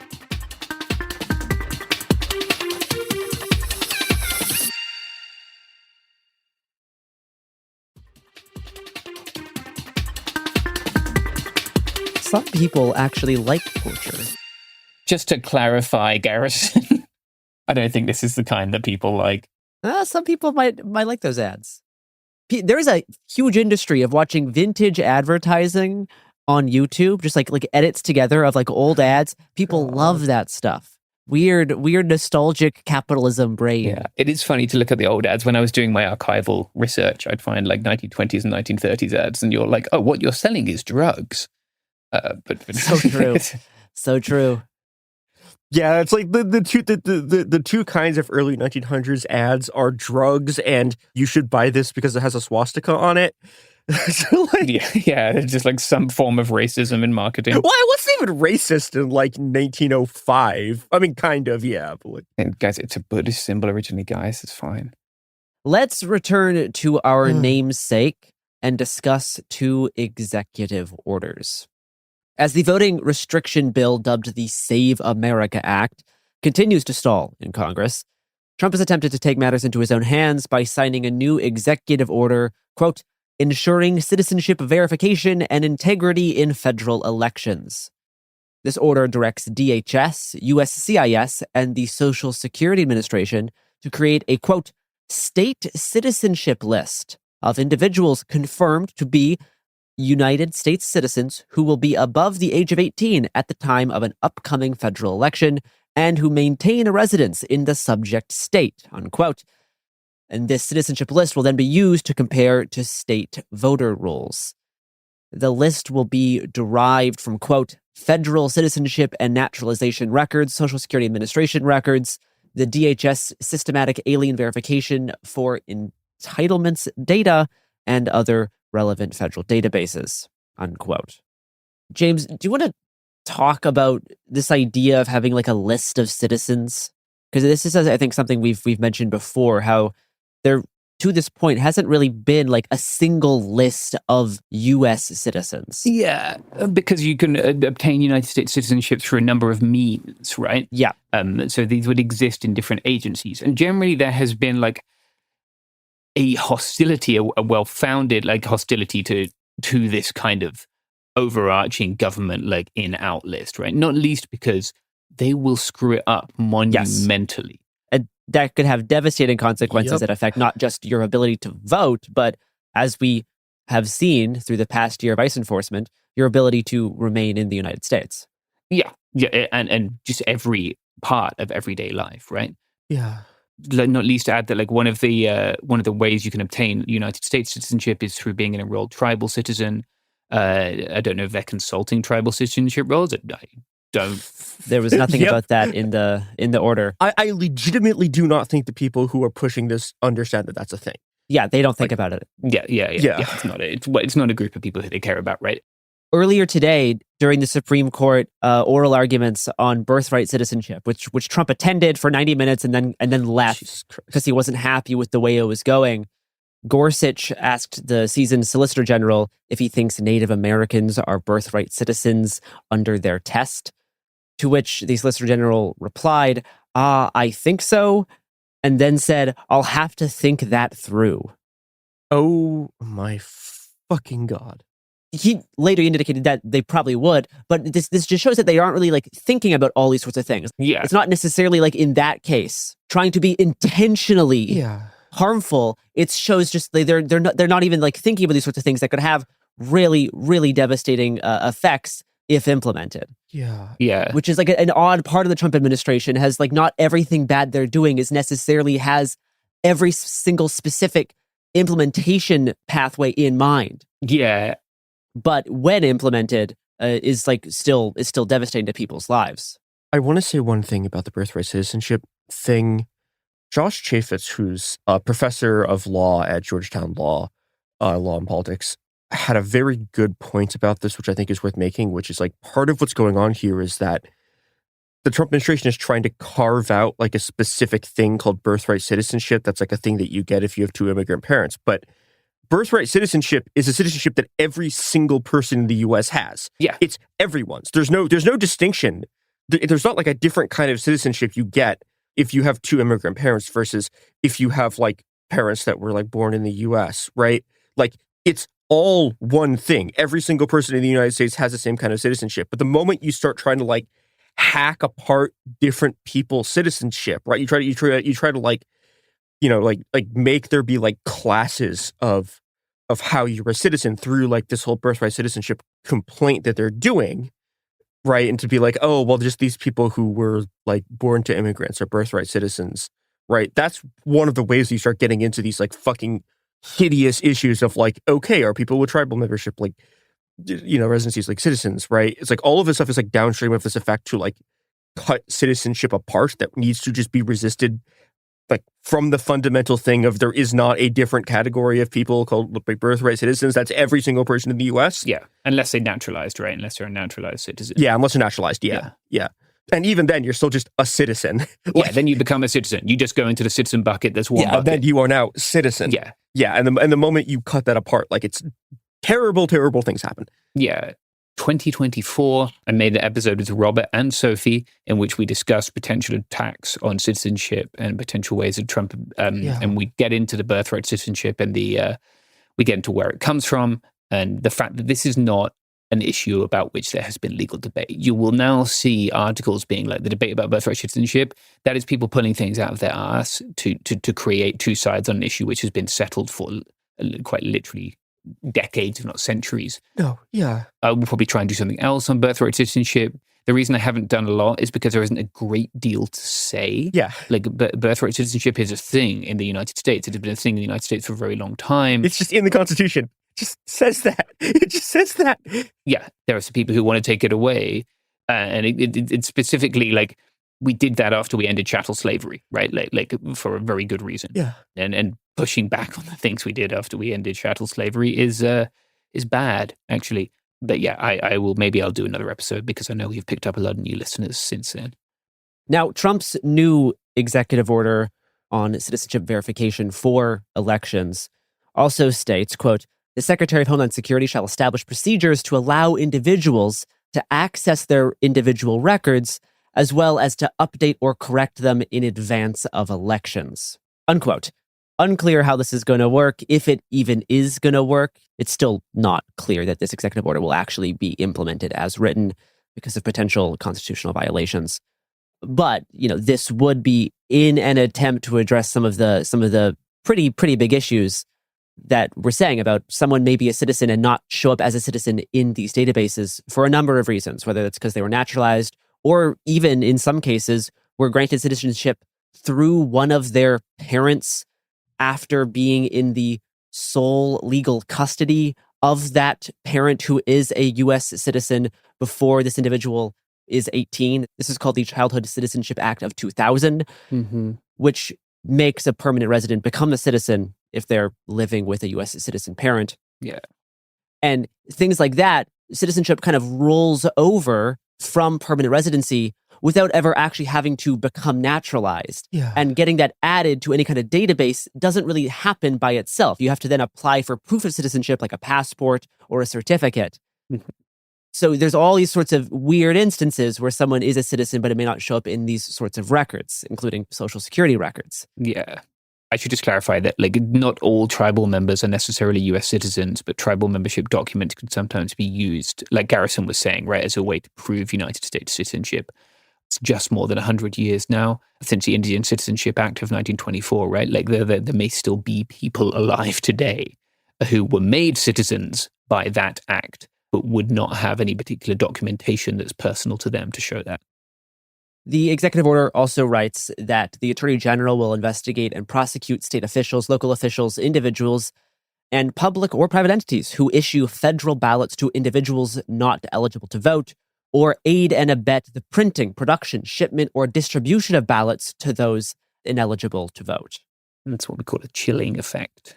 The second half of the order takes on vote by mail by instructing the Postmaster General to initiate a proposed rulemaking that requires states to submit lists of voters who will be provided mail-in or absentee ballots at least 60 days before an election, and that the USPS shall not transmit any ballots for anyone not on this state citizenship list. Now, all of this is intended to take effect before the midterm elections, with the DHS instructed to establish the infrastructure necessary to compile, maintain, and transmit the state citizenship list within 90 days. Though this executive order may very well be blocked by courts for being an unconstitutional breach of presidential power. The fallout of this will be determined in the next few weeks as states and legal entities prepare lawsuits. Let's talk about one other executive order. On Tuesday, a federal judge ruled that a key section of the executive order, quote, ending taxpayer subsidization of biased media, is unconstitutional. In this order, Trump instructed all federal agencies to cut funding to PBS and NPR. The judge in this case wrote that the president can criticize reporting from such outlets and fund programs that promote specific perspectives and impose limits on federal grants, but under the First Amendment, the government cannot use the power of the purse to, quote, punish or suppress disfavored expression by others.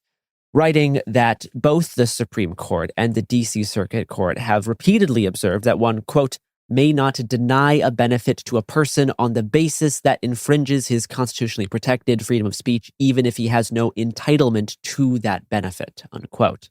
The judge writes that the executive order, quote, does not define or regulate the content of government speech or ensure compliance with the federal program, nor does it set neutral and germane criteria that apply to all applicants for a federal grant program. Instead, it singles out two speakers, and on the basis of their speech, bars them from all federally funded programs. It does so, moreover, without regard to whether federal funds are used to pay for the nationwide interconnection systems, which serve as the technological backbone of public radio and television, to provide safety and security for journalists working in war zones, to support the emergency broadcast system, or to produce or distribute music, children's, or other educational programming or documentaries, unquote. Now, besides setting a good legal precedent, this ruling won't have much in terms of immediate effects, because the Corporation for Public Broadcasting was dissolved last month after being defunded by the Republican-controlled Congress. That's not being reversed, but this ruling could make it less difficult for PBS and NPR to receive money in the future, either from Congress or some federal agencies. What's that sound? Oh no, it's someone desecrating the legacy of The Clash by singing their worst song with different lyrics. Tariff, don't like it. Rockin' the Casbah, rockin' the Casbah. Tariff, don't like it. Rockin' the Casbah, rockin' the Casbah. Seriously though, I'm still angry. To be fair to my entrance music, The Clash desecrated themselves by making that song. Yeah, with the moment they released that song. Yeah, Joe Strummer cried when they played that song during Desert Storm. And if he was alive today, he would be crying again. Yeah. So, okay, we actually do have tariff news, which is the first tariff news in a while. When we last spoke about the Supreme Court nullifying the Liberation Day tariffs and a significant chunk of the tariffs that Trump had been putting into effect, we said that there wasn't a plan really to get tariff refunds out, and that it really hadn't been addressed other than by dissenting Supreme Court members. We are sort of starting to see what that looks like after a series of rulings from trade courts. Right now, it is a fiasco. So the government has set up a portal through which you can get relief. Now, after it was sort of forced to by the courts, the implementation of this has been delayed several times because the government didn't have time to actually get it out. A bunch of the portal is not built yet. The government is claiming that it is going to take more time to build a whole bunch of it. Yeah, I bet. Now, this is a catastrophe because they're dealing with about a bit over $166 billion of tariff money that they have to pay back plus interest. They have to pay interest. That's funny. Yeah, plus interest. This is the whole thing, right? They have to do interest on all of this, which is a nightmare. Is the interest accruing while they bungle setting up their Squarespace site or whatever? Okay. Yep, it's still going. Nice. Every second, the interest thing is ticking on this.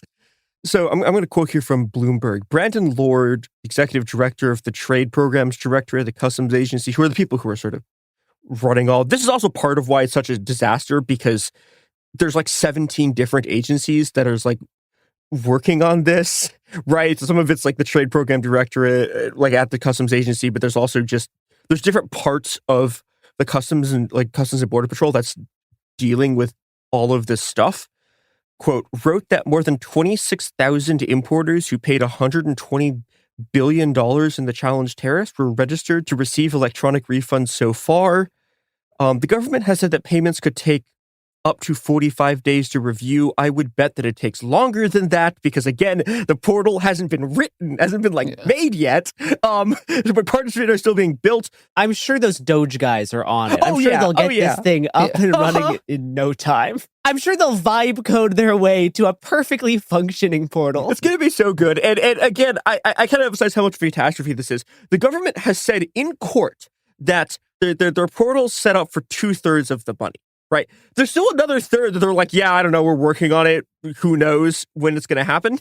So there's just, again, like a third of that $166 billion that they don't have a plan to refund. Amazing. Now, this is not even the messiest part of this, right? There's a very good piece in the conversation from Peter R. Crabb, who's a professor of finance and economics at Northwestern Nazarene University, and also Allison Graham Larson, who's an assistant professor of criminal justice at the same university. And they point out that it's not actually as simple as, okay, you have a item on your balance sheet that is the tariff payments for these companies. Because, for example, so if you were doing like FedEx, which example they use, right? FedEx has like a number, right? Because they pass the cost directly on to the consumers. However, Costco didn't do that. Costco shifted the cost around internally. So it's actually very complicated for them to figure out how much money they paid on these tariffs because it was spread around a whole bunch of stuff. They also changed the way that they were structuring deliveries and stuff internally. And there are a whole bunch of different lawsuits from these companies to try to get their tariff money back because a lot of these were going on before the actual formal refund process was started. So this is another rolling catastrophe. There's also consumer lawsuits of consumers, people who bought shit who want refunds for the tariffs because they were forced to pay the costs of it. Yeah. Now, because this is the United States of America, there's another layer of this, which is there are a whole bunch of companies where there are these investment firms who have come in and said, hey, we will buy the rights to your tariff money for a fraction of the money.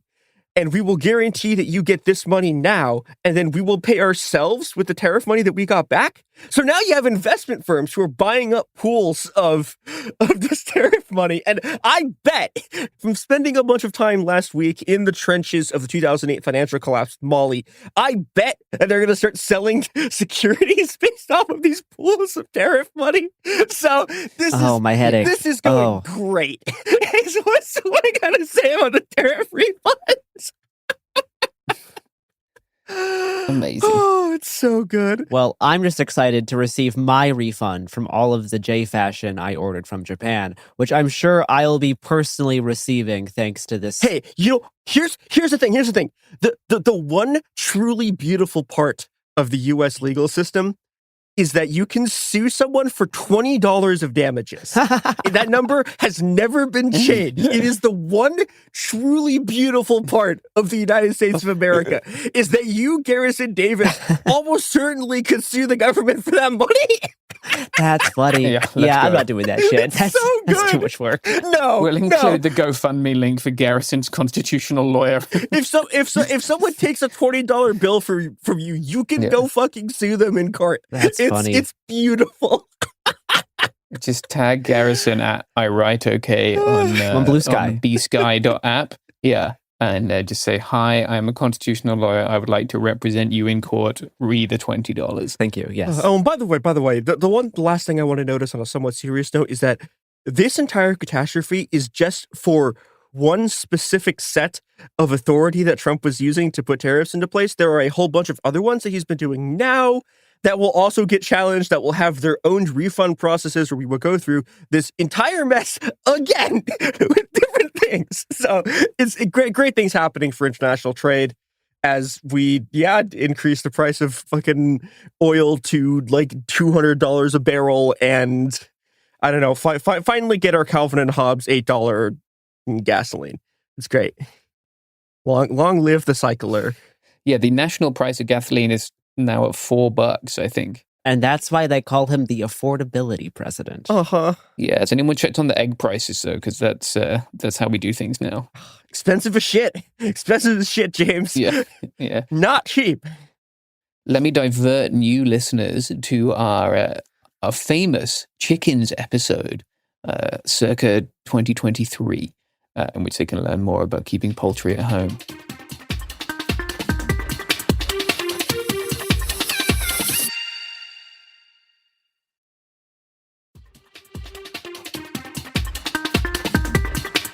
Talking of catastrophes, I would like to continue to talk about the war on Iran. The president truthed this week that he was prepared to attack desalination and power plants in Iran if the state did not comply with his demands. Jesus. In his truth, he said, I will skip remarking on capitalization, as is our house style, because otherwise these would take half an hour. The United States of America is in serious discussions with a new and more reasonable regime to end our military operations in Iran. Great progress has been made, but if for any reason a deal is not shortly reached, which it probably will be, and if the Hormuz Strait is not immediately open for business, we will conclude our lovely stay in Iran by blowing up and completely obliterating all of their electric generating plants, oil wells, and Karg Island, probably all, this is sick, desalinization plants, which we have purposely not yet touched. This will be in retribution for our many soldiers and for others that Iran has butchered and killed over the old regime's 47-year reign of terror. Thank you for your attention to this matter, President Donald J. Trump. As a reporter at NBC pointed out, targeting civilian infrastructure is a war crime. Under international law, striking civilian infrastructure like that is generally prohibited. Why is the president threatening what would amount to potentially a war crime with the U.S. military? And how do you square that with the administration repeatedly saying that the U.S. does not target civilians? Look, the president has made it quite clear to the Iranian regime at this moment in time, as evidenced by the statement that you just read, that their best move is to make a deal, or else the United States Armed Forces has capabilities beyond their wildest imagination, and the president is not afraid to use them. That's not what I said, Garrett. And you're saying the word potential for a reason, because I'm sure some experts are telling you that in your ear to try to ask me that question. Of course, this administration and the United States Armed Forces will always act within the confines of the law. But with respect to achieving the full objectives of Operation Epic Fury, President Trump is going to move forward unabated, and he expects the Iranian regime to make a deal with the administration. It should be noted that Iran has said that it is not negotiating directly with the United States. They're negotiating through a third party. What is largely missing from this discussion is that Israel has been doing this stuff already. Obviously, Israel has not limited its war crimes to its bombing of Iran, right? It has been on a war crimes freeze for several years, and that is an extension of a war crimes spree that has been arguably on for several decades. Yeah. Israel attacked a desalination plant on the 7th of March. Very briefly, the Israeli press attempted to report that the UAE had done this. The UAE had to issue a statement essentially saying, like, we would never attack the people of Iran while we disagree with the state of Iran. While that you've been like outwoked by the UAE, but them saying like it is no way to attack the Iranian regime to force Iranian people to die for lack of water is a perfectly reasonable and just statement, right? Yeah. Officially, both the IDF and the US government have denied this strike, but the combination of like several factors, including this incredibly rapid disinformation campaign, strongly point to this being an IDF joint. Yeah. Also, who else? Like what are you two bombed it? Like I don't know. Yeah, what are you going to do? Did Peru just get involved? Yeah. Come on. There have been attempts to several attempts over the last month to suggest that like other Gulf states have done things when they're politically inconvenient. Yeah. This, as far as I'm concerned, very, very likely to be an IDF situation. This points to something that we've talked about for more than a month now. But I just want to make it really clear that the US and Israel very clearly have very different goals in Iran. I think that sometimes we see this very puerile analysis has taken hold on the left in the United States, right? Which suggests that Israel is entirely driving the bus here, that they cajoled the United States into doing this war and that they're telling the United States what to do, when, where, and how. I think that's a very juvenile way of understanding this. Hawks in the United States have wanted war with Iran for decades. Trump talked about it in his first term. Trump also still clearly harbors resentment for Obama, quote unquote, getting bin Laden, and wants a sort of similar commander-in-chief win. His confidence was significantly bolstered after the Venezuela operation, and he thought he could effect a regime change here quickly and then extract tribute from a client state, as he appears to be doing from Delcy in Venezuela now, right? This has not worked so far in Iran.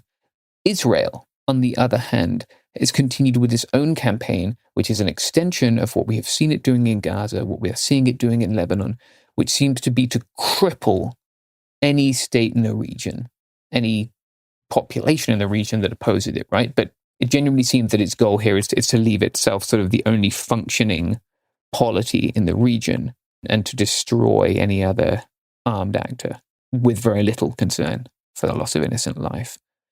The United States in the last week has lost significant aviation resources after Iranian ballistic missiles struck an airbase in Saudi Arabia. They damaged at least one E-3 AWACS aircraft and then a handful of KC-135 air-to-air refueling aircraft.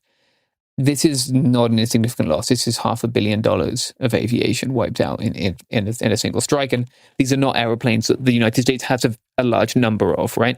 Iran also hit a Kuwaiti tanker this week. A drone seemed to have hit it off the coast of Dubai. It caught fire. There was potential for an oil spill, but what I'm seeing at the time we're recording this is it has not been one so far. Christ. Yeah, exactly. I mean, every war is an ecological disaster, right? Yeah. But this one could be a particularly remarkable one. And then I just do briefly want to mention the economic impacts. Of course, like, it would be very hard to be living on this planet right now and not notice the economic impacts. Yeah. But the Republic of the Marshall Islands has declared a state of emergency and begun fuel rationing. They're strictly limiting the use of government vehicles. I have reached out to the government, to the presidency. You can hear my reporting from the Republic of the Marshall Islands, including an interview with the then president in 2023. That's another series that we have made here on It Could Happen Here. But I'm going to see if we can get someone from the RMI on for an interview, because I think some of these small island nations, right, where everything has to be shipped in, the cost of fuel can make things extremely difficult for people just trying to eke out an existence there in a place that the United States nuked, despite never raising a word in anger against us. Finally, our last few stories this episode, starting with a tale of two bombing plots. American classic. Truly the American tradition that just won't die. A brother and sister have been indicted after allegedly planting an improvised explosive device outside of MacDill Air Force Base in Tampa, Florida, on March 10th, before fleeing to China 2 days later. After planting the bomb, the brother allegedly alerted officials by calling 911, but the explosive went undiscovered for nearly a week. It did not detonate. Huh. The sister was arrested after returning from China, and she's charged with evidence tampering and being an accessory after the fact. Prosecutors allege that she helped clean and sell the car used to plant the bomb, and asked ChatGPT how to obtain a Chinese visa and transfer properties in her brother's name, and searched for Chinese schools for her brother to attend. Her brother is still suspected to be in China. Look, I am stunned that these people didn't accidentally blow themselves up. Well, the reason why is because it's actually very hard to build a bomb. Yeah. I guess. Well, because when you're trying to build a bomb, there's three outcomes, right? There's one, you fail to build a bomb. Two, you either succeed to build a bomb or fail to build a bomb and it blows you up. Or three, you successfully build a bomb, and successfully building a bomb is like that last by one's far the hardest. Yeah. And you're pretty likely to blow yourself up or fail to build a bomb. So I guess I never got to the threshold of bomb building where they would blow themselves up because they just didn't produce a viable device. In this next bombing plot, the suspect did actually construct what could be considered a bomb. Oh, good Lord. That could have been used in what's being reported on as an assassination plot. Last Thursday, a New Jersey man, Alexander Heifler, was arrested as a part of a plot to firebomb the home of pro-Palestinian activist Nardine Kiswani. Jesus Christ. Alexander Heifler is a member of the JDL 613 Brotherhood, a new offshoot of the terrorist group, the Jewish Defense League, which has been active at Palestine protests in New York the past few years. This is a Zionist extremist group that has been designated in the past by the FBI as an extremist group. Yeah. According to the criminal complaint, Heifler was in a group video call with an undercover officer last February, in which he asked about receiving training, quote, for how to use instruments that were not knives, guns, or crossbows for quote unquote self-defense. That's an odd phrasing in the complaint. Crossbows? Not okay. Things that aren't those things. Why would okay? Great things happening here. And Heifler later specifically mentioned that he was looking for somewhere to throw Molotovs. Oh boy. The undercover sent Heifler a message via an encrypted messaging application stating, "Hey, let's talk about that in person. Don't say that on here." Heifler responded, "Don't use the M word. Copy that." The M word apparently being Molotov. Incredible operational security happening here. The next day, the two met in person. Heifler told the undercover that Molotovs were easy to make, and they discussed targeting the home of pro-Palestinian activist Nardine Kiswani. Heifler talked about needing to obtain fake license plates and told the undercover that he had an escape plan to flee the country at the end of April. Mayor Zoran Mamdani clarified online that Heifler intended to flee to Israel. Great. To quote Heifler in the criminal complaint, quote, "I'm thinking, like, if we wanted to go after Kiswani, we have Kiswani's address. So it's like that. That would be easier if you'd be more comfortable with that. Drive down to Kiswani's home, middle of April, no IDs, no phones, in and out," unquote. Great. A few weeks later, they met up again and drove to Kiswani's home to conduct surveillance. Heifler told the undercover that he had done tests with a Molotov and a DNA kit from a pharmacy, and because his DNA showed up on the test, they should wear gloves during the attack. A real genius at work. Oh my God. The plan was to build 12 Molotovs and throw several at the home and 2 at cars parked outside. Heifler mentioned having an address they could hide out before he would then flee to Israel. On March 26th, they met at Heifler's home to start making the Molotovs, and after the assembly, law enforcement searched the home, and Heifler was arrested and has since been charged with unlawful possession and making of a destructive device. Great stuff. I'm very glad they didn't pull this off, and also, Jesus Christ.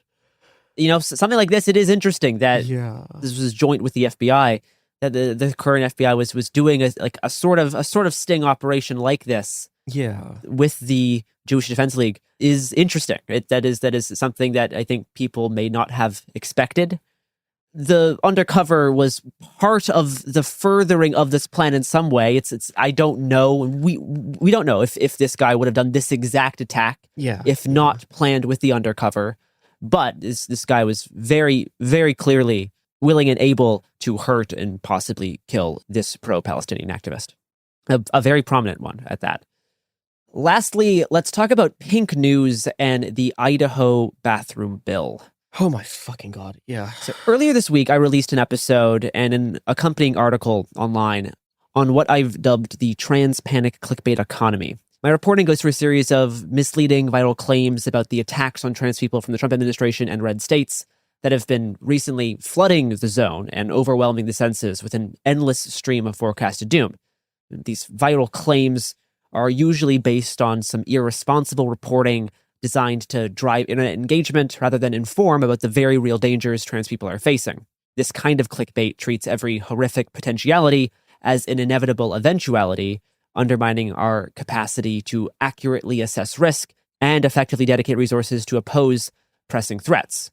One of the key outlets profiting from the panic clickbait economy right now has been Pink News, an LGBTQ news outlet, which we learned last month is pivoting to a quote-unquote reporter-free newsroom. Incredible. I just, one of the most Orwellian things I've ever heard. I just, holy fuck. Just on a base level of like, just, oh my, reporter-free newsroom. Because of this change, one of the journalists there have already quit, with 4 others possibly being laid off shortly. The sort of editorial department of Pink News is now being taken over by their social media content creation wing and some of like the editorial staff, which are repackaging press releases and stealing the work of other journalists, including some other journalists who may be engaging in this sort of misleading reporting, attempting to drive their own engagement. Then Pink News is using that framing to drive their own engagement. That's why this sort of panic economy is a whole economy. Like it feeds on itself. Now, on March 30th, Pink News published an article that went viral online that claimed Kentucky was, quote, to pass a bill that would declare trans people mentally ill, unquote, as well as prohibiting trans people from teaching in schools. But a report from an actual Kentucky-based journalist named Olivia Croth for the outlet Queer Kentucky clarified that no such bill was going to pass. The push for a bill declaring trans people as mentally ill was by a single Republican state senator named Gex Williams. Jesus Christ. So yeah, let's pause there. Gex Williams! And Gex could not even accomplish the first step in the legislative process, getting the Senate committee assignment for this prospective bill. Gex then tried to turn his failed bill into a floor amendment, slapped onto a separate bill that was expected to pass. But such an amendment still requires a vote on approval separate from the vote to pass the bill itself. Olivia Croth reported that this amendment does not have such support from other legislators, and that Gex was expected to withdraw his amendment for breaking Senate rules on piggybacking failed bills onto different bills as an amendment. And even if this amendment somehow got through, the bill would then need to be sent back to the state house for approval and would spark a huge fight that the legislature does not have time for because the legislative season is now wrapping up. Yeah. So after this article from Pink News was fact-checked by this really good journalist doing important reporting in Kentucky, Pink News then deleted this article and the viral posts plugging it. But any corrections to this false story do not spread nearly as far as the initial panic-inducing claim. And like that's crucial here because like the night that this article went out on Pink News, literally my entire feed was full of dozens and dozens and dozens of people all quote tweeting this Pink News story. And the fact check and the fact that Pink News deleted this is not going to get spread in that same way. Now, misleading stories like this distract from the very real attacks Republicans are waging in red states. Yeah. One of a few was on Monday. The governor of Idaho signed a new bill into law that criminalizes trans people using the bathroom that matches their gender, including bathrooms in private businesses. Yeah. A first offense would be a misdemeanor with punishable by up to a year in prison. Second offense within 5 years would be a felony, punishable by up to 5 years in prison. And this would be prison housed based on quote unquote biological sex at birth, which leads to abuse of trans inmates. This is the most extreme bathroom bill that this nation has seen so far, the most restrictive, affecting private businesses, and this sort of very, very intense criminal punishment. Yeah, and it's also worth noting in ways that are very bleak. Trans people are also just criminalized at an extremely high rate, and these felony charges would count for Idaho's 3 strikes law, which is a fucking nightmare. this, and we also got the Supreme Court ruling on Tuesday, which applies a significantly stricter level of scrutiny to any ban on conversion therapy, which is probably going to end up killing a whole bunch of conversion therapy bans across the country, which, by the way, 8-1 ruling. So a bunch of liberal justices also fucking agreed with this. Yeah, and that shit is actually happening. And then meanwhile, we have this panic slop bullshit that people are using to get money, and it's incredibly frustrating. Yeah, it makes it harder to actually evaluate the news as it's happening and trust certain news from certain sources. Yeah. Because we all know that these attacks are real. There are real attacks going on. That are really bad. But we do need to focus on the ones that actually are real as opposed to a single state senator's amendment to a bill, which is never going to pass, taking up all of the oxygen one night. Meanwhile, literally that same day, a bill like this Idaho bathroom bill is being signed by the governor. Yeah. Well, on that note, I think that does it for us here at It Could Happen Here. Put a trans girl on your couch, I guess, especially also now trans people from Idaho who are going to be fleeing in presumably very large numbers, and just great and good. We reported the news. We reported the news.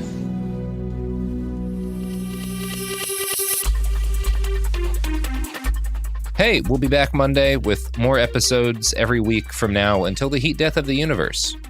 It Could Happen Here is a production of Cool Zone Media. For more podcasts from Cool Zone Media, visit our website, coolzonemedia.com, or check us out on the iHeartRadio app, Apple Podcasts, or wherever you listen to podcasts. You can now find sources for It Could Happen Here listed directly in episode descriptions. Thanks for listening. I'm Lori Siegel, and this is Mostly Human, a tech podcast through a human lens. This week, an interview with OpenAI CEO Sam Altman. I think society is going to decide that creators of AI products bear a tremendous amount of responsibility to the products we put out in the world. An in-depth conversation with the man who's shaping our future. My highest order bit is to not destroy the world with AI. Listen to Mostly Human on the iHeartRadio app, Apple Podcasts, or wherever you listen to your favorite shows. Peace to the planet, Charlemagne the God here, and listen, we are back. The Black Effect Podcast Festival is back in Atlanta on April 25th at Pullman Yard. Yeah. And the full lineup is nuts. We got the Grits and Eggs Podcast, Deontay Kyle, and Big Ice Cup Cat. We got Club 520 with Jeff Teague and the gang. Yeah. Don't Call Me White Girl. Mona will be there. Keep It Positive, Sweetie with Crystal Renee. We got Reality with the King with Carlos King. And yes, Drink Champs will be in the building. Okay. Plus, we're going to have a lot of guests, so you need to join us. And we got the Black Effect Marketplace, the Picture Podcast, and everything you expect from the Black Effect Podcast Festival. Tickets are on sale right now. Go get yours at blackeffect.com/podcast festival. Don't play yourself, okay? Pull up.